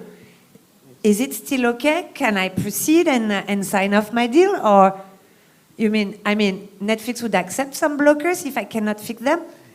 In this case, and actually just to use a case study, when it comes to subtitles, built-in subtitles, if the instances or occurrences are minimal, let's say 5 to 15% of the content, they tend to allow and compromise. However, if it's throughout the whole film, it's usually rejected. And on the other side, because that's on the time text material, but if there are any digital hits when it comes to the video file or any compromising audio artifacts, they automatically reject it, and they're like, this will hurt the viewer's experience, because at the end of the day, this is the way they think. I want you, when you click Netflix, all you think about is Netflix is associated with quality. Amazon is associated with quality. Hulu and everyone else is associated with quality. So the moment you click content and find that it has errors, you will not think that it was the producers or the production house's problem, but you affiliate it to the streaming platforms and the encoding systems. So that's why they even put these QC systems in place. I would just like to open it up to the floor in case anyone has some questions, because we're hitting a lot of time. But now I have one more question. Yeah. Caroline, I have a content that Netflix is requiring me, so I produced it in Nigeria, in Yoruba and in English, and Netflix wants me to dub it in French. But unfortunately, I don't have my Pro Tools sessions anymore, and my music and tracks, my music and effects tracks are completely, mixed with the image. So what do I do? Because I cannot dub since I don't have my tracks separated regarding the sound. Well, the good news is that actually music and effects can be recreated, but that's another cost. It's another layer of cost, because you should give us the music and effects. So if we have to recreate your music and effects, then there is a cost implication that we would expect the content producer to take up. Here's the reality, and I know in Africa this is like we're in resistance to this audio issue. It's like a devil that will not get off our backs. We must respect the fact that audio is just as key as your visual. Yeah, and if you're happy to make a silent movie, great. I'm happy for you. It's an art house film. But the reality is that we need the audio, we need the ambient tracks, we need them separated. And the cost of defeat at the end of your post-production, when you could have just paid $100 or $200 more for a better sound man who had the equipment and could hold up the boom confidently without faltering, it's not worth it.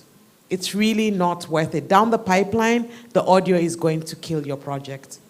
So we can do the music and effects by all means, but it will cost you when you could have just done it during the shoot and captured all your sound. Okay. And then, of course, this issue of burning in and giving a final mix, please, you must keep your assets separate. Why is it so important to keep these assets separate? I like to look at it, there's a reason why they're called assets. If you buy a house, your assumption is that one day you'll leave it behind for your children or some other relative. You'll leave it, even the dog, if that's what you're feeling. But if you have bad assets, there are no legacies that you can leave behind. The reality is that your content can be left for generation after generation after generation if the assets are properly stored and separated. For example, they're doing all these restoration of films like Gone with the Wind and stuff like that, 80 years, 90 years after the films have been made.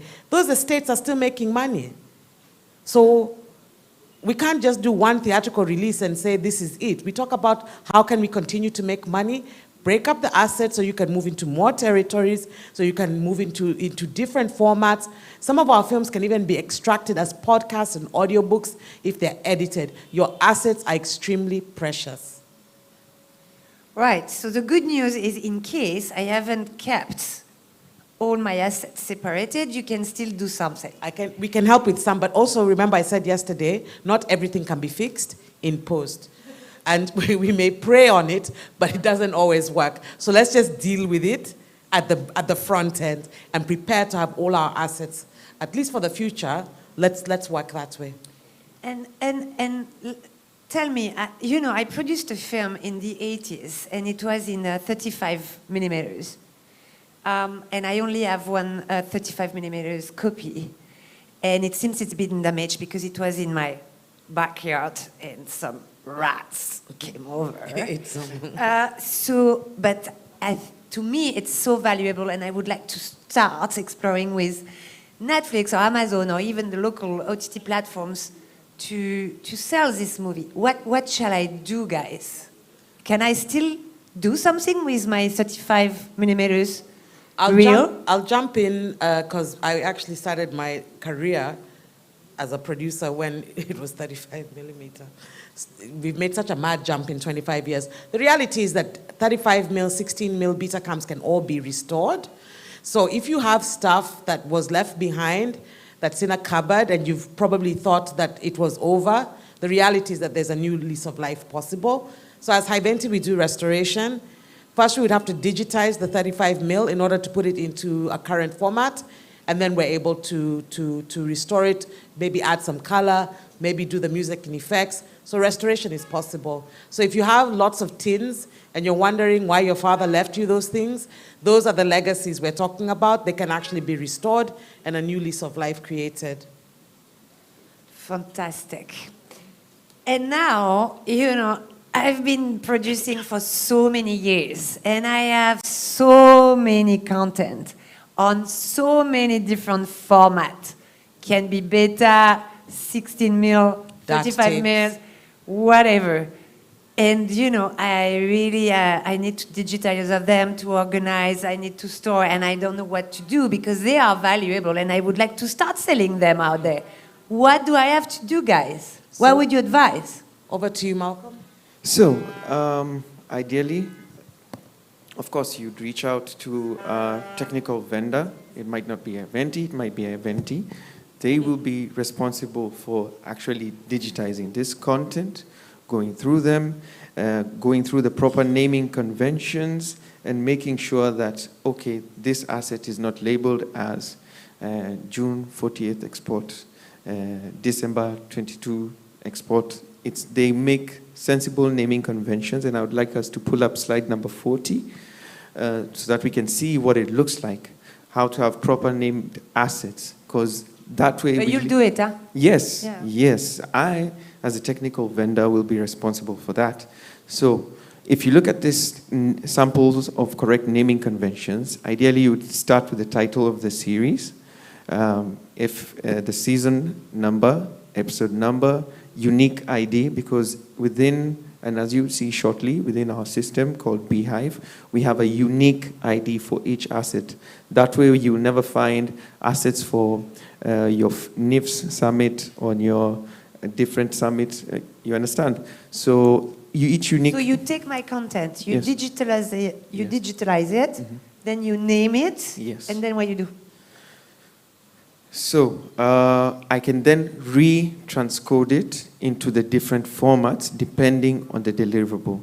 For example, if you wanted me to do a Netflix deliverable, since I, as your technical partner, understand the technical requirements, which is a ProRes file, the correct channel mapping, as you can see, left, right, center, LFE, LS, RS, I would then make sure I package this. And just to bring a contrast when it comes to the SVOD platforms, sometimes we tend to think that one package or one master file works for all, but ideally it's not the case because each, like I mentioned before, each SVOD platform has its own encoding systems. And to give you an actual representation, when we're doing Netflix submissions, because of our badge, of course, we access their back end, and you can be able to submit these assets individually. So I can submit the AV file on its own, the mixes and the respective poster arts, and so on and so forth. However, when it comes to Amazon, I have to deliver everything at once. It's more or less like an IMF, but it's not an IMF. IMF, what is that? So we are not talking about money now here. When we say IMF, we mean Inter-Master Operable File. So this contains the various playlists. So for example, we have a movie called High Venti. The first track is in English, and it has its own stems, its own subtitle files. And within the same movie, we still have a French version. So it will also contain those assets. So the intermaster operable file contains all of these assets within So if one I package. kept separately all my assets and source materials as original, Yes. then you can create an IMF? Correct. Okay, cool. It's always possible to, as long as, I think the main takeaway of today should be, as long as you have your assets separated, individual assets, and I can mention them, the metadata, the hero arts and the poster arts that you need. Who's requesting IMF packaging? So, in this particular instance, an IMF would be needed by Netflix, one, when you would want to do a localization version of your film. Because then again, it will be, think of it this way, you want to take your film to different regions, and within the content, you have graphics that need to be localized, you have subtitles that need to be localized. So this intermaster operable file will then be delivered within the regions to meet and be readjusted according to their specifications. So it's almost like the days when we used to do DCPs. Of course, the version being released in Nairobi might be very different from what is being released in Berlin. So if you'd want to get a direct reference, I would request you to think of it from the perspective of a DCP. Right, we have only 1 minute left, so... I just have a question. What is metadata? I keep hearing meta. What is this thing? Okay, actually, thank you for that. And let's go to slide number 41. Metadata. Metadata is basically information about your film. And if you're a computer nerd like I am, you know that metadata talks about information of the file, like what's within this file. So let's look at the Netflix login page. You see you have the title, a brief description of what the film is about, and basically the actors involved in the film. The metadata basically is what the user onto the SVOD platform would ideally reference and check and say, okay, this movie was made by, let's say, Quincy Jones, or it was scored by Quincy Jones. I love Quincy Jones, so I think it's a movie I need to watch. And that's basically the essence of metadata, to give more information about the film at a glance so that I'm capable of making my decision. Am I going to watch this, or this is not for me? So at the end of the day, if I got you well, Malcolm, if I have plenty of content that I want to secure and make sure that I'm going to be able to sell them worldwide, you can take care of all of them, you can digitalize, you can name them, you can store them, and then it's easy for me. I do my deals, and just you deliver the client, right? Yes, and actually, maybe I can even take myself out of the picture, because as High Venti, we've been able to come up with a tool called Beehive. So Beehive is a client asset management tool that ideally, I'm getting to it, it should be, slide number 48. So it's our client asset management tool that basically you do not need anyone technical around you. Everything has been taken care of, and all you have to do is click, click, click until you get... deliver my customer. Exactly. Wow. So we load everything to that? Yeah, not you. No, me, I won't. You just, as the content provider, you give me your assets. I'll do my technical processes, possibly in a dark room somewhere with my wide screen going through everything and make sure everything is okay. Submit it onto the platform, and you'll be able to access your whole catalog. So meaning if you have 500, 3,000, all of that will be able to access it just by clicking. So let's take a look at a short video that we prepared. Can we still, time-wise? It's a 1 minute video. We can do 1 minute, yeah. All right, let's take a look at the platform. Play the video.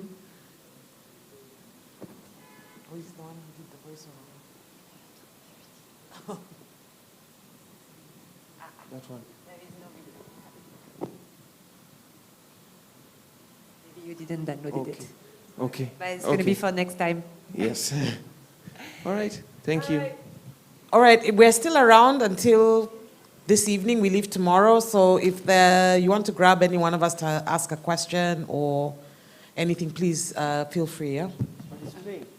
It's playing. It's just there Okay. is no sound. All right, maybe you can start it and I can just do the voiceover because I remember recording it. Yeah, do them. Yeah. Separate answers. Yes. So please start the video again because I can see it's playing. Mr. Front of House Engineer.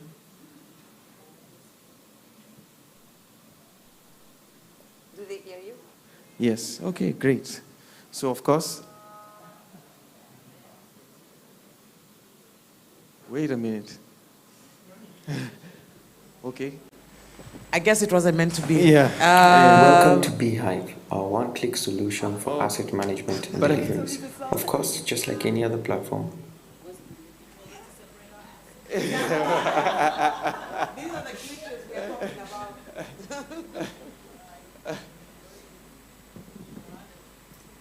Should we wait? Should we wait? I guess we have to stop Welcome here. to Beehive, our one-click solution for asset management and deliveries. Of course, just like any other platform, all you have to do is log into the platform. Upon logging in, you will be greeted with a history of your project. So, what do we get to see on this history page? One, we get to see and track our packages, but most importantly, we get to see what type of storage is available for us. We can store our assets on cloud storage or hot storage available on our local storage. But furthermore, we can also store it in LTOs. What's more interesting is that when you want to take a deeper dive into the type of assets or content that is available on the platform or your assets, all you have to do is click the asset.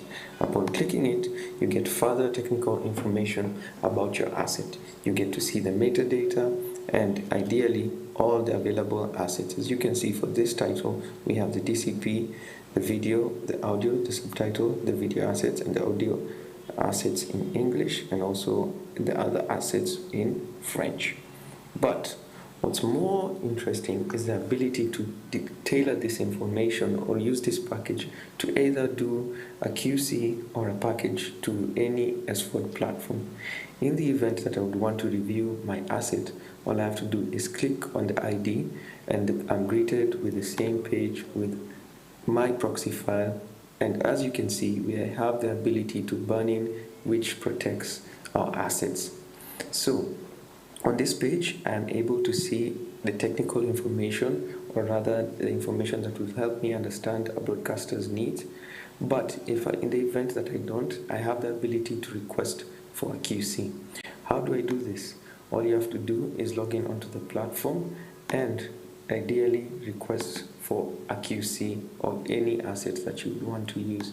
For example, if I would want to do a QC of that particular video asset, all I need to do is make sure that one, I have gone to further information about the file and say ask for QC. Upon doing this, a local in-house member will be able to review a file and provide a QC report that ideally looks like this, whereby all the information, technical information of the file will be reviewed and you'll be able to determine whether your file has issues. So, through API integration, we have been able to provide two main features that I really like.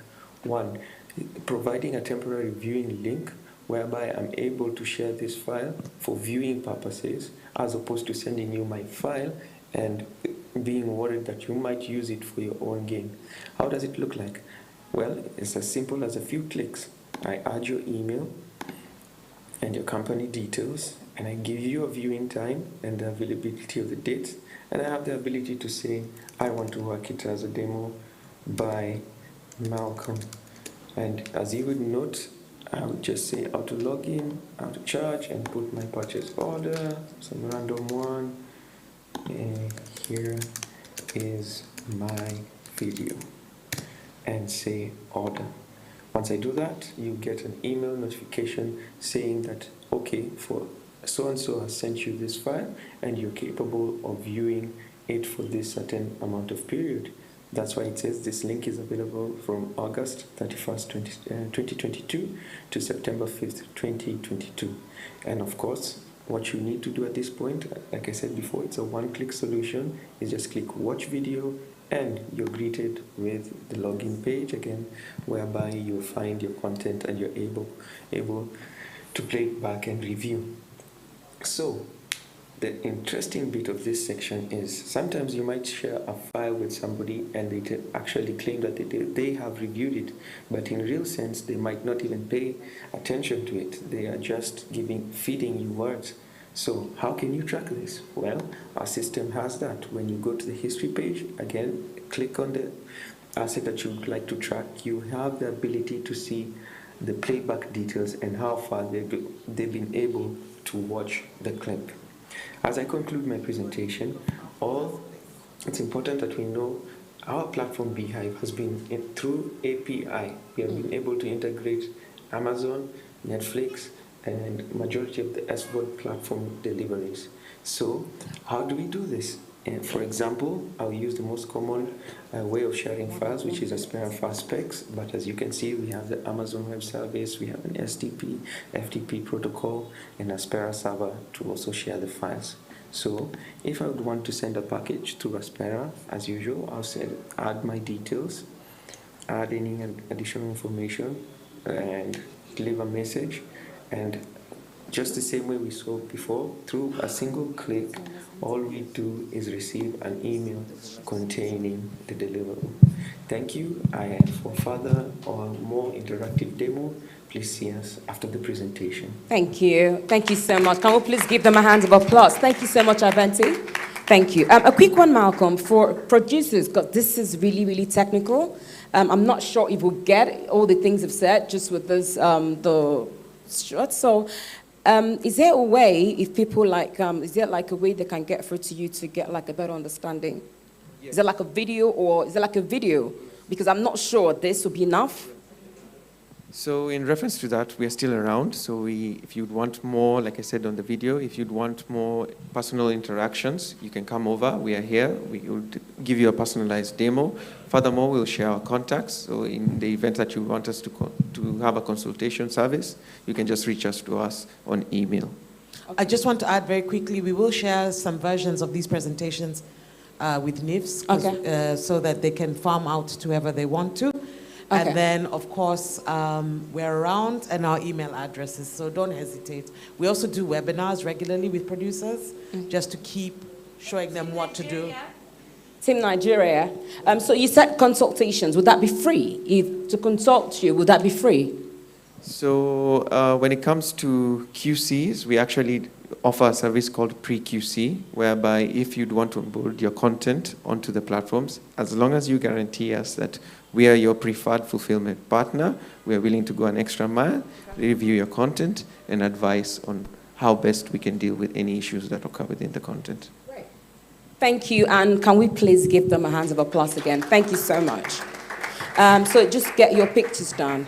All right, on that note, I'd like to also introduce the Haventi Happy Hour. So it's time for food, for networking, and more food. So our food arrangement, a lunch arrangement, is for all VIP attendees and those that paid, that's the executive badge holders, they should go to Radisson Blue for their lunch. Sorry, Radisson for their lunch. So Radisson is the next building. For the speakers who spoke today, please also go there for your lunch. Then if you are not an executive badge holder and you're not a speaker, please stay here. Your lunch is here. And this is officially signing out here. So after this session, we will not be doing further sessions here. That ends our session here for today. So after lunch, everybody is going there. But remember, you're having your lunch here. If you're not executive badge holder and you are not a speaker and you are not a VIP, where are we, all of us? We're eating here, yes? And then after eating here, we're going to the next building to continue the conversation. And what else? Okay, I'm also made to announce that this The cocktail, there's a Nollywood, and in Nollywood Goes to India VIP cocktail happening later today. And there's also the French Embassy and Animation cocktail happening today. So you don't want to miss any of that. I was there yesterday, and for those that were here, I think we missed a lot because I didn't go there yesterday. I was here all through, and I went there in the evening, and it was amazing. I ate a lot. So to be part of this cocktail, please wait till the end for these special cocktails, and then for lunch, please stay here, and then if you're supposed to go there for the VIP guys, go there.